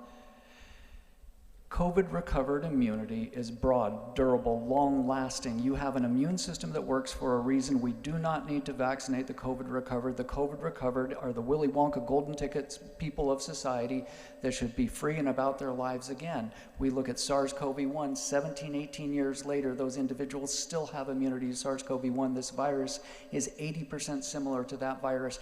If you have a competent immune system, there is about 0 chance of reinfection. Keep your vitamin D levels high to keep your immunity high. That's important. But natural immunity is the way your body has been made through eons. And natural immunity, COVID-recovered immunity, should be recognized by every country, every nation, every person on this planet. So the last thing, we started with treatment, and mandates are a huge issue right now, as is being able to get treatment. One point, again, not for all of you here who may know this, but people watching on the live stream, I think one of the most interesting things is the number of high-profile athletes who resist the vaccine. Because think about it, what's their level of access to doctors? They can get doctors like this every day. They get the best medical advice in the world because they get paid millions to perform. And so many question it. And the latest was Aaron Rodgers, who is immunized, according to him, and you can read the story if you don't know, but obviously came out and said, and I don't want to get vaccinated, bodily choice, and I took a treatment protocol that Joe Rogan gave me, and I know, Dr. Corey, you were on Joe Rogan, and he refers to you a lot, and the question I had is, it's not like it was your protocol, but the point would be, right, that the protocol is almost smart doctors are figuring this out. If you fell off the golf cart earlier today, we'd be okay. I mean, absolutely. Listen, I live in Wisconsin. I'm married to a woman from Wisconsin who's a huge Packer fan, so I think she's thrilled that Aaron's going to be okay and that he's getting good treatment. Yeah, you're no longer a Jets fan now. But listen, you know, we've just been trying to espouse sound medical practice, make sound recommendations that are evidence-based on safe medicines. That message has spread. When you saw all the attacks in the press on horse dewormer and Joe Rogan came out and said he took it, I mean, he just stepped into the line of fire. I mean, that's what I've been calling Pharmageddon, which was a PR campaign designed to destroy the latest in a long line of repurposed drugs that they've sought to destroy for decades. Ivermectin is that one.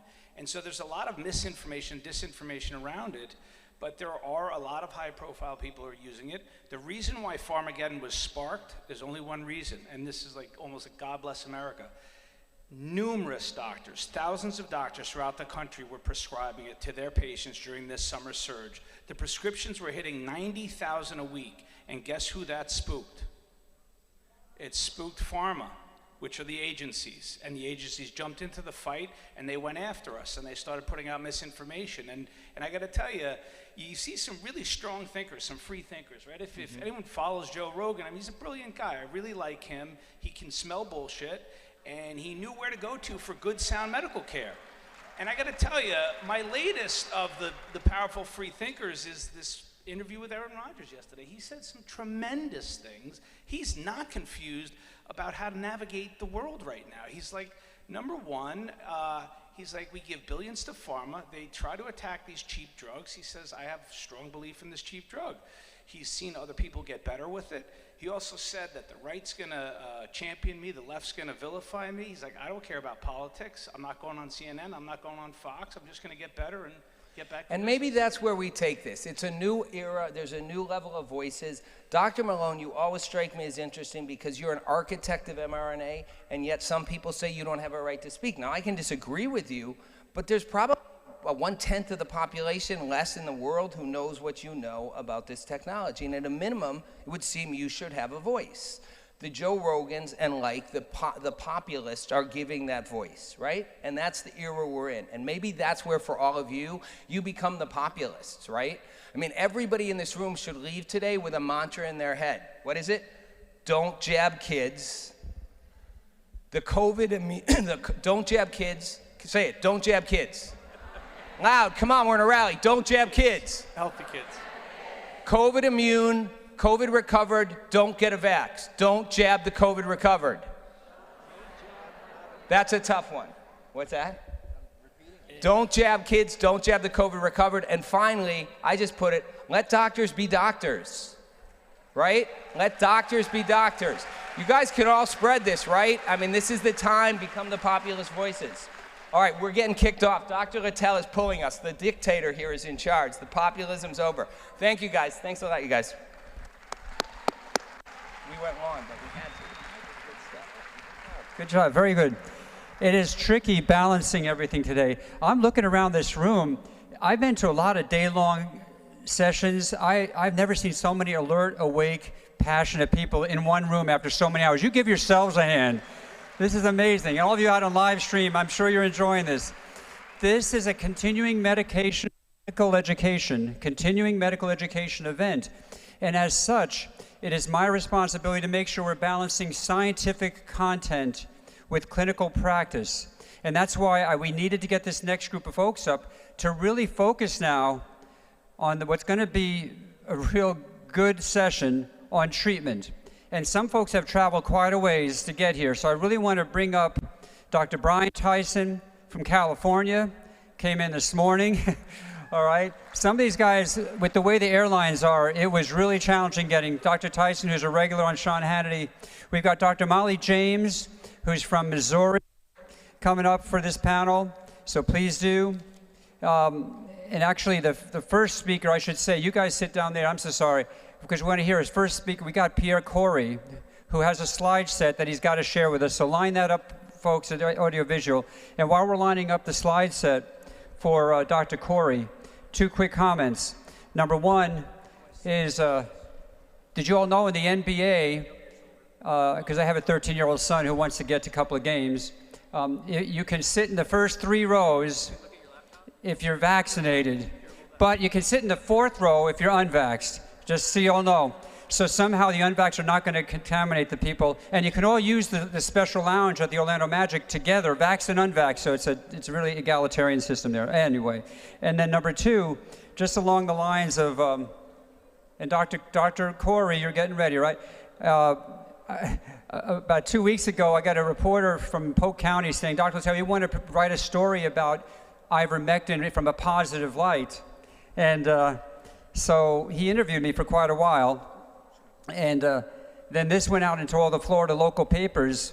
And it's the headline reads, Ocala doctor prescribes ivermectin. And then it went on to talk about how the FDA and the CDC and the health department all say it's a tragic mistake and it's dangerous. And it was so convincing that one of my 86-year-old patients last week called my office here in Ocala and said, I can't see Dr. Littell anymore. He's endangering my life. I just read it in the newspaper. And I called her up. I said, Mrs. Smith, no, you've read it all wrong. This is what newspapers do. Especially here in Ocala, but ultimately it did recognize that pharmacists are being able to refuse the prescriptions, and I just want to let you know this is kind of the fight that we're all fighting. It's, you know, it even mentioned, there's one quote right here, I didn't read this article until today. This other physician says, in his opinion, doctors who prescribe ivermectin will run the risk of malpractice lawsuits if anything were to happen to a patient under their care who's been given the drug. And then right after there, the headline is, Littell is among the doctors prescribing ivermectin. So they're setting us up for failure. But thanks to people like you who are listening, who are more objective, and especially thanks to Dr. Pierre Corey, we physicians are more empowered than ever. Take it on, take it away, Pierre. All right, thanks, John. Hey, John, do we have a laser pointer? Indeed, if anyone in the facility has a really good pointer, please bring it. Laser pointer, if not, I'll just keep going. So I have to periodically look back to see that I'm in sync with my slides, but all right, let's go over early treatment. I'm going to go pretty fast through these slides. A lot of them are visual. They're just meant to send a message, but a couple of points that I want to make. Number one, as you guys have heard probably all day, I discovered that this viral syndrome is highly preventable and highly treatable. Even without vaccines. And that's something I had to learn in medicine. I went into this pandemic thinking that there was no specific treatment for viral syndrome Here I am 18 months later, now knowledgeable of about probably 24 compounds that are highly effective at arresting this disease early in its viral replicative stage. The hospital phase disease gets a lot more complicated. Inflammation sets in, clotting sets in, as you guys are aware, and we have to use a number of agents there. And so we have combination therapy protocols for every phase. And then long haul, we're really pleased that we're having a lot of success with long haul. I invite you all to go to my organization's website, which is flccc.net. It's the iRecover protocol, and we're just seeing so many people being restored to very good health and functioning. Critical fact before I go through the rest of my slides. This is a really critically important slide for all physicians. It's something that almost all physicians have a blind spot on. There is this mass obsession and almost a narrative in medicine that you should not believe anything that doesn't come out of some sort of large, multi-center, double-blind, randomized controlled trial. That is a serious departure from evidence that we know of over thousands of years, really, in medicine, is that you don't need those trials to find truth and to find guidance. In fact, observational controlled trials, on average, throughout the history of evidence-based medicine, lead to the same conclusions as randomized controlled trials. Enough with this obsession with randomized controlled trials. They have value, they are critical, but they should not be solely relied upon. It's damaging us. It's preventing us from really good information to act on. And I'm going to show you that. So real quick, this diagram on the right with all the pretty boxes, you need to understand how to look at this because I'm going to show you about 15 of them in rapid fire. Oh wait, I'm not saying next, that's my problem. I keep advancing thinking that it's going and no one's following me. Okay, so we're on slide, go to slide 1. Next slide. All right, next slide. This is really clunky, this sucks. Okay, slide 1, I already made these points, right? Now you can read them, but I already made them, so we're moving on. Slide 2. Next slide, I guess. This is the point that I just made. This is a review of thousands of studies comparing observational and randomized. They find the same results. Next slide. Now I'm going to be angry, yelling next slide every time. Okay, this is the diagram I want you guys to know. Watch this, since I don't have a laser pointer. But look at that gray line in the middle where there's a red box at the bottom. This is what's called a forest plot, and it summarizes all of the treatment benefits that have been measured from trials. If you have no impact on a disease, which it doesn't favor the placebo, it doesn't favor the intervention, the box will be on that middle gray line. If there is some effect in improving some outcome, it's going to go to the left for treatment, to the right for the placebo.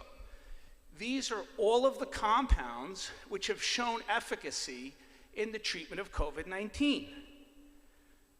Do you see the sheer number of trials and studies and compounds that have shown efficacy? The number 1 at the top is a drug called proxalutamide. Now, that's not a drug that's available to anyone because it's a novel drug and it suppresses testosterone. It's being developed for prostate cancer. But there are corollaries in that class which are highly effective. Those are in our protocols. That's the most potent drug we have from trials to arrest and improve mortality in COVID-19. I'm not going to go through the list, but I will be going over some of these in this talk. But just keep in mind the sheer number. The second thing is, if you look at our protocols, almost all of our trials are repurposed. Many of those compounds are repurposed. You know why? Because when this disease hit, there was a lot of smart doctors, a lot of investigators who just started studying what they had available instead of sitting around, waiting till people turn blue, and the NIH can do some trial on some novel pharmaceutical agent, right? So now we know there's a lot of stuff available. Next slide. Our protocol, right, which comes from my organization's website, which I'm a part of, which is the FLCCC, we're not the only game in town. There's lots of groups, lots of doctors. My colleagues have been very involved with the American Association of Physicians and Surgeons. Their protocol, highly effective. Our protocol, highly effective. We're all trying to evolve. Next slide. Then we have the World Council for Health, a group of now 63 international groups, sort of like the AAPS, the FLCCC, all around the world. They've come together. They have a number of protocols on their website. So there's a lot of guidance that physicians and patients can find on how to treat this disease. Next slide. Let's contrast that with the NIH sadness, okay? This is what's happening in this country. This is unique across the world. There are a lot of countries across the world that know how to treat this disease and treat it effectively, oftentimes with repurposed drugs. This is what we're looking at right now, folks, at the NIH. So, for prevention, they recommend against anything. God forbid you should take vitamin D. So just don't take anything. I'm not even making this up. This is coming from their website. Outpatient, that is literally their protocol. I think Dr. Malone described that. Or you can make an appointment for monoclonal antibodies on Monday. So that would be the other thing that you can do. So at least there's an option. And then the hospital protocol is almost totally non-scientifically based. It's a toxic medicine that doesn't work in the hospital, yet they do it routinely throughout the country. And then long haul is just a farce. Keep going. Keep going. Briefly, these are a number of medicines that you could take chronically to prevent COVID-19. Look at the forest plots. Look at the numbers of studies. Look at the magnitude of benefits. The farther to the left the boxes are, the more protective it is. Ivermectin is insane. In all those protocols, whether you take it even monthly or weekly, highly protective. Your risk of getting this disease plummets to near zero in a number of trials. And it's not the only agent that's available to you. And in combination, you can even do better. Nutritional therapeutics, Nigella sativa is quite protective. Melatonin is protective. All of this is on our protocols. Next slide.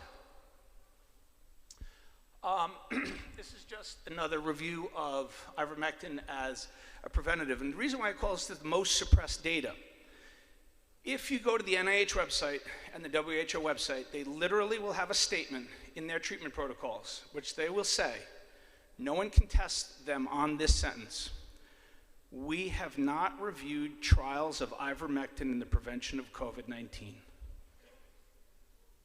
And we accept that. We say, oh, okay. When you get around to us, let us know, right? So it's 18 months. They refuse to review the trials. Those are the trials, folks.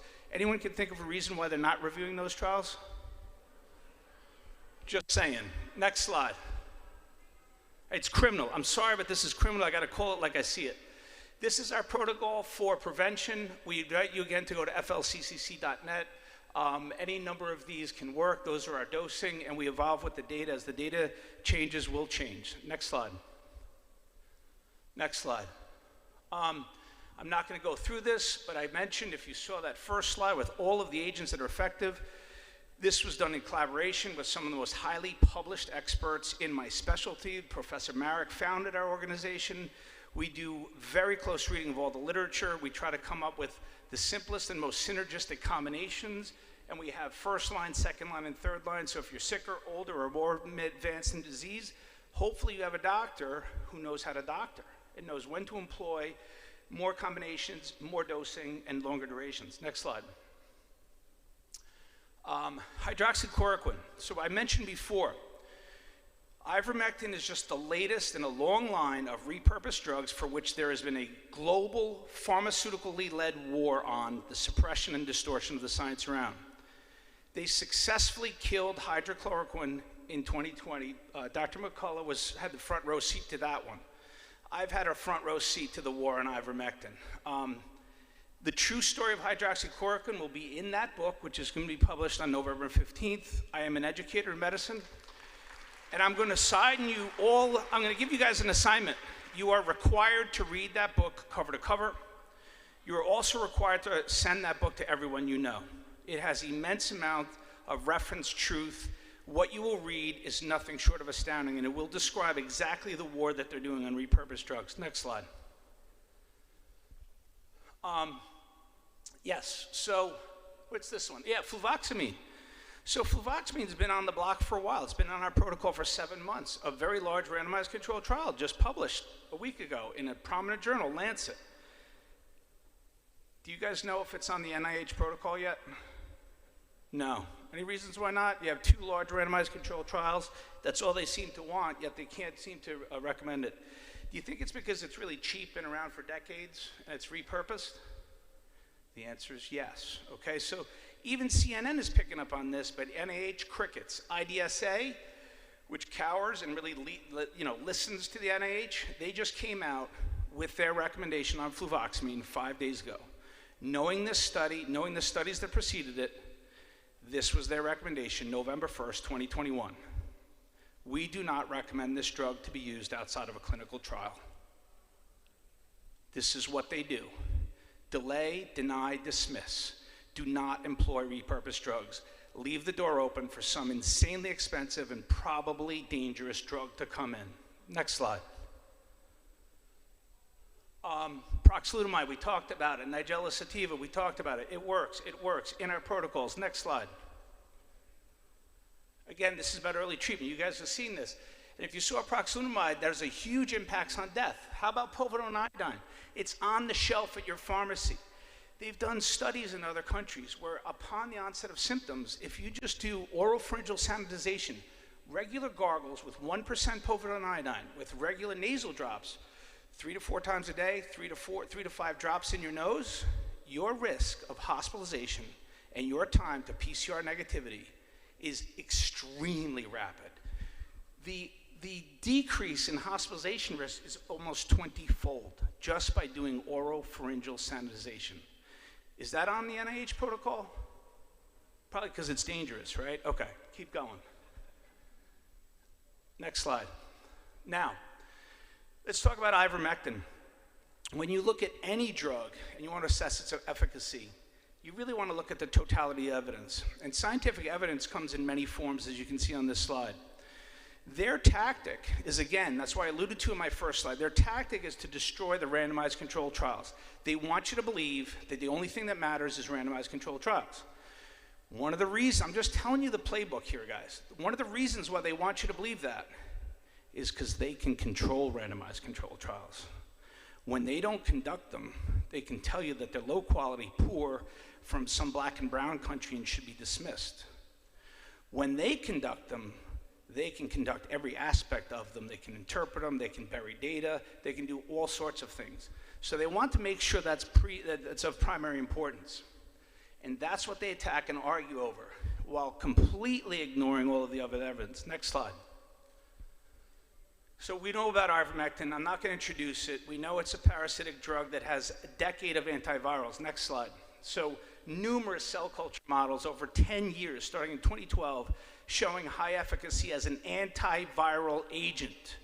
We also know in 2020, SARS-CoV-2 cell culture model, again, massive impacts in eradicating the virus from a cell culture model. So, basic science, in vitro, check. Next slide.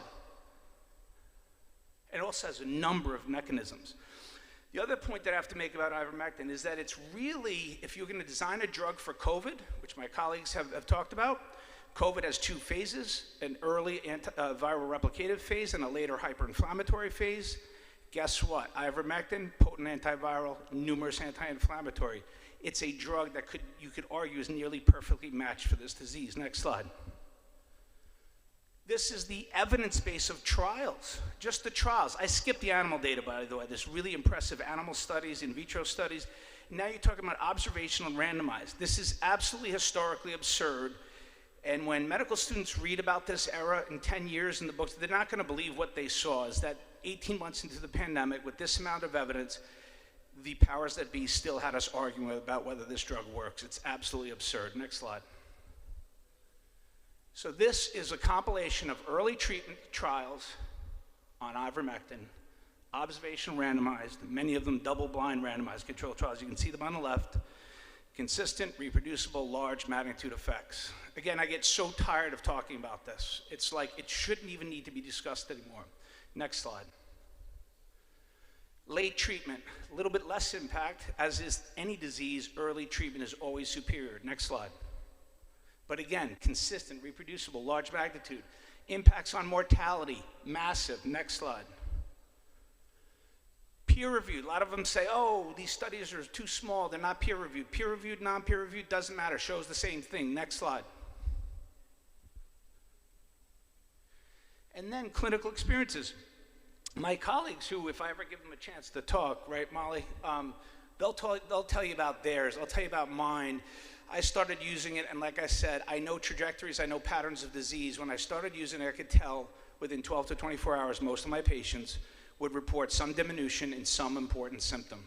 And that trajectory usually broke the trajectory they were feeling, and they continued to improve. Many of them rather rapidly, like Aaron Rodgers. And then Dr. Syed Haider, who's one of a doctor, very busy telehealth doctor, who's reported his experiences to us because he uses our protocols. I mean, he tweeted the other day, 4,000 patients, not one death. Lots of complaints and lots of fights with pharmacists, though, because we're at a war here. It's a war on repurposed drugs. And I can't see the bottom, but I think there was like 20,000 retweets. Very popular tweet, that one. People are listening. Next slide. And then the safety is truly unparalleled. Don't believe the hype. It's all PR. It's all disinformation. No, our nation's gunshot wound victims are not waiting outside while the ERs are filled with ivermectin overdose patients. That was a joke the first time I read it. It's now not even a joke. It's actually really sad. Next slide. In India, it costs 6 cents to make a tablet. If the government bought this in bulk and manufactured it, you could get that price down. You could supply the entire country. Almost like, I think it was Ryan who talked about it in Uttar Pradesh. They eradicated the disease from a population of 241 million people with the systematic deployment of ivermectin in the prevention and early treatment of COVID. It is possible. I think they are the benchmark for the world if the world was listening. Next slide. This is just a list of the opposition to ivermectin. When you think of a war on a repurposed drug, you have to ask yourself, who would conduct that war? And it's those with massive financial and political interests. That's probably not an exhaustive list. It's just the ones that I could think of that are in front of my face. Next slide. They've employed disinformation. It's the distortion, the deliberate dismissal and suppression of science that is inconvenient to corporate interests. Does anyone think that ivermectin might be inconvenient to a corporation's interest right now? Maybe, right? Okay, next slide. And the other problem, go back one slide, is that in historical reviews of corporate disinformation tactics, which was first pioneered by Big Tobacco and has been since copied by many pharmaceutical companies, they always employed media, but never to the extent you see in COVID. The way the media and the social media has literally been fallen in line. They're actually owned by the same people, so now you see how this kind of stuff works. And I'm like a physician. I'm talking about all these nefarious societal influences. The only reason I'm standing here as a physician talking about it is because I've had a front row seat. And as a doctor who's trained to figure out problems, I'm a diagnostician, I couldn't understand what was going on for so many months. And it was only from reading and talking and observing and seeing actions that were totally disconnected from what I knew as good science and pragmatic medical guidance. And the only answers that actually made sense are the ones that I'm sharing with you. I hope I'm wrong, but it's how I see it. Next slide. Of the many tactics, boy, they know how to do this. They go after high impact journals. They put crap studies in there which show the opposite of what I say. And then what happens in the ivory towers? Which papers do the ivory towers hold up at me and wave at me and tell me I'm a moron and I don't know what I'm doing? Those papers. The only papers you see in high impact journals are negative ones. I know many doctors, trialists, investigators of positive ivermectin trials with stacks of rejections from journals.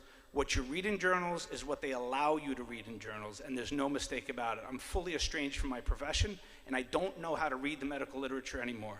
I really don't. Next slide. There are still, though, numerous reviews, except they have employed another tactic. Let's say you're lucky enough to get published. They come after you. Unprecedented in the history of myself and my colleagues' careers are papers that passed peer review. Experts in their field reviewed all of our papers, extensive multiple revisions, went for publication, and they were somehow mysteriously whacked, retracted. They just said no, and they didn't publish them or they took them offline. These people have power, and they're controlling our journals. Next slide. Those are the three that have done it. Briefly, I'm going to go real quick. I talked about basic science, in vitro, in vivo, observational, randomized. Let's just talk about epidemiologic. Like, who in the world is kicking ass with ivermectin that you don't hear about? Next slide. Mexico City, a year ago in the winter, hospitals overflowing, running out of oxygen, all through Mexico City, mobile testing units, 250, rapid testing. Everyone got a treatment kit that they could. They compared those with treatment kits for those who didn't, up to a 76% reduction in the need for hospital. Next slide. Misiones, Argentina, same thing. Early treatment kit, what did they find? 88% reduction in death if you got early treatment. 75%, notice the consistency, 75% reduction in hospitalization. Next slide. And these are actual health ministries who said, hey, people talk about this is working, it's cheap, it's safe, these people are dying, they're all filling up our hospitals. Why don't we try like an early treatment trial? And let's collect the data on it. Those are the folks that have done it. There have been a few awake health ministry and public health officials who really are and do have our public health as a primary purpose. La Pampa, Argentina, another state, same thing. 65% lower chance of ICU and 55% lower chance of dying. And then we go to Uttar Pradesh, next slide. And this is literally what I think rivals any public health achievement in history. They did a massive campaign. It wasn't just ivermectin. I want to be clear. This is good old gumshoe public health. Massive forces of public health workers, over 70,000, traveled across the state, 97,000 villages, armed with rapid testing kits. They tested everybody. They contact traced it. They surveilled them. They quarantined them. Anybody positive got treatment. Anybody positive, their household members got ivermectin as prophylaxis. All the healthcare workers got prophylaxis. And September 20th, they reported right there, out of their previous 2.5 million tests, 201 positives. That's 0.004% positive, which is effectively zero. They've effectively eradicated the disease from their state. They had 67 out of 75 districts without an active case. That would be like someone reporting that in 40 of 50 states in our country, there was one active case. Can anyone imagine that day happening? I don't know, maybe it'll happen in the future. Next slide. And then, I already talked about Pharmageddon. I'm tired of talking about it, but that's what triggered it. I mentioned it in our Q&A. The doctors are woke, people are figuring it out, they know this stuff works, they're stopping to listen to the agencies, so they had the gall to start using it more and more and more, and it spooked a lot of folks. Keep going, next slide. I'm down to the end, John. On like the home stretch here, and then this is the crap they pulled, snarky tweets, it's not funny, right? People's lives are absolutely in the balance. And then everybody falls in line with them. The CDC issues a bulletin, all the boards and societies, they just fall in love to say rules and love to put down doctors, and they start telling people, don't use it, don't use it, don't use it. And guess what? The pharmacists fell in line. Now the pharmacists stopped the fill. You got people who can't get medicine, life-saving medicine, who are acutely ill with this disease and dying. Next slide.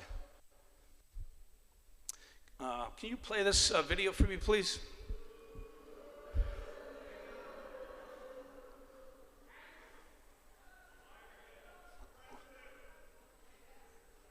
Is it playing? I guess it's not, huh? I was really hoping it would play, but that is an interview on live television, national television, on CNN, August 29th, 2021.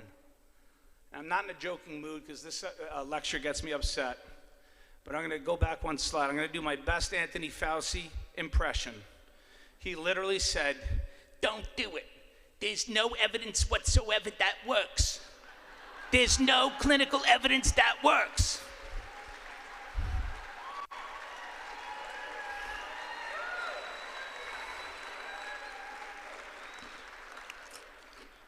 Okay, next slide. And then can anyone figure out why Pharmageddon was created? Because on October 1st, right, Pharma came out with their novel pharmaceutical pill, high dollar, high risk, entering the marketplace. They had to keep the market open. There you go. There's Merck's Molnupiravir, and then just a day ago, you have Pfizer jumping into the game with theirs. Medicine by press release, they come out with these fantastic results, which are almost clearly manipulated. Next slide. I got 2 more slides. This is just a little rundown. If you compare Merck's new drug versus ivermectin, $700 versus pennies, no death rate improvement, whereas ivermectin you have repeated reports of massive reductions in death rates, an unparalleled safety profile for one that you have concerns over risk defects, and then also one trial and N 60 and not considered. Is this a fair playing field? I don't think so. Next slide. And then you have this Paxlovid, very cute name, but this is the Pfizer one. In their press release, 89% reduction in hospitalization. Interesting. Okay. You guys have to know one thing about pharmaceutical studies, just like the one before where I showed you that in a review of decades of trials, observational randomized reached the same conclusion over decades of trials. Studies conducted by pharmaceutical companies are absurdly positive the high degree of the time. Somewhere between 86 and 90% of the time they're positive, whereas independent studies of the same drug or a similar drug in the same disease, 50% positive. So anytime you see a claim like that, you know that's BS. That's inflated and manipulated by definition. And if there was ever a time to inflate and manipulate a study right now, you think in a global pandemic there might be some little increased incentive to do that? Maybe, right? So the other thing is, what's funny is in the one of the first reports of efficacy of ivermectin in the world, which was my colleagues, Dr. Morgenstern and Redondo in Dominican Republic, they saw that it was working in March of 2020. They put it into their protocols in their clinics in Dominican Republic, and they published a trial in June 2020 of like their first 2,700 patients in the ER. Look at what they found in June of 2020. 2,700 consecutive patients, 3.6 days after symptom onset. Paxlovid is claiming that they treated 1,219 within 3 days of symptoms. 0.77% hospitalized, one died. Paxlovid, 0.8% hospital, none died. Equal results, equal efficacy, one super cheap. The other thing is that it's thought to confer a fair amount of resistance, so we don't know how long Paxlovid is going to hold up. Next slide. Last slide, I do want to mention this. This is really important because it speaks to what's happening in this room. The message is being put forth by my colleagues, but in California, you guys might not know this, but Governor Newsom, a month ago, put out a mandate for K through 12 children. All children must be immunized. That has sparked a rebellion across the state. We have colleagues that have formed a unity group, which is a rapidly formed coalition of numerous parent groups, left and right sides of the aisle. They are coming together to protect the children. This is a massive effort, and I want you guys to visit that because I think it's a bellwether for the nation. I think what they're doing can be copied across the country, but this is a really great effort at protecting the children. I want you guys to know about it. Unity Project Online, that's the landing page. It'll launch this week. And then finally, my last slide. I'm done here. Probably went too long, but I was too emotional and too angry. And plus, I had to look back every time. You guys get it. It's treatable. There's a whole bunch of stuff that does it. You can treat it early, late, and after, but it's best to treat early. Thank you.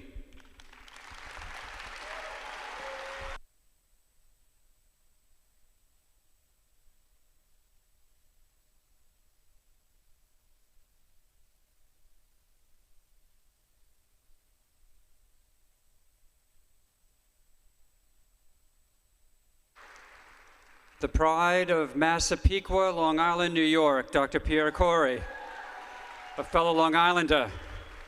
All right, we're going to bring up, thank you so much, James, an intensivist from Missouri who has her own story to tell. And as we all do, I'm just so thankful I'm not having to be up here. I can just let you all do the great work that you're doing. Thank you so much, Dr. James, one of our heroes, critical care. Thank you. I don't have slides. I'm a clinician, not a scientist, so I'm going to tell you some stories about my experience and about some of my patients. So I'm going to leave you a question to ponder as I talk. What do you want out of your doctor? What are your expectations? What do you want your doctor to do for you? So I'm a board-certified general surgeon and critical care doc, and I'm also certified in functional medicine. For the last 5 years, I've been practicing critical care and functional medicine. And last March, I got sick with COVID. And when I was sitting there, I was watching the press releases and the daily updates. And the governor of New York begged for help, right? Do you remember that? And I said, I need to go. And I was assigned out there to a hospital. I went for 10 days. The hospital I was assigned to generally has 7 to 8 vented patients. When I showed up, they had 75 people on ventilators. So it was bad. And I've tried to figure out how many patients I've seen in the ICU. It's well over 1,000, it may be 2,000 critically ill COVID patients. So it's certainly not the most, but it's quite a few. I ended up from the Midwest, and I had a full-time job there, but what I saw in New York, I wanted to keep going back. So I actually went to a second hospital for a couple of months, and then I took a job at the first hospital. So I lived through the first surge in New York, then it came to the Midwest in the fall of last year, and then right after the new year, New York surged again. So it's been pretty busy and some pretty long days. There was a point, I do telemedicine as well. So this is across 12 hospitals in 3 regions of the country and 4 health systems. I had a 40-year-old that needed ECMO during the Oklahoma City ice storm last year. That was a challenge. I had a 41-year-old with a 109-degree fever when I walked in the first night. I had a Cambodian 60-year-old gentleman that I first met in the ICU. I put him on dialysis and we did his trach. A month later, I saw him in the vent unit. He was actually off of dialysis and he was doing okay.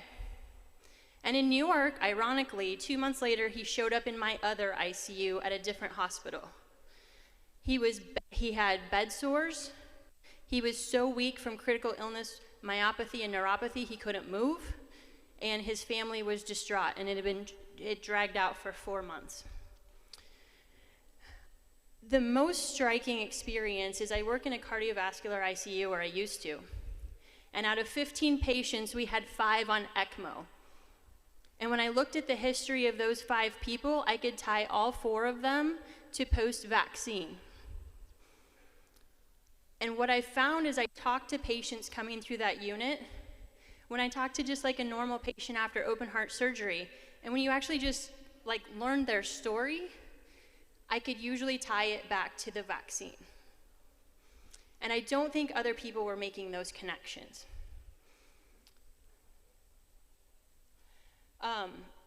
But being in the trenches, I've seen pretty much every treatment.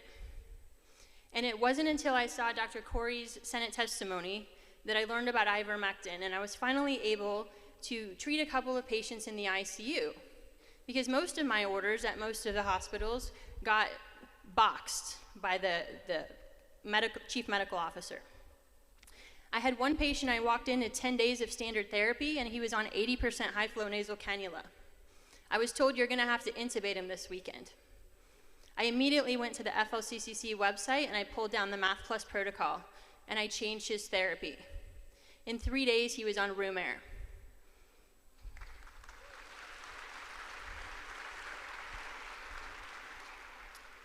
I don't think in all of the other patients I've ever seen anyone get that well that fast. And he bounced through for another reason, and he stayed off of oxygen and was doing well from a COVID standpoint.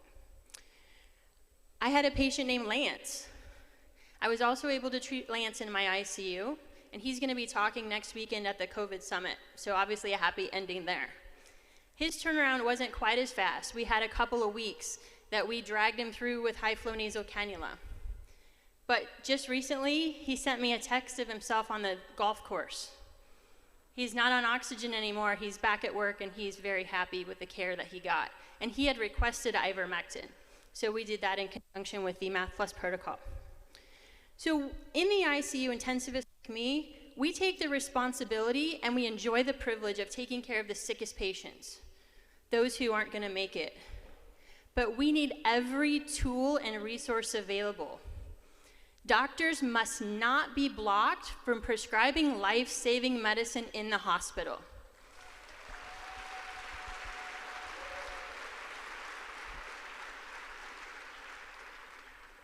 As I mentioned, I myself was sick with COVID at the very beginning when we didn't know what that looked like. So I had natural immunity. So you can probably see where this is going. To Mr. Childer's point, I actually took care of a patient who was 90 days post-natural infection, that arbitrary 90 days. He was vaccinated and showed up in my ICU 24 hours later with a cardiac arrest. That happens. And that's been reported in more cases than that. So because of that, I chose not to proceed with vaccination. I'm now an ICU doctor without a hospital. And I might ask anyone here who's not able to practice medicine like they were a couple of years ago because of the issues we're talking about today, would you like to stand up?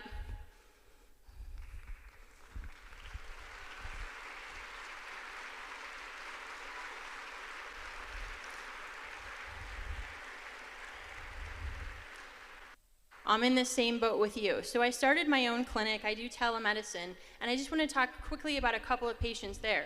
One of them was Michael. Michael is 65-ish. His wife was hospitalized with COVID, and when he called me on the video chat, he could barely get out a sentence. His stats were 85%, and it was a Sunday night. There were no pharmacies open where he lived. So that night, I was really worried that I'd get a call the next morning he had passed, because he just looked terrible. The next day, his nephew went to the pharmacy to get his prescription filled. The first one only had a tiny fraction of what I had prescribed, so he didn't even have enough for a dose or two. So I sent it to another pharmacy, and that pharmacy gave me 3 reasons that they couldn't fill it. The first was, well, he already got a fill, and we don't want him to get a double fill. I'm like, he doesn't want to, he just wants one so he can get better. The second one was, the state of New York will not allow us to fill an ivermectin prescription. I said, well, that's funny because your chain down the road just filled it for us, so I don't think that's right. And at the end of the day, they wouldn't fill it. So the family resorted to what a lot of people have resorted to. They went to a veterinary store, and they bought it, and they took it. 24 hours later, Michael video chatted with me. He could talk in complete sentences. His stats were above 90, and he looked good.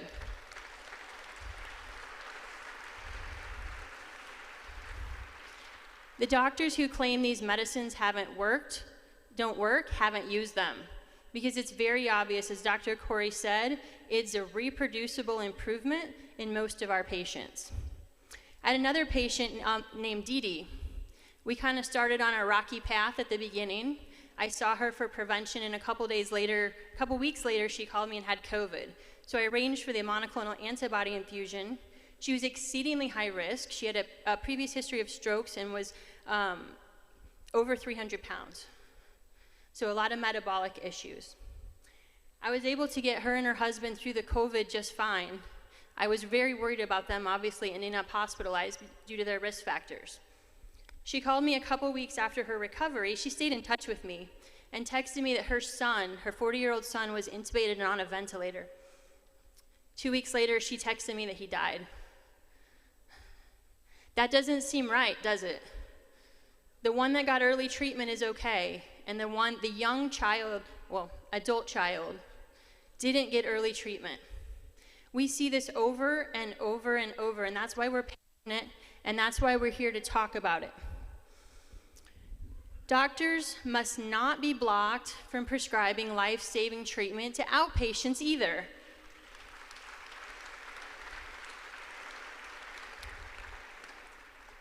So the next case is my last one, and my brother gave me permission to talk about him today. 3 weeks ago, he got sick with COVID. He's 40 years old and is a big guy. Do you know how many 40-year-old big guys I've told you about today? A lot, and there's a lot more where that came from. So we started early treatment, and he kind of didn't bounce quickly, and I escalated treatment. So the question of what do we want from our doctors, I'll tell you what I wanted. I wanted a doctor that would do anything in their power to help my family.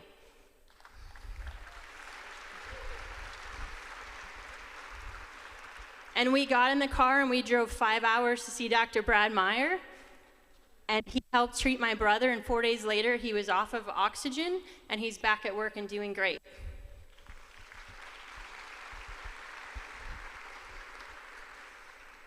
Patients want a doctor who's going to do the absolute best in their moment of fear to help them, to tell them it's gonna be okay and bring every resource available to help their loved one. Doctors cannot be blocked. They cannot be threatened. We cannot have barriers like the pharmacies have to provide life-saving treatment for our patients. So I ask you again, what do you want from your doctor? And where are you going to be able to find them?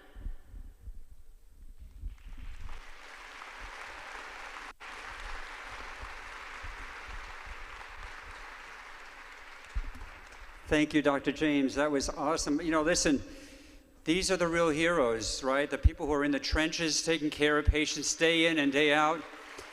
And speaking of real heroes, are there any nurses in attendance right now? If you're a nurse or respiratory therapist, please stand. And if you've worked as a nurse especially, stand up, please. Stand up.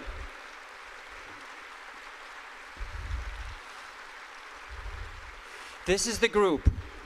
This is the group. I mean, I've been in and out of hospitals too. When I'm somewhere today, I have to go visit a patient of mine who's on a COVID unit in the ICU right now. And frankly, he's not doing all that well. But I'll tell you what, you know, as somebody said earlier, I think Dr. McCullough said, these patients have been abandoned, right? So we go into the rooms and we try to give them hope. But the people that are there with them, 12 hours in and out, and longer than 12 hours, are our nurses. And I have seen such heroism in the nurses, so I want to thank you all. All right, and now, without further ado, Brian Tyson, Dr. Tyson, all the way from California.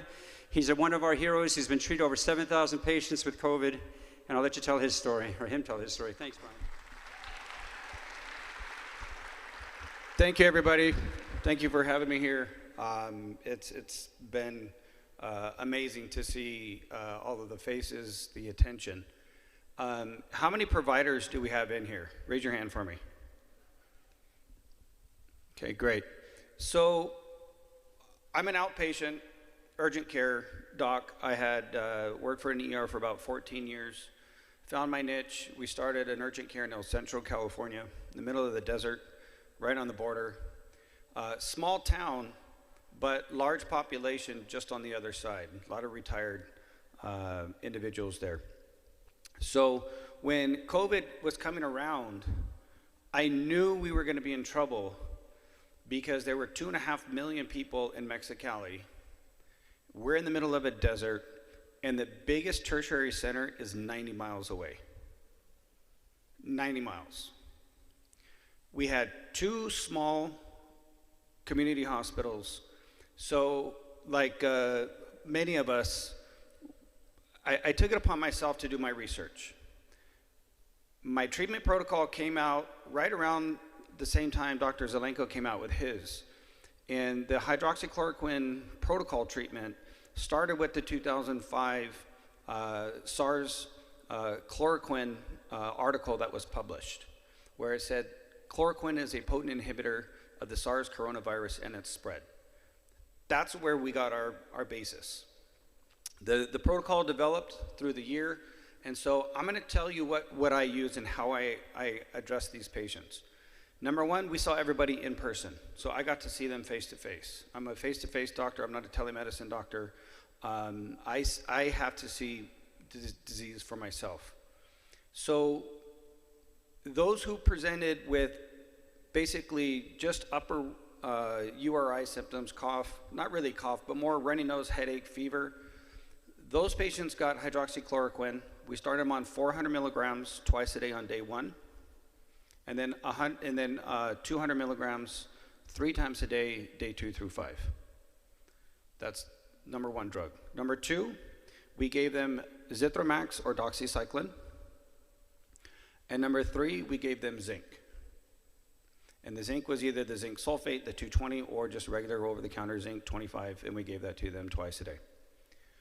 We also used vitamin D3, 5,000 units a day, vitamin C, 500 milligrams twice a day, and we started using N-acetylcysteine, NAC, okay, 600 milligrams a day. That was the foundation of our treatment. That's what it started. If patients had pulmonary symptoms, if they had the chest pain and they had the shortness of breath, We did chest x-rays.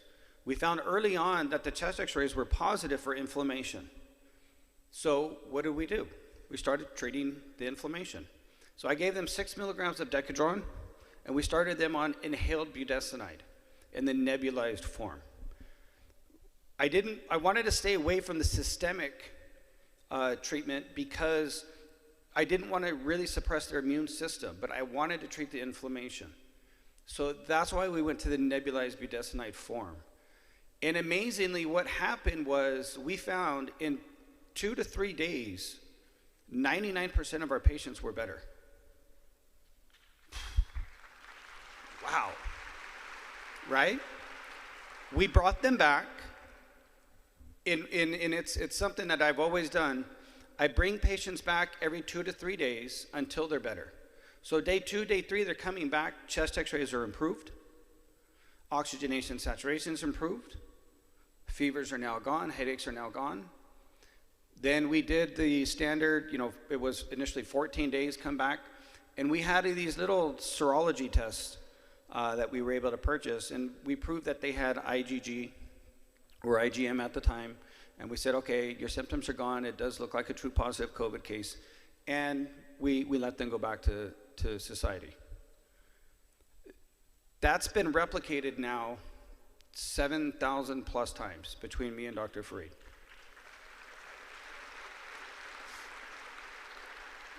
When we looked at those patients who started treatment before day 7, we have a 0% mortality with 1 hospitalization. If we started treatment after day 7, we've had 4, I think now maybe 5 people have passed, and we've had 8 hospitalizations. But what we've noticed is because we're the only treatment center basically in our area, we started getting sicker and sicker patients.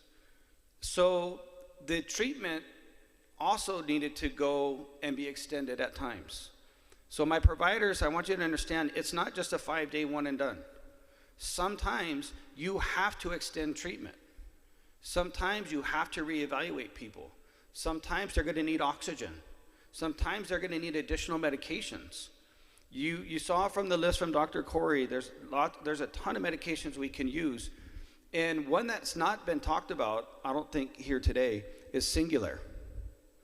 So Singular being a leukotriene inhibitor, and we use that a lot with asthma patients, okay? With those pulmonary symptoms, I started using Singular at night, 10 milligrams, okay? And that also showed a significant improvement in their oxygenation and pulse oximetry. Aspirin is a standard that I think everybody should be taking. So aspirin, I think I forgot to mention that. Everybody gets 325 of aspirin if you're an adult, 81 milligrams if you're a teenager. Yes, I'm giving aspirin to teenagers. It's a little, against practice per se, but it's not. Rye syndrome in teenagers basically doesn't happen. So the moral of the story is, look at the symptoms, treat what you see, and use appropriate drugs for those treatments. It's not a diagnosis of COVID. It's a diagnosis of inflammation. It's a diagnosis of pneumonia. It's a diagnosis of hypoxemia. It's a diagnosis of a febrile illness. It's a diagnosis of nausea and sometimes vomiting or diarrhea, hydration. Giving people IV fluid has made a big difference. Getting people monoclonal antibody early on in treatment is also recommended and has been shown to have a huge improvement. So I've seen from 2 months to 102 years old, I've seen unvaccinated to vaccinated to even booster vaccinated positive patients. But the one thing is they all respond to treatment. And I think that's the biggest lesson that I want to make sure that everybody hears. Early treatment is so crucial, and they need to stop blocking us from saving people's lives. Thank you.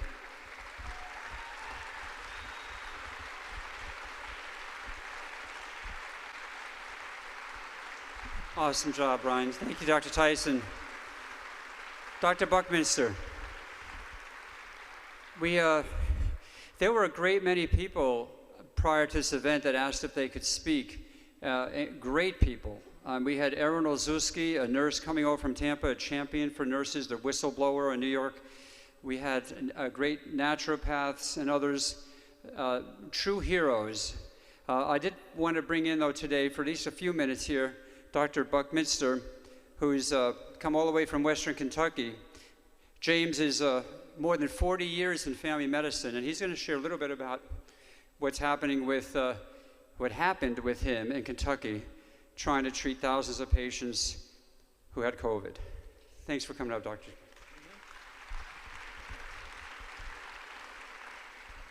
Hi, I'm Dr. James Buckmaster. I'm from a little town in Western Kentucky. I'm a solo practitioner. I've been there for about 40 years. I just had my wife and myself to run the practice. Some of our staff left early because they had to go home and take care of their children. And once they closed the schools, so it was just her and myself. And we've we've worked 14-hour days probably for the last year. And in the last 2 months, we've worked 14 hours a day, 7 days a week, and we've come to somewhere around the number of 7,000 patients that we have treated successfully for COVID. And our patients, most of them, of course, Henderson's not that big. We didn't have 7,000 people there, but we had a lot of telehealth people that called us. And, I've worked harder now than I did as an intern, and I'm trying to retire. So it's just... my whole career is flipped upside down. And I was shaking my head thinking, oh, I just want to go home, But anyway, I was created to heal, and that's what I was going to do. And if it meant my own life, I was going to do it.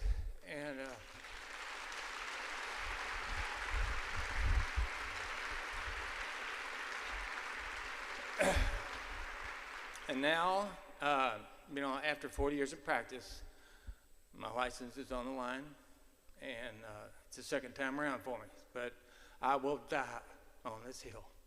I will.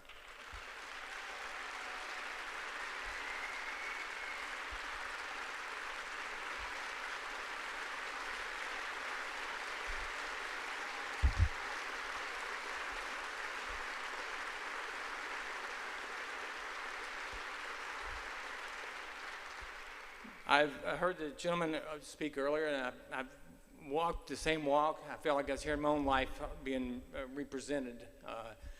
I've had patients that were just amazing. I had one guy that he basically was in an intensive care unit at a small hospital, and he ripped out his intubation tube and walked out of the hospital, and he called me. And I was like, okay. So, where are we going to go from here? He said, I don't know. I thought you had some ideas of that. So anyway, we started treatment. I threw everything at him. He was a big guy. That's one thing I noticed that, the bigger people got sicker, so I was very aggressive about treating him. I put him on ivermectin, hydroxychloroquine. We put him on, high doses of zinc, everything I could think of. And he's home today. He's off the oxygen, and I told him to go back and visit the people at ICU and say, hey, I made it. So it's one of those things that I try to encourage my patients who have been successful, and my patriot pharmacists have gone out on a limb to do the treatment, to go back to them. Go back to that pharmacist and tell them, thank you. Thank you for saving their life, because if they weren't there, we weren't going to be able to do it.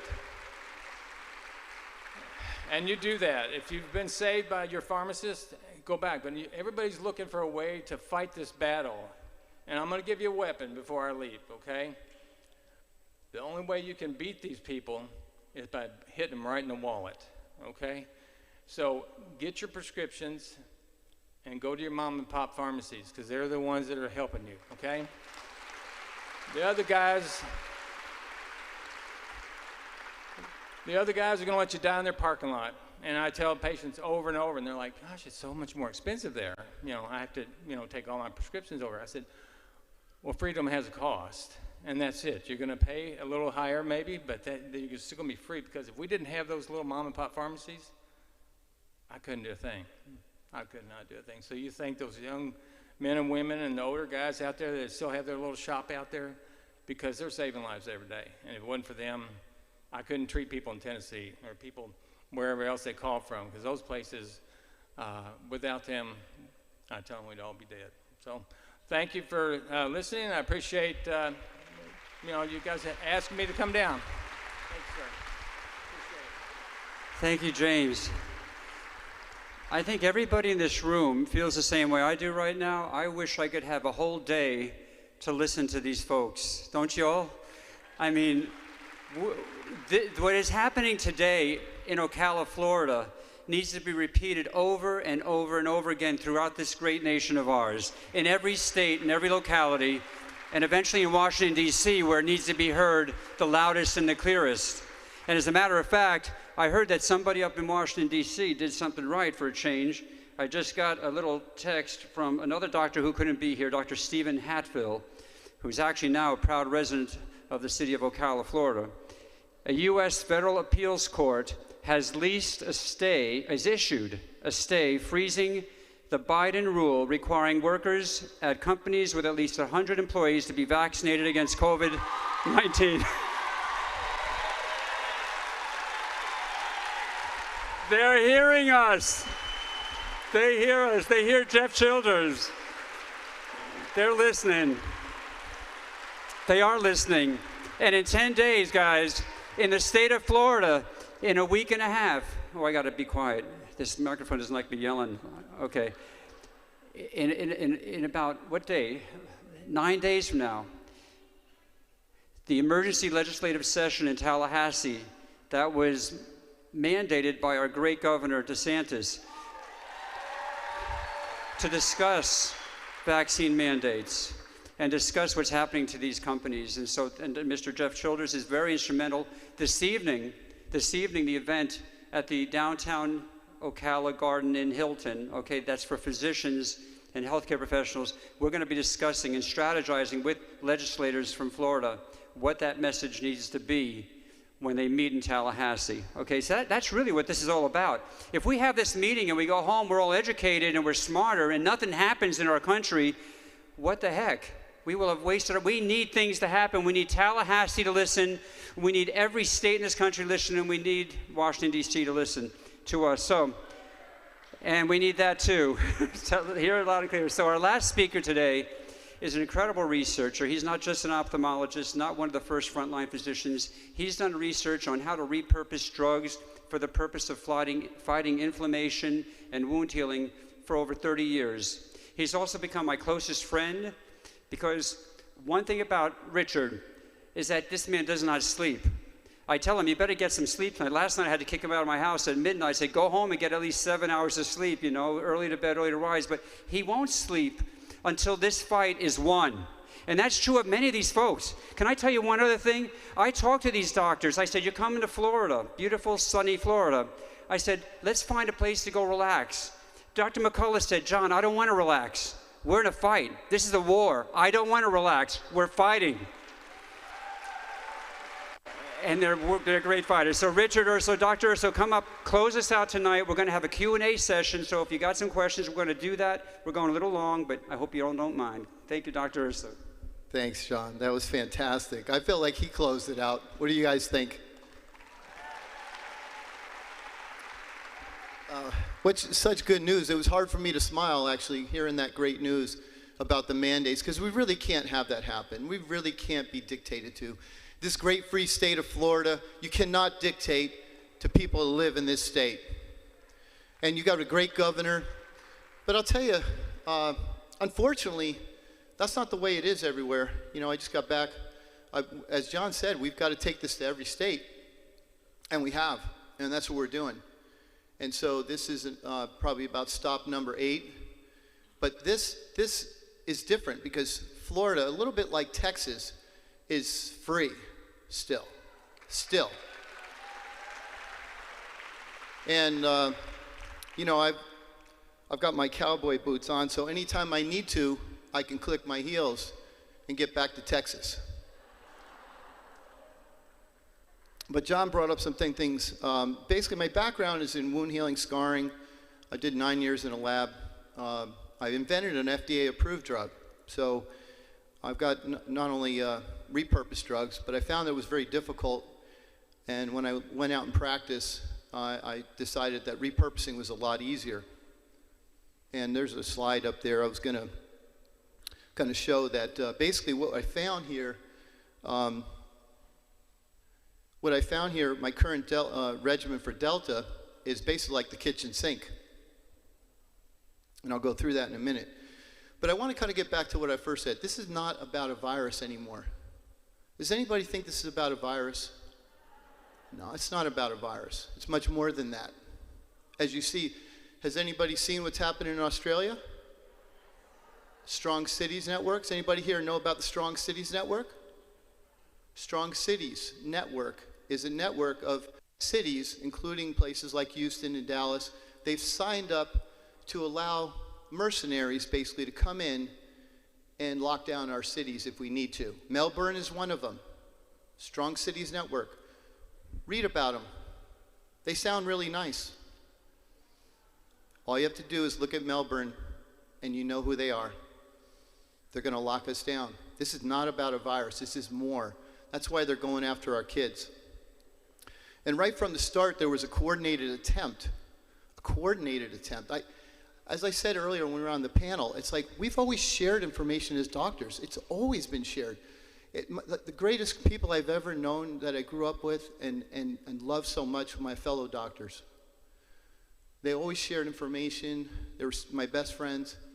And I don't know what happened this year. It shocked me in the beginning when they were saying that we should go home. And I'll tell you, it was pretty frightening early on. I was talking to somebody earlier about how it was last March. And I basically looked at this starting in February and found about 9 or 10 different things that might work. A lot of them are on this list. I don't know where it is, but basically almost all the drugs on that list stop inflammation. As I said, it's a biphasic disease. I talked about it earlier. It's a virus early, and it's viral particles late. I say cars early, car parts late. Nobody dies from the cars, they die from the car parts. They're dying from the inflammation, they're dying from the blood clots. Our job as doctors is to try to decrease the amount of viral load so that we'll have less inflammation and less blood clotting. So it's one of the things as you treat, less inflammation, less blood clotting. That's our job, right? And a lot of the things that are on that list, which I guess keep disappearing, are anti-inflammatory and anti-thrombotic. But a good number of them, surprisingly, a good number of them are antiviral. And I would say ivermectin is considered a wonder drug, but a lot of these are wonder drugs.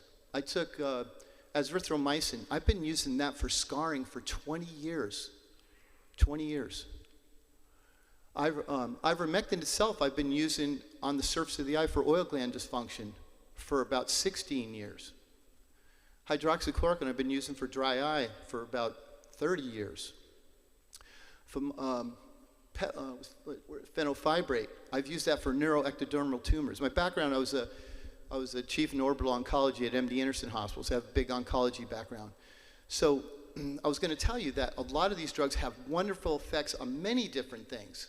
Besides what we knew, cholesterol and things like that, that's not what the only thing they do. They do a lot of other things. And so we kind of think things are in a box, but they're not in a box. And as a scientist, you're always thinking outside the box. And that's what we expect from our NIH, our CDC, our FDA, but it's not happening. As you'd heard Pierre talk about earlier, they're captured. There's no creativity there. But I can tell you underneath the top political people, there is actually. So I have to take that back. If you talk to people underneath in the lower levels in the NIH, the CDC, and the FDA, those people are incredibly intelligent, they're incredibly bright, but the political messaging is horrible, as we all know. There's no reason to have a guy like Fauci saying what he says. I mean, he's so duplicitous. It shocks me all the time how often he says what he just said. We should vaccinate our children. This is insanity. So, as we said, John and others have mentioned, we come here not as one doctor. That's how they attack us, one at a time. But we're not one doctor. We are the International Alliance of Physicians and Scientists, 13,000 strong, to represent the truth.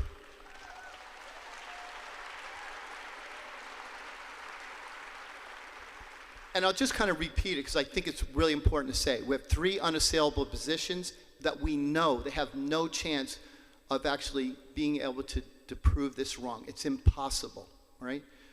Do not vax our children. Do not.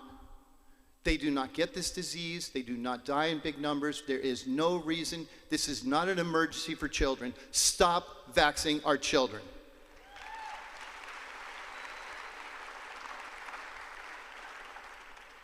And for those of you who haven't seen it, brownstone.org, it's been compiled primarily by Paul Alexander, who's here. Paul, thank you for doing such a great job. The COVID Recovered. The COVID, he's put all this material together, so if anybody asks you about the COVID Recovered, that material is there. 106 studies now. Stop vaccinating our COVID Recovered. Immunity, natural immunity is important, and natural immunity is what we create for herd immunity in the long run. That's going to stop the pandemic.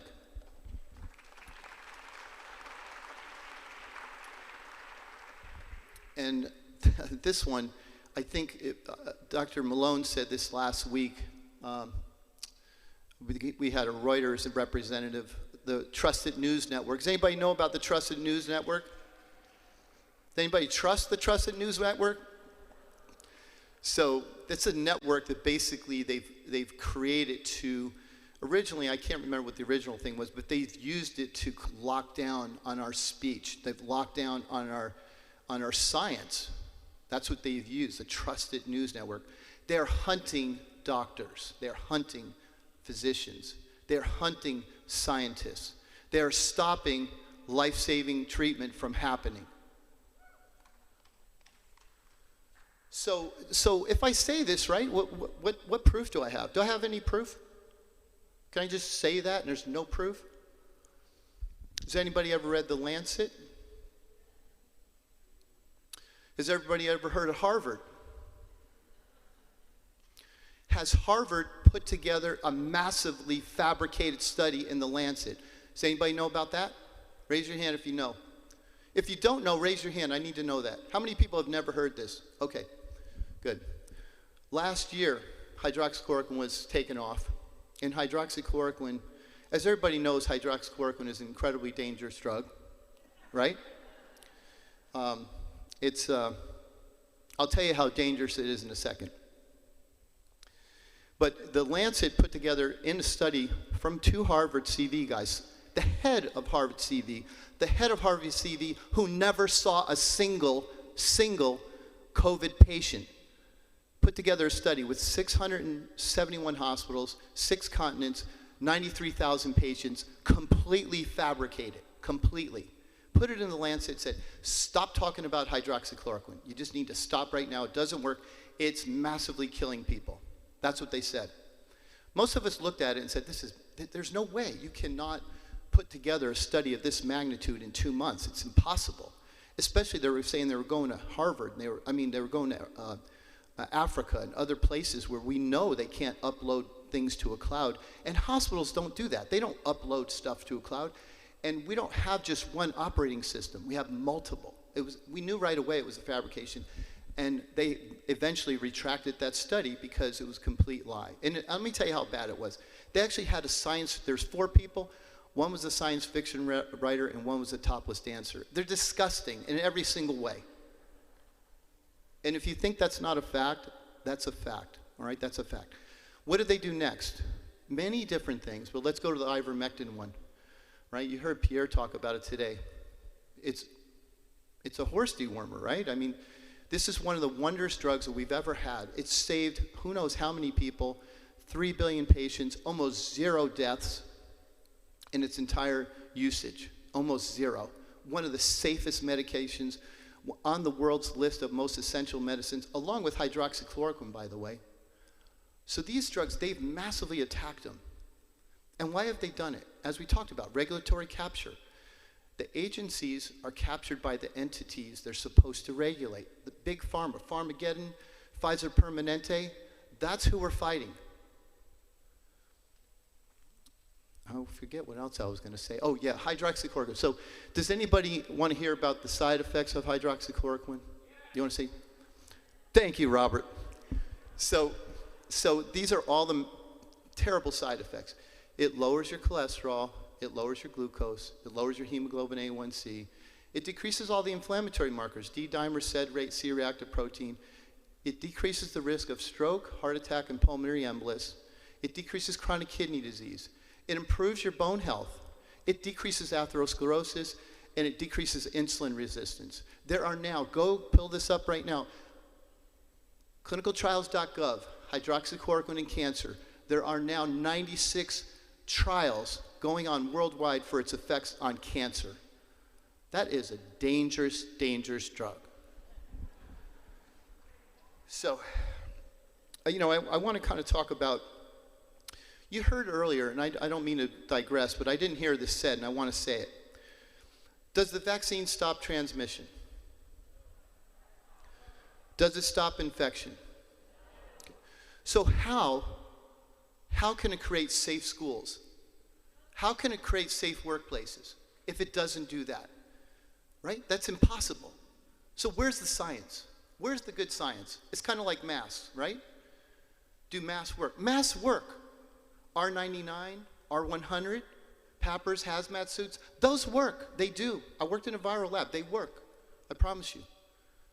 But all those masks, cloth masks, surgical masks, zero randomized controlled trials in the last 4 decades that they work. They don't work. I'm sorry.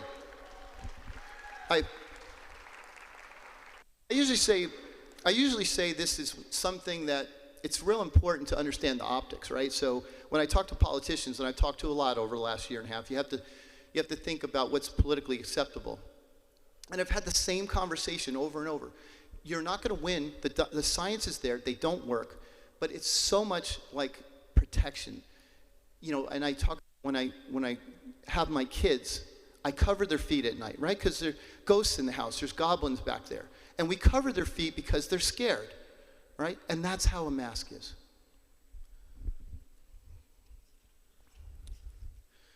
So, you know, I wanted to cover, somebody else has covered this, but hospitals have become prisons. And my father, and I said this last week, my father passed away in the hospital last year with COVID. And I never got to see him. And it was pretty sad, actually, just thinking. I mean, I know my dad, I know if he could have been talking to me at the time, he would have said, hey, I'm okay, don't worry. God's going to take care of me, it's okay. Like, don't run to the hospital, don't get in trouble. I'll be all right. So I know words were echoing in my mind about what to do because I wanted to go in and I wanted to participate and see him, hug him, comfort him while he was going through this. But no, I couldn't do it. And this is sad. We've allowed this to happen. And think about it. Now we're a year and a half in. And this is what's happened to our humanity. I mean, we are actually allowing people to go in the hospital and die all alone without their family. We need to stop allowing this to happen. I don't even know how to stop it, but it needs to stop.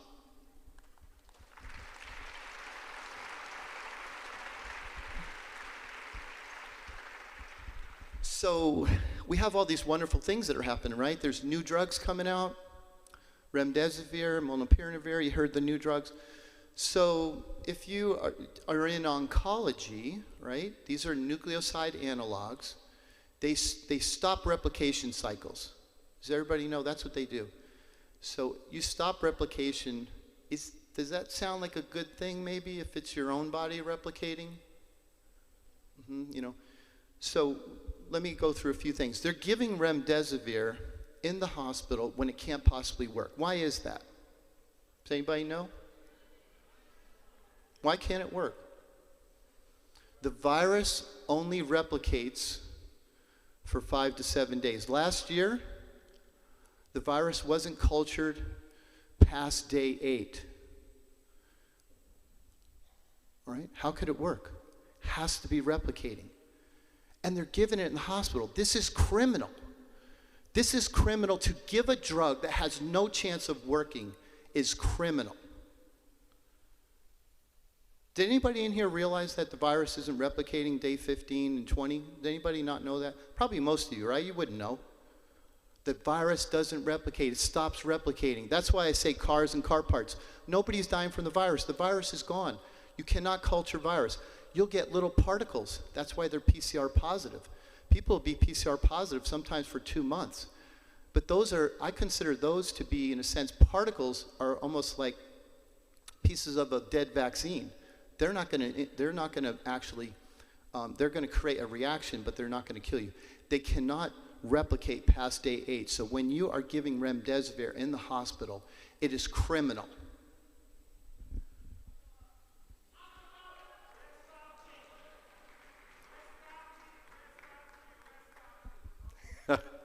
All right, Ben. I appreciate it. Ben says arrest Fauci. Does anybody want to arrest Fauci? Okay. Well, I'll let the Lord take care of him. But these are mutagenic agents, so just let's go through it. They kill viruses, they kill bacteria, they kill cancer cells, and they kill us, our hair, skin, or nails. That's why we pulse a lot of therapy, because highly replicating things are going to be killed by these mutagenic nucleoside analogs. That's what's happening. These are the new drugs, the same kind of drugs we've had from the 1950s. So as I have a little problem, the creativity of these companies, they're not very creative. They, instead of like trying to make another, maybe make another analog of ivermectin, which would be incredibly safe and long-acting, I might live with that. But then instead, they're going to come up with something that's going to cause mutations in our own body. So I think I'm supposed to be talking about early treatment, but so let me go through that. So you have infection, inflammation, and blood clotting. And so what you're seeing up there is that we figured this out really early on. This is back in February. We were hearing this all the way back then. So we were pretty excited that we might have a chance to basically tamponade this pandemic with treatment. I won't say early treatment, treatment. I don't know when a patient's going to come in. I don't know if they're going to come in at day 10. I don't know if they're going to come in at day 1. They come in, they're sick, I'm going to treat them, period. So we have all these drugs. And at first, it seemed pretty easy last year because we had the alpha variant. And we give a couple of agents, steroids being one of them. And Pierre Corey got massively attacked after saying steroids were helpful in April for saying steroids were great. Well, it's an inflammatory disease, so of course steroids will work. But we were using a lot of hydroxychloroquine. And then we started a chat group about ivermectin. I saw an attorney in here, Jay Sanchez. He and I and others grouped together. And so a study was done here in Florida, in Broward County, by John-Jacques Ratcher. John-Jacques Ratcher put together the first United States study on ivermectin. And we tried really hard to get that message out. And it was impossible. No one would publish it. I went to the White House with it and talked about it, along with hydroxychloroquine. Luckily, they didn't throw me out. And we just could not get anywhere with it. I was told, look, we can't go forward unless you have data. And of course, it couldn't get published. Eventually, it did. And then, as you know, it's been a massive help to us. But this has been, it flew under the radar for a while until Dr. Corey went to the Senate, and his testimony sparked everyone in the nation to use ivermectin. But I can tell you, many drugs work, not just ivermectin. So I can say on this list that I had up here, you can take any 2 drugs, maybe even any 3 drugs up there, and we could still treat you and be successful. You can take any of the 2 or 3 of those drugs off there, and we can still win, because it's primarily an inflammatory disease. 7 of those drugs up there actually affect the viral replication. And as you heard Dr. Malone say, even celecoxibid, Celebrex is affecting viral replication. So we have a lot of things on that list that affect viral replication. They affect inflammation. Almost every one of those affects inflammation, and half of them affect blood clotting. And that's why we call it, as Dr. McCullough has called it, a sequential multi-drug cocktail. It's not just one thing. We don't just need ivermectin. We don't just need hydroxychloroquine. We need a sequential multi-drug cocktail. That's how we get it done. And this is through a small group of doctors. We've literally had probably 400 or 500 worldwide that are on a thread that work together and talk together every single day. And as John said, most of us aren't sleeping. Why? Because we know we have to stand up. If we don't, who's going to stand up? Who else is going to explain the science? Who?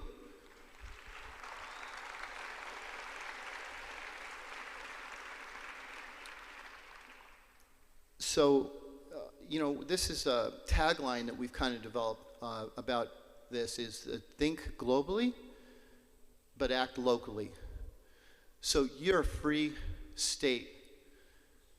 Don't take it for granted. It's not going to last. All you have to do is look around the world. It's not going to last. They're going to come. They're going to come to Texas. They're going to come to Florida. We need to organize. Don't trust your local unions. Everything that our school boards, everything that we take for granted, every organization that we take for granted. So the action plan is do not trust any of the organizations that are currently representing us. They won't do it. Even our state legislatures, many of whom we love, we have great governors. We can't just trust them. We have to do it ourselves. We have to organize ourselves. So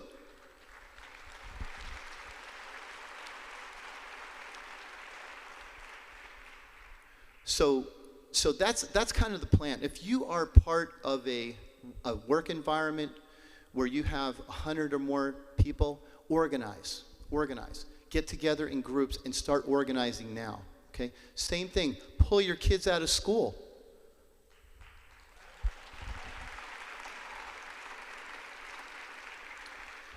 And I think that's the message. If we just sit here and just clap, we won't win. We've got to be active. And I can tell you right now, I see the age of the group in here. We grew up in a free society. The people in this room grew up in freedom. And we know it, and we're not going to let it get by. We are going to fight.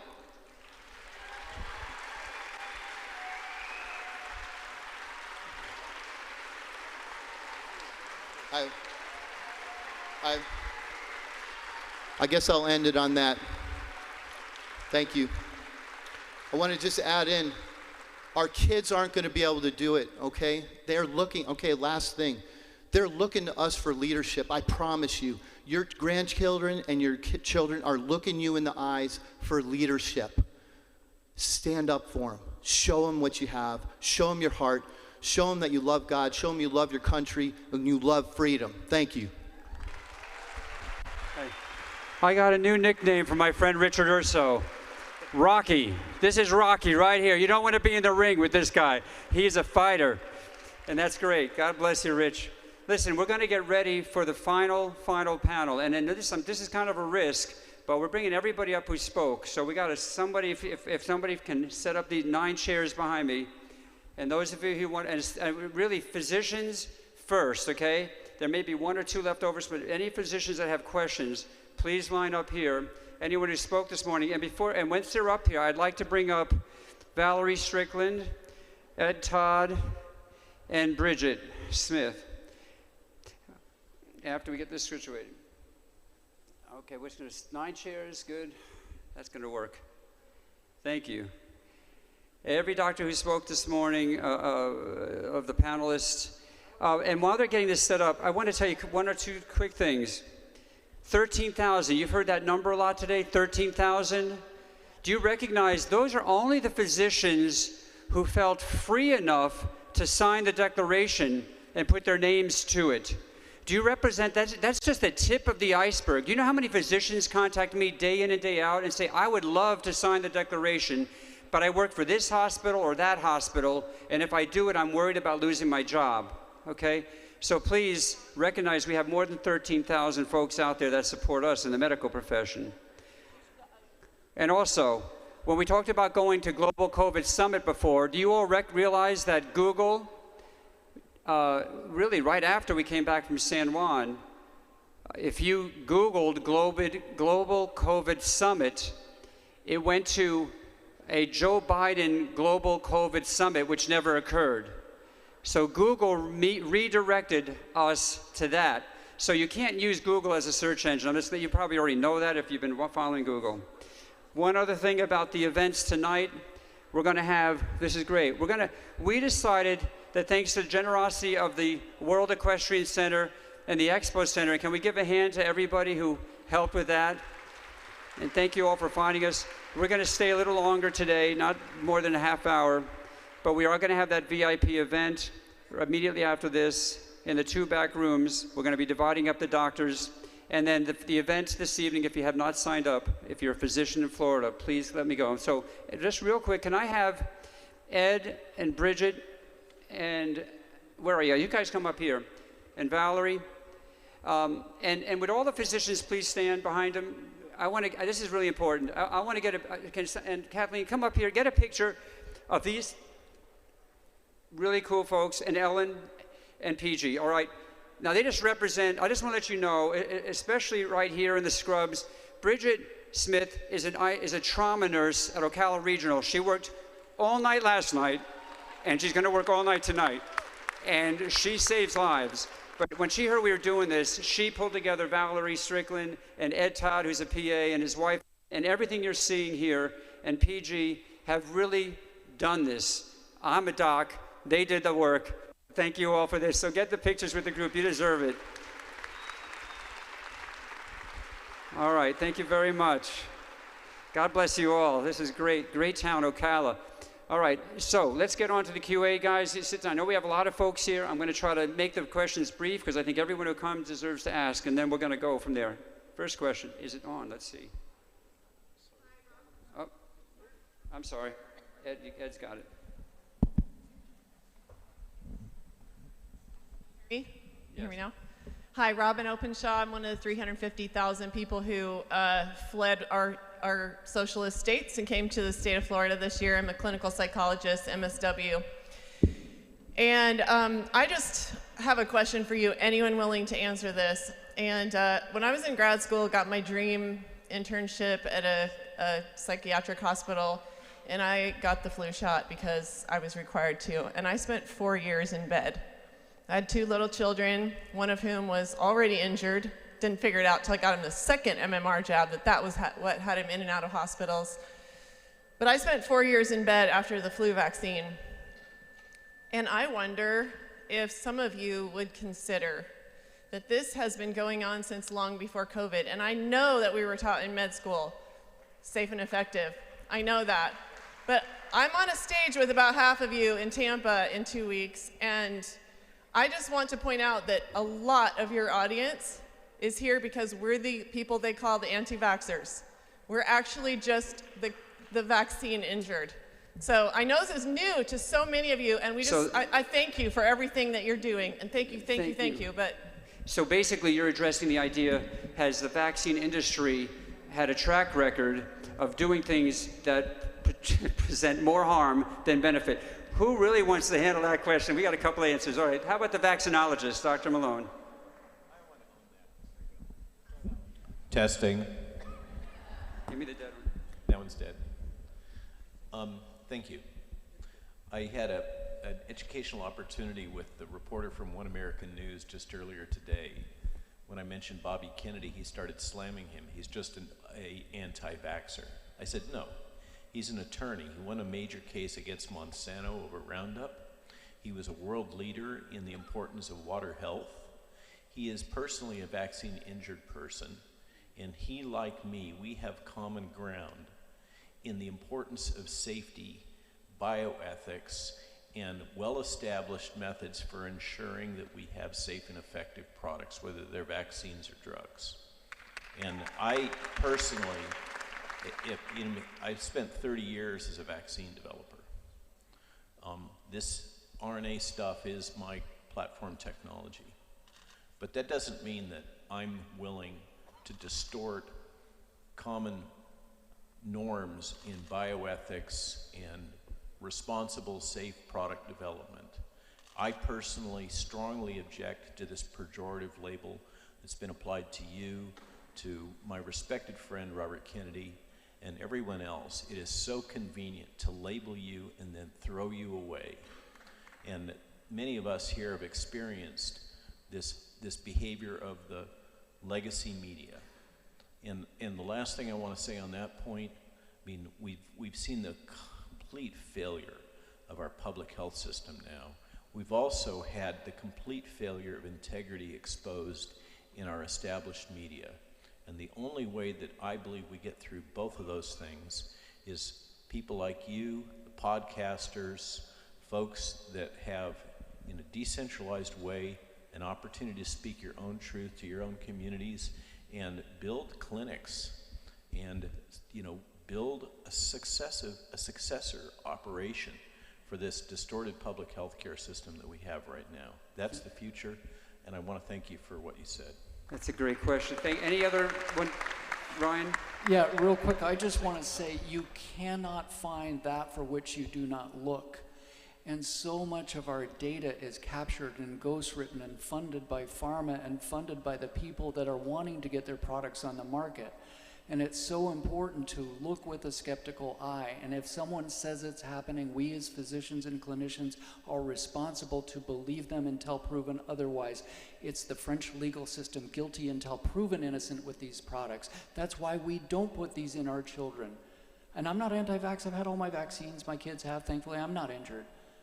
My soul is for what I'm seeing happen to our children. French legal system. These are guilty now until proven innocent, and they have not been proven innocent. So Robin is right, and we need to believe the patient. Thank you. Thank you. Dr. Gessling. I just want to say one quick statistic that I heard recently, and probably about 5 to 7 years ago, the number was approximately 5% considered anti-vaxxers, that derogatory term, and people are waking up. That number's over 20% of the population at this point. So we have strength in numbers where we get to talk about our injuries, where we get to talk about our concerns for safety, and don't be afraid at this point to say what has happened to you. Yes, and in fact, I guess I could say this, one thing we've discussed, this whole campaign against freedom has backfired. Because my patients, I'm not sure about the rest of you, but my patients are now more distrusting of the pharmaceutical industry and the vaccine industry than ever before. So it's backfired. They don't trust any vaccine or most any drug. That's probably a healthy skepticism. Next, please. My name's Angelique Akey. I'm an integrative internal medicine primary care doctor just north in Gainesville, and thank you all for your heroism. You all are heroes to me very personally, and thank you all for listening to this. I'll direct my question very directly. I serve 6,000 patients with 3 other healthcare professionals in North Central Florida. We got our ivermectin auditor letter, each one of us, from a big insurance company. I just want practical strategies. I just want practical strategies to move forward. I was going to spend tomorrow getting ready for that audit, so I'd like to hear from the panel what you suggest. Excellent. Dr. Cole. An insurance company is not a regulatory agency. Doctors, if they're going to go on a witch hunt for you, since 1997 in federal law, doctors can write drugs off label, period. If they're going to come after you for a safe, effective antiviral listed in Table 2E of the NIH as an antiviral, then you need to ask them to audit every doctor that uses any drug off label for any condition ever, and get a good attorney. And that's what I did, and I fired right back at these SOBs. Excellent. You got it, Dr. Cole. Thank you. That's a great question. Dr. Corey. Yeah, just there's a document on our website called flccc.net. It's a document that kind of summarizes my lecture. It's called The Totality of the Evidence. It's about 2 pages. It summarizes really what all the studies have concluded. It's probably going to be part of your rebuttal to them, along with what Dr. Cole said. I would offer you that to you. And so, and how relevant this is, and thank you for asking the question. My office staff is in the back, so Kay, when I told you last week to send those records to Blue Cross Blue Shield, stop, don't do it, please, because we have to regroup, because that's happened to all of us. So thank you very much. Next question, that's great. Okay, my name is Kathy. I am not a doctor, but he said that was okay. My question is about a 35-year-old guy, 2 months out from having COVID. He, no early treatment, not real open to any kind of input from anyone else. I've been following you guys all along, and I appreciate that. Okay, so at this point, I mean, he was hospitalized, given remdesivir, and here it is 2 months later. He can do nothing, tachycardia of 150 beats per minute, and has oxygen and can't work. Does the I recover? I mean, is it worth it? I mean, what percentage of success? So 2 things that you said. One is sort of disabling fatigue after recovery is concerning from a long haul perspective. The oxygen may be something different. So I'm a pulmonologist and an intensivist. What this disease actually causes is a condition called organizing pneumonia. I don't want to get into what that is. That's what they say. Yeah, and that requires corticosteroids for prolonged duration. So my protocol in hospitalized patients, I do not stop corticosteroids until they're off oxygen, and then I taper over 1 to 2 weeks. So one thought is, and again, I don't know if we can do case by case here, but one thought is that he needs more prolonged and resumption of corticosteroids. The second is he may have some form of long haul if he has other parts of the constellation symptoms, but your third problem is he doesn't sound like someone who wants more medical care. And that's a harder one to solve, but the I Recover protocol, reasonable to try. We get such nice responses from it. Ivermectin's safe. Someone who's really not functional, again, risk benefit, I would clearly give him a trial at some of the elements on the I Recover protocol. Even though you're 2 months out? Of course. Yeah. I've treated people 6 months out and they've responded dramatically. I just want to emphasize, as an internist and cardiologist, the understanding now that the spike protein is in his body now for 15 months. So there almost certainly is a role for ivermectin because of his anti-spike protein capabilities. I saw Brian Tyson also, who's got more experience than certainly than I do, shake his head that in fact prolonged corticosteroids are needed. That's been my experience. If there's any pleural pericardial symptoms, I use colchicine because in the clinical trials, colchicine was extended at least for a month. I think there's a role for pulmonary rehab. In fact, exercise over time helps, and there's innumerable sources of evidence now. The thing to avoid is hyperglycemia. So, sugary diets, poor diabetic control, whatever the spike protein disease is, it seems to feed on glucose. Real quick comment, anybody that has fatigue after COVID or the shot, as a laboratory nerd, please check a mononucleosis panel. Because of that toll-like receptor 7 and 8 inhibition, I have seen so much reactivated mononucleosis in the post-COVID patient, long haul, as well as in the post-vaccine injured patient. That is one thing that's critical to check. Brian, do you think it's possible that ivermectin's treating that? Yes, ivermectin absolutely will inhibit B-cell turnover that are infected with Epstein-Barr virus. Yeah, twice a week, 0.2 milligrams per kilogram. That's the question. I know we know ivermectin has antiviral. I know my friend Dr. Hartman was going to ask that question, even for treating shingles and other things. So I've been using it for years for that reason. So for Bell's palsy and for shingles. So it's a great drug. And on the long hauler program, using ivermectin, steroids, and colchicine has been pretty successful. So. Wow. Amazing stuff you're hearing today, guys. Stick around. You never know what you're going to teach your doctors and if you're not a doctor. Fluvoxamine. All right, next question, please. To Dr. McCullough's point, fluvoxamine as well for any of the neurologic long symptoms, low-dose fluvoxamine. Yeah, I would actually go with ciprofloxacin. I think it's better tolerated, and I think it's a better drug than fluvoxamine. Do you realize that this whole thing is amazing? These kind of conversations have not happened in doctors' lounges for a year and a half. You walk into a doctor's lounge, you try to talk about treatment, you're ostracized. You get out of that lounge. But this is what is not happening, and thank God it's happening now. Amazing. All right, go ahead. Clearly the doctors are in the house. Thank you. My name is Nancy Thrower, and I just wanted to thank you for a wonderful day of learning. It was especially beneficial to me because I'm the chairwoman of the Marion County School Board here in Ocala.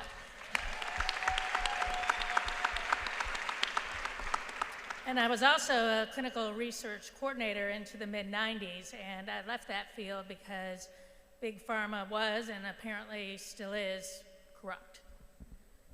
My question is there a preferred easily accessible antibody test that yields fast, accurate results so that we can get our teachers and other employees back in the classroom? Amen. Great question, Nancy. We missed this one completely today, guys. All my patients are asking the same question. How can I prove natural immunity? And I could offer you, take it away. Natural immunity, okay. Antibodies, they always go down. Here's the problem. These tests are all emergency authorized still. The lower level of these were set in the middle of a pandemic. So in my medical laboratory opinion, the bottom of the range is still too high. So people are going to drop below threshold detection. There are apples and orange platforms and tests out there. One of the better ones, more sensitive, is the orthoclinical diagnostics, which the Red Cross is using. There's the Abbott, the Thermo Fisher. Not all of them detect the same. That's the unfortunate aspect of this. More importantly, if you don't have antibodies, most people will, a lot of people won't, do a T-detect test. See if your T-cell fingerprint imprint has been turned on, and there's more T-cell tests coming to the market as well. Okay, so let me just explain, and Brian, you may actually, Quest Lab, right, has the SARS spike protein total. I've not checked out LabCorp. And what's amazing is how many people who never got sick, you mentioned, you think, how many of you have had COVID? There's a whole lot of people who never got sick with COVID that have these positive antibodies. So that's the easiest one that I can get, the T-detect. Brian? Yeah, so I just wanted to kind of mention, at our urgent care, we devised a policy to recognize natural immunity. Okay, so we sent all of our staff to go get the quantitative SARS-CoV-2 antibody, and it is through LabCorp, so Quest I think has one, I think LabCorp has one. And what we found was every single one of our employees who had COVID has a high antibody level still.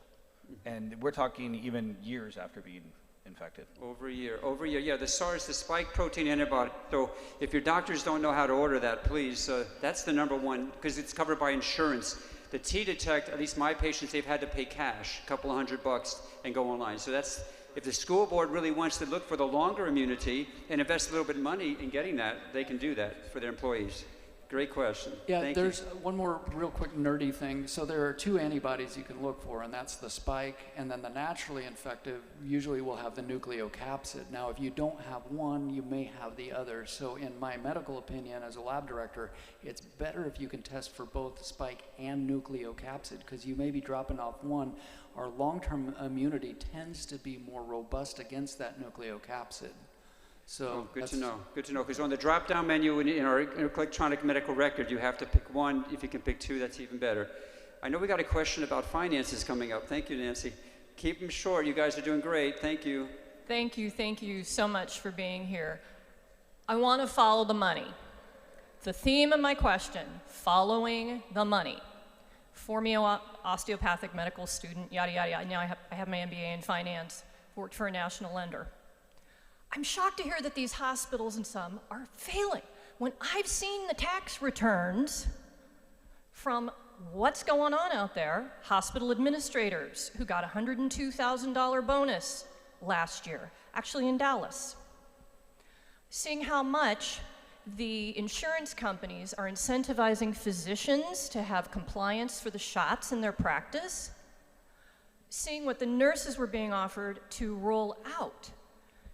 I'm seeing grant money. So how is it, help me understand, an open question, maybe it's a really stupid question. How is it they're failing? I know that they're not getting the higher priced, they weren't coming in and doing the surgeries that made the most money and this, that, and the other. I'm gonna interrupt because we had a great conversation earlier. I'm just gonna leave it at this. How many in this room think it's possible that hospitals made money during the COVID era, and more money than they would have otherwise, okay?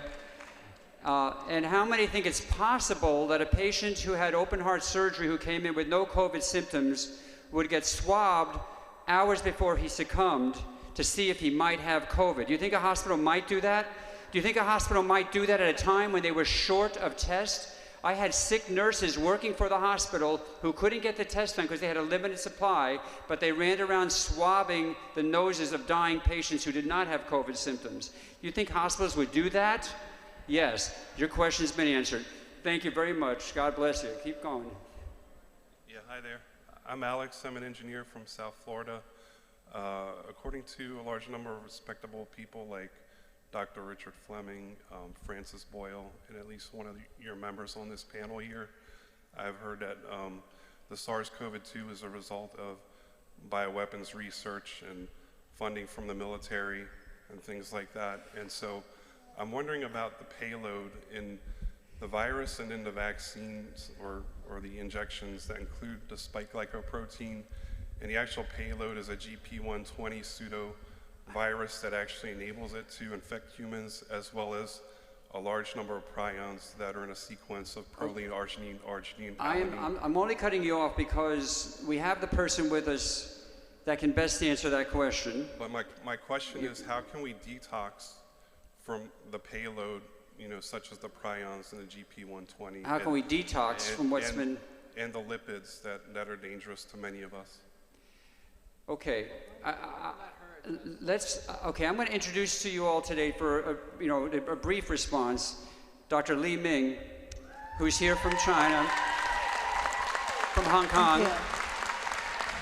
And I'll just say she was the first researcher to let the world know what happened in China. And this is why we don't let people know when she's coming. But go ahead, if you answer the question, please, Dr. Li. I think your question has two parts. The first part, you focus on the bioweapon program things. The second part, you are talking about the toxicity. So let's briefly tell that, yes, this is a novel, unrestricted bioweapon developed by China government and also People's Liberation Army scientists, collaborate with their friends all over the world, but they are the dominants. And this bioweapon, they have put a lot of function to target human inside. I see a lot of people talk about GP120, and also I have identified several functions, including RBD, and also the furin cleavage site, and also potential neurotoxicity, and also antibody-dependent enhancement sites, all like this from the S protein. The thing is, if we don't let China hand off all the protocols they made for this unrestricted bioweapon, it's not only for the toxicity for GP120. Still, we only have it for 2 years. There are a lot of things we need data. We need to understand. We need to solve the problem, no matter it's from the virus or from the vaccine, because 40% change were made on spike protein to target human. And also the other thing is they are developing more things. For example, new lab, P3 lab, is built in Wuhan again. Thank you, Dr. Li Ming. And I really, that's got to be the answer for now. Could I just comment? We have a lot of questions to go. We need to cease manufacture and destroy all the stockpile of all these vaccines. That's my comment. Thank you. Well, that's a great comment. And I honestly, I wish we had more time, but Lee is with us for the evening, so if you can come to this evening. Next question. Yes, can anyone elaborate on the way that the data is being collected? My main concern is for vaccine injured, and I'm aware that the hospitals are publicizing their data, telling who's vaccinated and who's unvaccinated in the hospitals. My concern is that it's skewed or misrepresented. Can we talk about that? I'll take that on. There was a false talking point issued, I think, by somebody in the federal government or some agencies in the federal government in June that 99% of people in the hospital were unvaccinated in the United States, whereas in Israel is running just the opposite at 80%, and the UK 60% at the time. Two good papers, one by Havers from the CDC, COVID Network, and one by Fillmore from the VA. Into June, 23% of people in the hospital were vaccinated. Why? Because they know who is vaccinated and they know who's in the hospital. Claims by hospital administrators that they think, if they think they're going room to room in people in isolation and checking their vaccine cards, I can tell you they're not doing it. They are making it an assumption that they are unvaccinated. It's a false talking point. It's intentional and trying to scare people into vaccination. The 43rd UK report that just came out, the week 43 report, for the last 4 weeks, 81.8% of all the people dying of COVID in the UK are fully vaccinated. I can tell you, it's a false talking point. You should reject it. The bottom line is it's manufactured in order to create fear. Okay, and when they're going into the hospital, if they're not 2 weeks past their last injection, they're considered unvaccinated. Well, I can tell you right now, if they don't have their vaccine card, if they don't have their vaccine card and they're not within 2 weeks, and if nobody goes in the room to even ask them, they're considered unvaccinated. I am telling you, it is manufactured. They, by design, do not want to recognize anybody in the hospital unvaccinated. The only way to do it is look at CMS data. In August, we have CMS data now. 60% of people over 65 in the hospital are vaccinated. We can look at CDC data, VA, and CMS data, and it's nowhere close to what these hospital administrators are saying. And then my last point is about areas in the world that are publicizing that their death rate is actually much lower because of the difference between dying from COVID and dying with COVID. That's working. Okay, I have talked to a lot of people throughout multiple states, and in particularly in 2 large cities. I know that if you were vaccinated and they had that in the history, they would not test you for COVID. So that was skewing the numbers right there. So they're doing things to manipulate this, and you know, just don't believe what you read or what you hear, because it's not true. It really There you isn't. go. Okay. One more subtle point while you answer that is Sims. they say how many people are admitted with COVID. They don't say how many people are admitted with other conditions. So I think that's a subtlety that's really important. Yeah, as I said, just so you know, when we had the Delta variant here in August, we were overloaded in our hospital with unvaccinated people. But what I have said time and time again is that overwhelmingly they did not receive early treatment outpatient, and when they came into the hospital, they were denied the right treatment, and in many cases received the wrong treatment. Okay, next. Hi, my question concerns the regulatory takeover or capture of the FDA. So we know that the FDA favors certain politically connected pharmaceutical companies, but I think there's a misconception that the only way the FDA favors them is by accelerating the clinical trials process. Is it the case, however, that the FDA often favors these politically connected companies not by accelerating the clinical trials, but by delaying them and making the cost of getting a new drug to market so prohibitive that they destroy their upstart would-be competitors? Thank you very much. That should be a fairly quick answer, but guys, answer that question for the gentleman. Thanks. Okay, I'm just going to give you a case study. I work with a group that's funded by the U.S. Department of Defense. I'm a consultant for them. We've been prosecuting clinical trials right now with the FDA for almost a year and a half, trying to get approval to proceed with clinical trials on the combination of famotidine and celecoxib. We had previously also attempted to include an arm of celecoxib, famotidine, and ivermectin. Now, remember, we're talking about the FDA duking it out with the DOD. The FDA absolutely would not allow any clinical trial to proceed with ivermectin unless we went back to the bench and demonstrated in vitro the mechanism of action of ivermectin.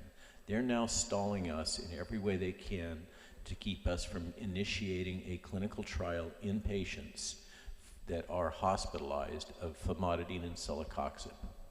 Okay, the FDA does not act in good faith. The FDA is absolutely captured by large pharmaceutical interests, and they have a wealth of strategies for manipulating the process for not only accelerating, for instance, you heard the Pfizer announcement, okay, for their main protease inhibitor.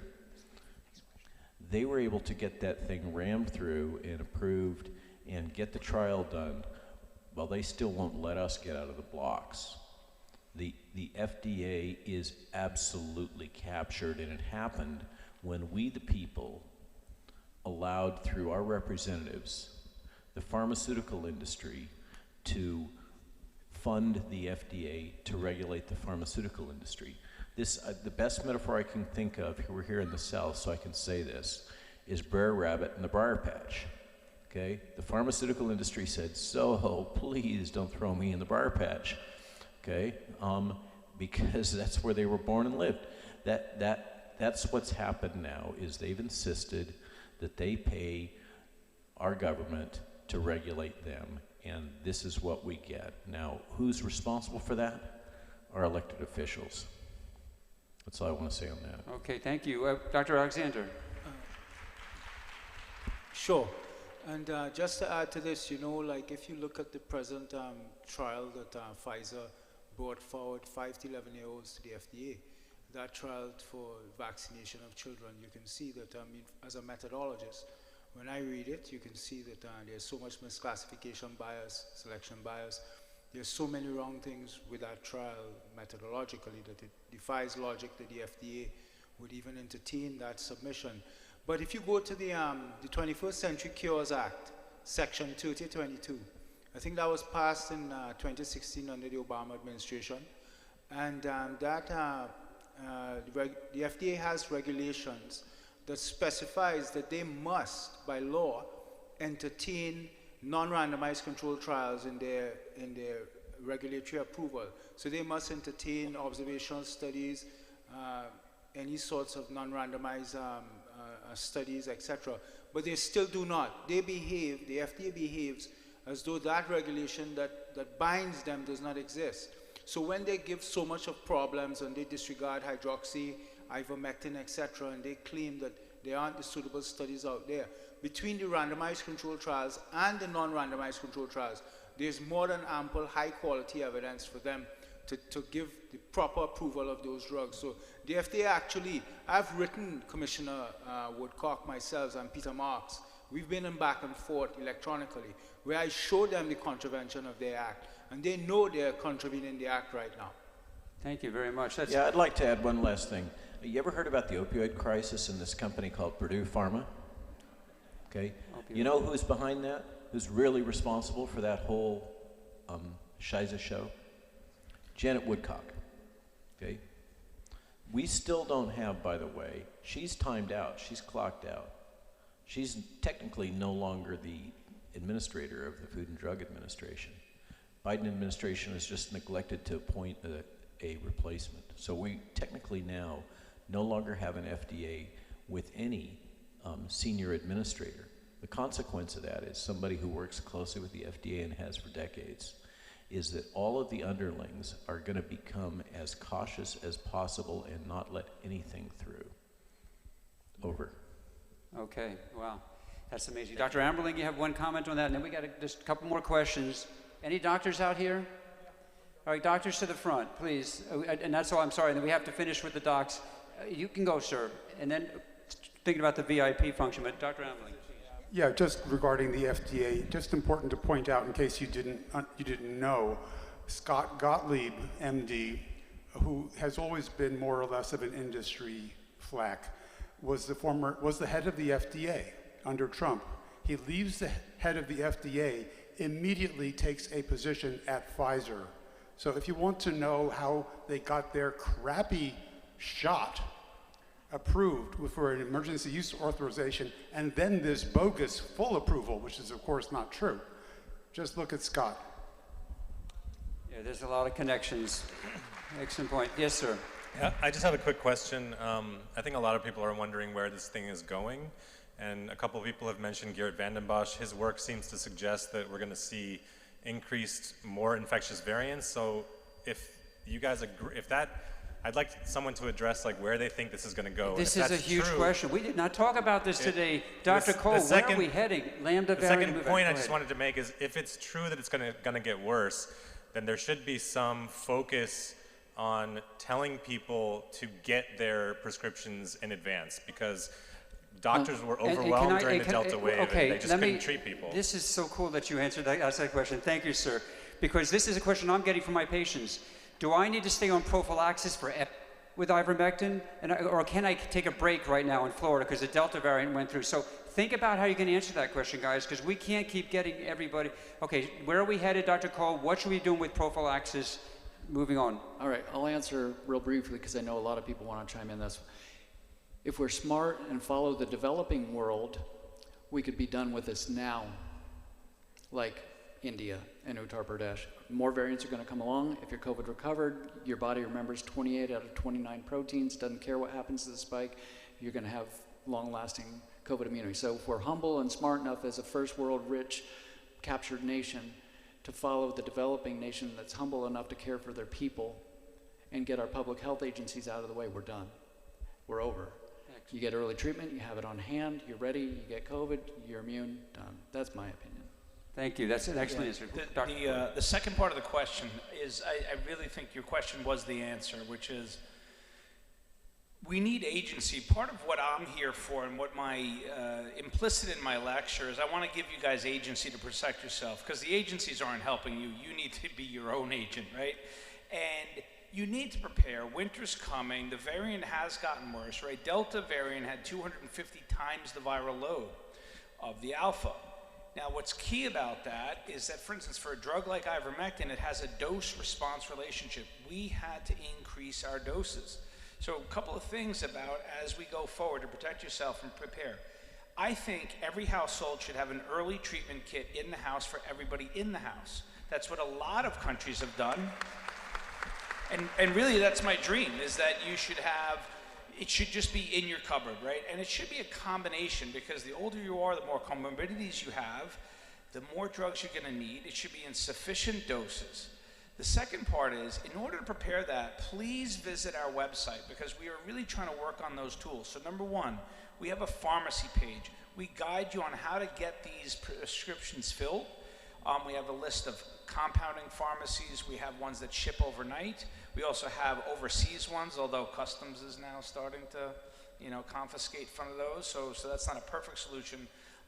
But we really are trying to guide you to get to the physicians, the providers that prescribe, and the pharmacies that fill. I would do it now. Now, don't wait, because here's the thing. With all the blockades that are up, guys, if you get sick, that's not when you want to run around to try to save your ass. You want to do it now, and so you don't have to rely on anyone.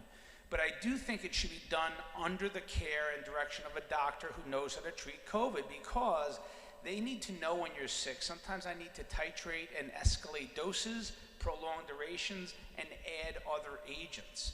I've had to do that for a number of patients to get them out. Ivermectin does not solve everybody. If you start it early at a sufficient dose, it can go a long way, but I don't want to oversimplify this disease. A lot of times you need more than just that, and I think everybody should prepare themselves. Find your doctor now, find your pharmacist now, and have the drugs on hand. Thanks. Just want to add one thing is, two things must do to stop all the variant and later on such pandemic. One must do is you definitely need to use drugs to treat all the symptoms. And you definitely need to let doctors do what they can do. And the second thing is, China designed it in their document. They write it as they want everlasting. And as an insider and a whistleblower, also medical doctor, I want to tell people that they are still working on more things. And I have done the interview with a state IA analyst. She clearly mentioned in that interview that her intelligence shows Delta was come out from Chinese lab. So the thing is, we should stop them to do more things. Meanwhile, do the treatment. Thank you. Thank you very much. I'm trying to get a sense of who's got questions here, but the physicians, go ahead and ask. We're going to get done with this soon, but I'm so happy you're all staying. Don't go anywhere. These questions are amazing. I've heard them. I'm Andy. I'm an MD. I'm licensed here in Florida and California. I work with a very dangerous drug. It's called marijuana. I've been recommending it for 10 years. Thoughts on CBD and the anti-inflammatory effects for preventing the cascade of really, pursuing to ARDS and THCA and potent COX-2 inhibitor. Okay, so Randy, thanks for asking the question. Yeah. Cannabidiol, that's a super great topic. We do CBD. Does anyone here think that CBD has a therapeutic role? Go ahead. Yeah, CBD is a really good anti-inflammatory. THC is not. THC will suppress your natural killer cells. So if you want a strong innate immune response to viruses and whatnot. The acid form THCA, acid form's COX-2 inhibitor. Yeah. I mean, part of it is, but at the same time, as a COX inhibitor, great. But as a suppressor of natural killer cell function, it's a balance. So CBD, yes. THC, you got to be careful. Okay, thank you very much. That's exactly what I thought you'd go with that. All right, next question.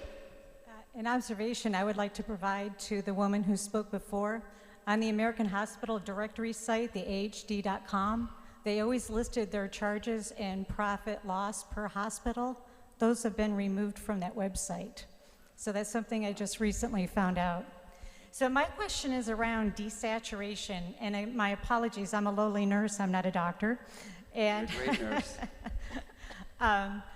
I had read a research paper in March of 2020, and I thought it was very strange that I found this paper so early on, and it mentioned about the effectiveness of HCQ because the spike proteins were binding with the heme, and I've never seen that anywhere else.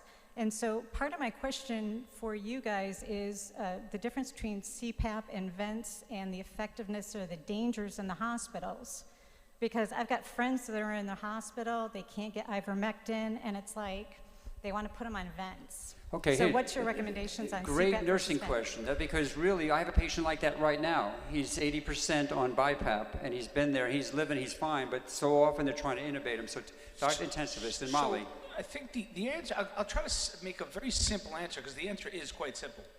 There's really only one reason ever to go on a ventilator, and that is if the work of breathing is unsustainable by the patient. And the work of breathing meaning how much work and effort they have to exert in order to inflate their lungs and exchange carbon dioxide and inhale enough to keep saturations at a certain level.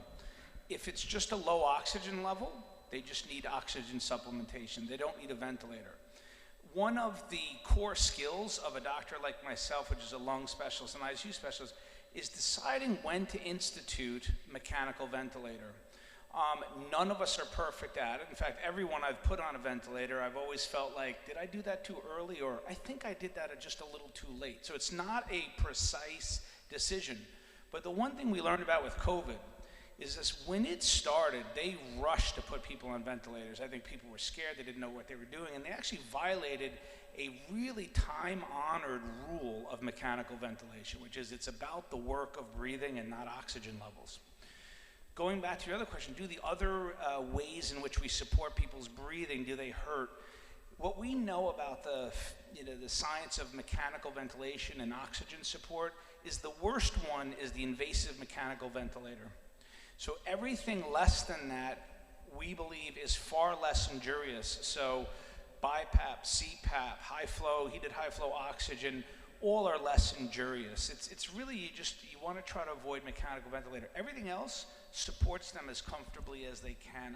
What I try to do is you want to turn around the disease, give them as long as you can, as comfortably as they can. I should say it's also complicated with the viral pneumonia on top. Well, but everybody's got pneumonia with COVID. It's crazy. Interestingly, in a case series of autopsies, this is already a year ago now, they only found what's called viral cytopathic change in the lungs in about 20% of lungs. So it's actually mostly an inflammatory condition. It's an organized pneumonia. Now, it can progress to what's called ARDS, but it's not like an infestation and destruction from the virus. It's this hyperinflammatory response. So it's the inflammation that's injuring the lungs. And there's the reason I made my comment about everybody is because that's what they're calling it, COVID pneumonia in the hospital, and it is a lung infection. Dr. James, answer this question for me. Since every American, and probably every one of you, has a pulse oximeter that you can put on your finger right now, right? I wish I'd had invested in a pulse ox company. Wow. Tell me, at what number is it life-threatening? What number on that little pulse oximeter do you get the dissociation, with the hemoglobin? So I think that's different in every patient. So there are two things. Number one, we see patients who are desatting into the 80s. I think there's a degree of tissue damage, hypoxemic injury that compounds the inflammatory response with that. And that's different for everybody because everyone has different comorbidities. So one of the things that we do to support those patients, though, is prone. I think prone is relatively important. If you can get them through without having to use any positive pressure ventilation, you're much better off because the lungs are so damaged. I think that blowing air into damaged lungs is not a good thing. But there was also the happy hypoxemic that we heard about.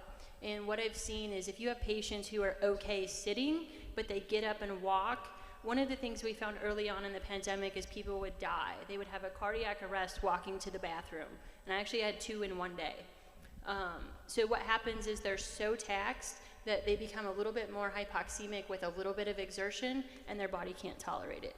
So be mindful if you're treating patients, if they're getting dizzy or lightheaded getting up to the bathroom, they need to be monitoring their pulse oximeter with activity and exertion as well.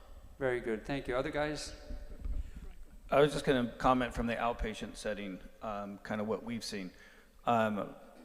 Exercise tolerance does seem to be a big issue in a dramatic drop in their pulse oximetry. However, we've also noticed that even just high flow oxygen, not even using BiPAP, just as high as 60, 70 liters a minute, has shown to be a dramatic difference in the barotrauma that these guys see in the ICU. But the low pulse ox for me is really the low 80s to mid 80s. I've seen the high 80s and not had. Yeah, in other words, don't panic. I get calls at 92%, 88%. If you're walking around and talking, go ahead. Right. I wanted to comment that in that paper I quoted by Fillmore and colleagues from the VA, that 45% of people in the hospital in that study with COVID never had an oxygen saturation below 94%.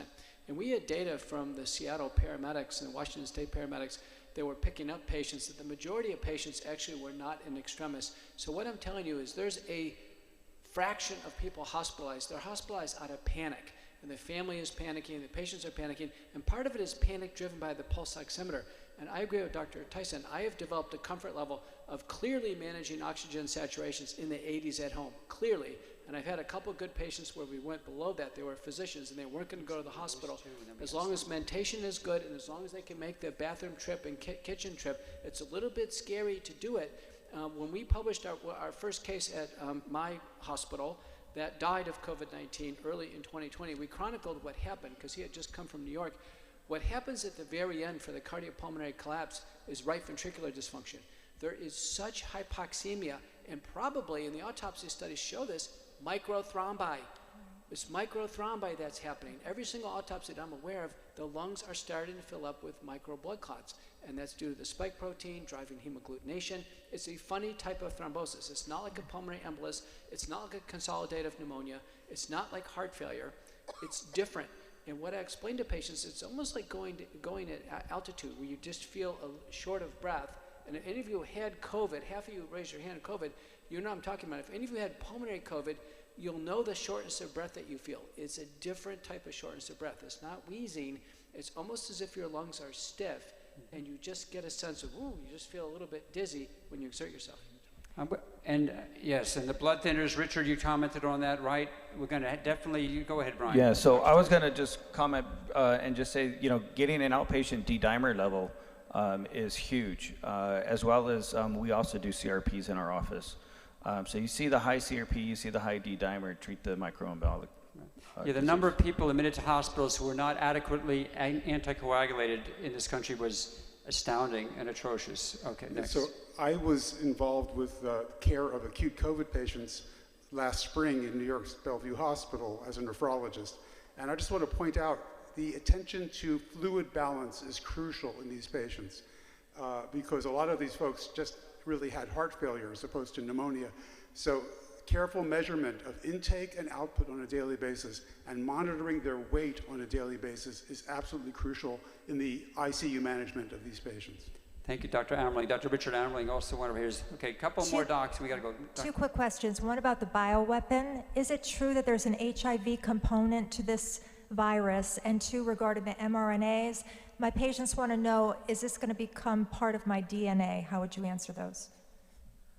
Yeah, I see many people talk about the HIV part or inserted.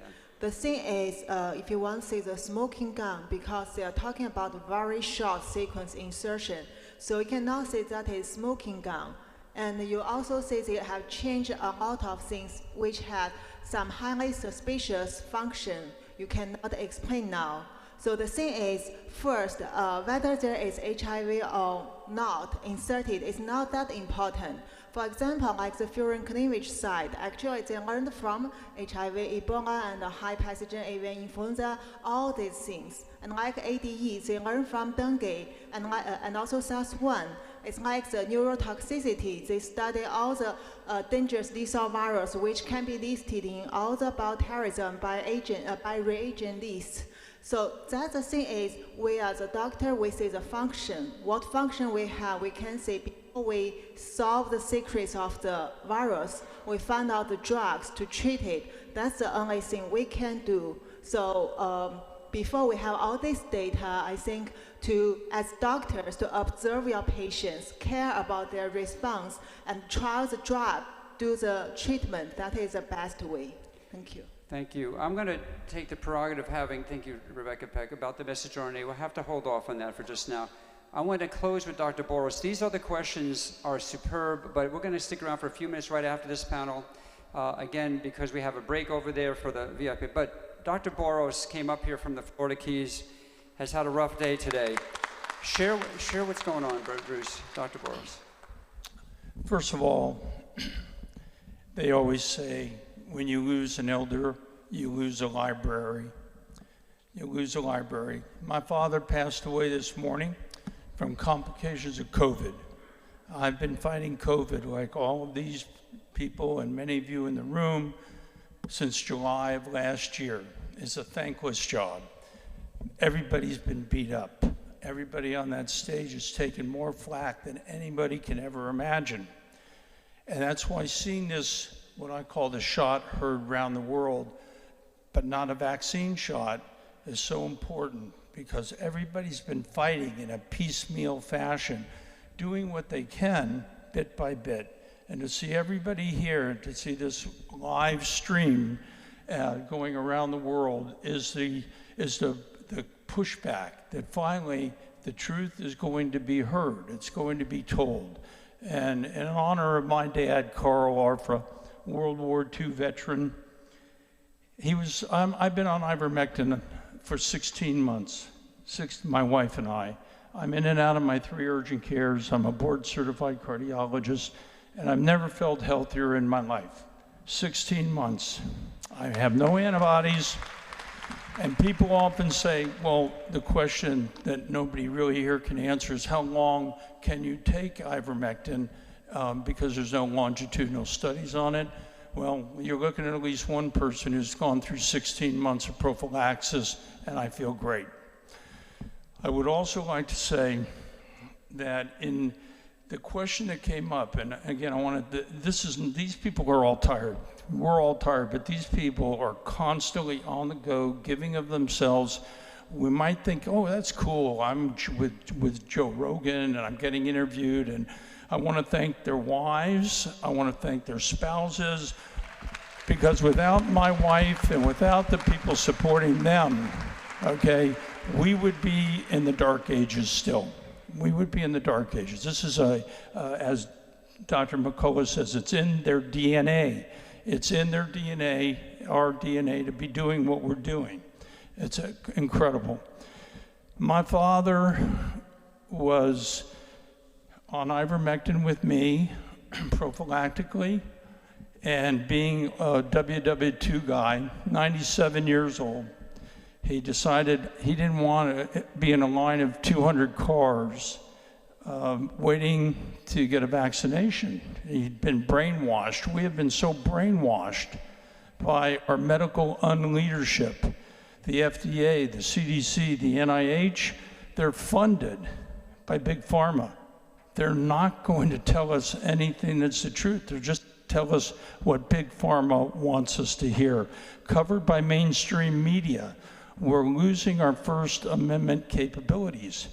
The only way that we can do anything to invoke change is by helping these people be out, spreading the word, grassroots efforts, and every one of you should be calling your legislators, who are all on the dole, and saying, I'm not going to vote for you unless you start taking the handcuffs off the doctors.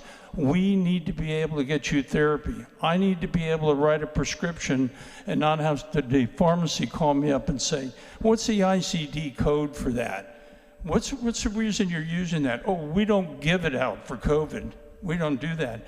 This is constant. Every day it's getting worse and worse and worse. And by a grassroots effort, all of you telling all of your friends and letting everybody know what the truth is, we're slowly fighting back. This is the biggest shot heard for our side. We have been so suppressed. I've never seen anything like this in medicine in my life. So my only question now that I do have one question, and again, I Thank you all. Pierre's been there for me many nights. You're all, in the case of my father, who decided he wanted to get to the front of the line because he was like Sergeant Bilko and say, hey, I'm WW2, can I drive my car up there? And my young girlfriend at 88 and he at 97 wanted, because the government told him he's a good soldier, I want to get my vaccination. They moved him right to the front of the line. He got it, he didn't tell me, I was very upset, I wanted to give him a spanking. He got both jabs, then he got COVID. And then he went down the tubes when he got COVID. One problem after the other. I was with him 5 days ago and I said, Dad, what should I do? I've been fighting for 2 years to get the message out, to treat people, to take care of people. And he said, you go to where the living are. Be with the living and help the living. Help the living like everybody's doing right here.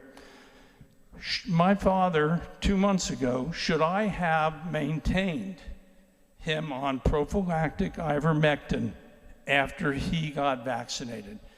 We're seeing astronomical numbers of deaths in people that have been vaccinated, particularly the older people, the Israeli studies, right? 25% higher death rate in the vaccinated people going into the ICUs. I feel a little guilty. Should I have kept it on ivermectin prophylaxis after getting vaccinated? Thank you, Bruce. Dr. Boros, thank you. That's a tough story. The question being, you've heard it, vaccinated and then... I'm sorry for your loss, Bruce. I'm heartfelt, and so I'm sorry. This is a message that we miss. We get this, get a shot, get a shot, get a shot, get a shot, get a shot, get a shot, get a shot, shot. But they don't tell you that after you get the shot, it modulates your immune response downward. You're a sitting duck because your broad, non-specific antibody response from the rest of your body has gone down. You haven't ramped up a response to a spike protein, albeit the wrong spike protein. So you're a sitting duck after you get that shot. In the elderly, they're already slightly immune suppressed being elderly, vitamin D deficient in most of the elderly. And so you now have a very immune suppressed individual after the shots that are literally wide open for secondary attack. Now there were some studies in some, I don't remember which week, 28, 26, somewhere out of the UK weekly data where they showed individuals over age 50 that got the shot died at a higher rate after getting the shot. That should be public health messaging if we had a public health agency teaching public health. As to the ivermectin prophylaxis, you know, since they are immune suppressed, at least it has mechanisms to inhibit viral replication. Yeah, I'll just reiterate what he said. The vaccine, Bruce, you're with the living today. We love you and sorry about your father. But two things. One, the vaccine doesn't stop transmission and it doesn't stop infection. So yes, you should prophylax. Okay. Last comment, Dr. Corey? Yeah, I'm just going to say, Bruce, I'm sorry to hear about your father. I mean, we learn as we go, right?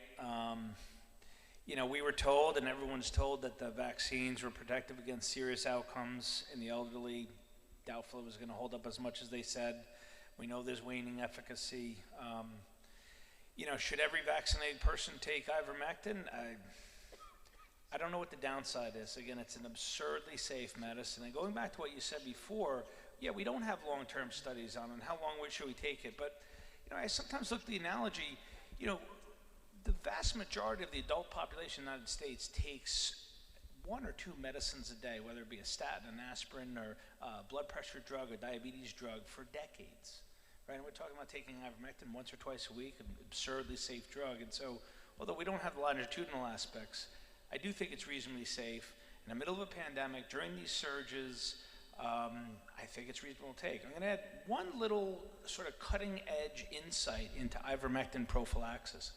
It's coming out of Brazil. It's a paper on my computer sent to me by one of our FLCCC colleagues in Brazil, a guy named Flavio Carajani. And they have studied about 200,000 patients in a Brazilian city called Itajai. I probably butchered it, but they're looking at about 120,000 people on prophylaxis. And what they've had very good data on cumulative dose, and they're finding this dose of 220 milligrams or somewhere around then. Once you hit that cumulative dose, they found no more hospitalizations and no more deaths. They could not find a mortality in someone who had reached this cumulative dose. And so I think it's really interesting data, and I think it hopefully will serve as a further guide. And then in addition, we have Dr. Hector Carvalho, who's kind of the king of ivermectin as a prophylaxis agent. He, from the beginning, had 10 weeks on, 4 weeks off, and that's how he does it.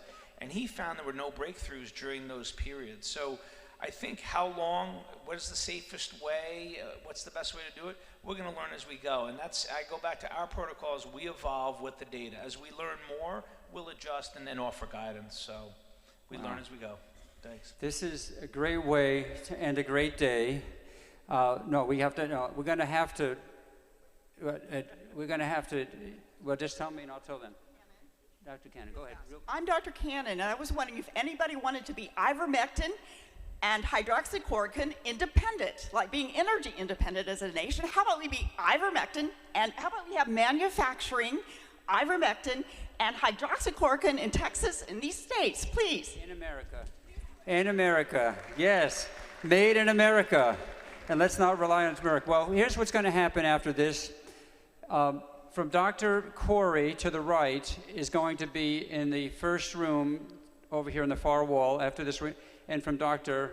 Cole to the left, and I'll take care of Dr. Amerling and Li Ming, but you five, all right, 5 and 5, break up. And I just want to say this in closing, and so for all you had the VIP tickets, you're there. 6 to 7 tonight, if you're a physician, meet us at the Ocala Garden Hilton. Florida physicians, and that includes the very courageous residents who are here that I met from Orlando. Residents, house staff physicians who are being ostracized and rejected by their peers as they're learning how to be doctors, including, I just approached me, so God bless you, please come there. What this group of doctors has done for America has to provide hope.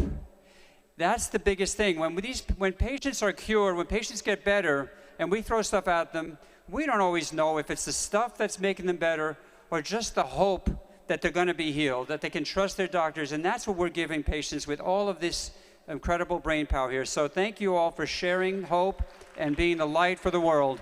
God bless us all. Thank you all.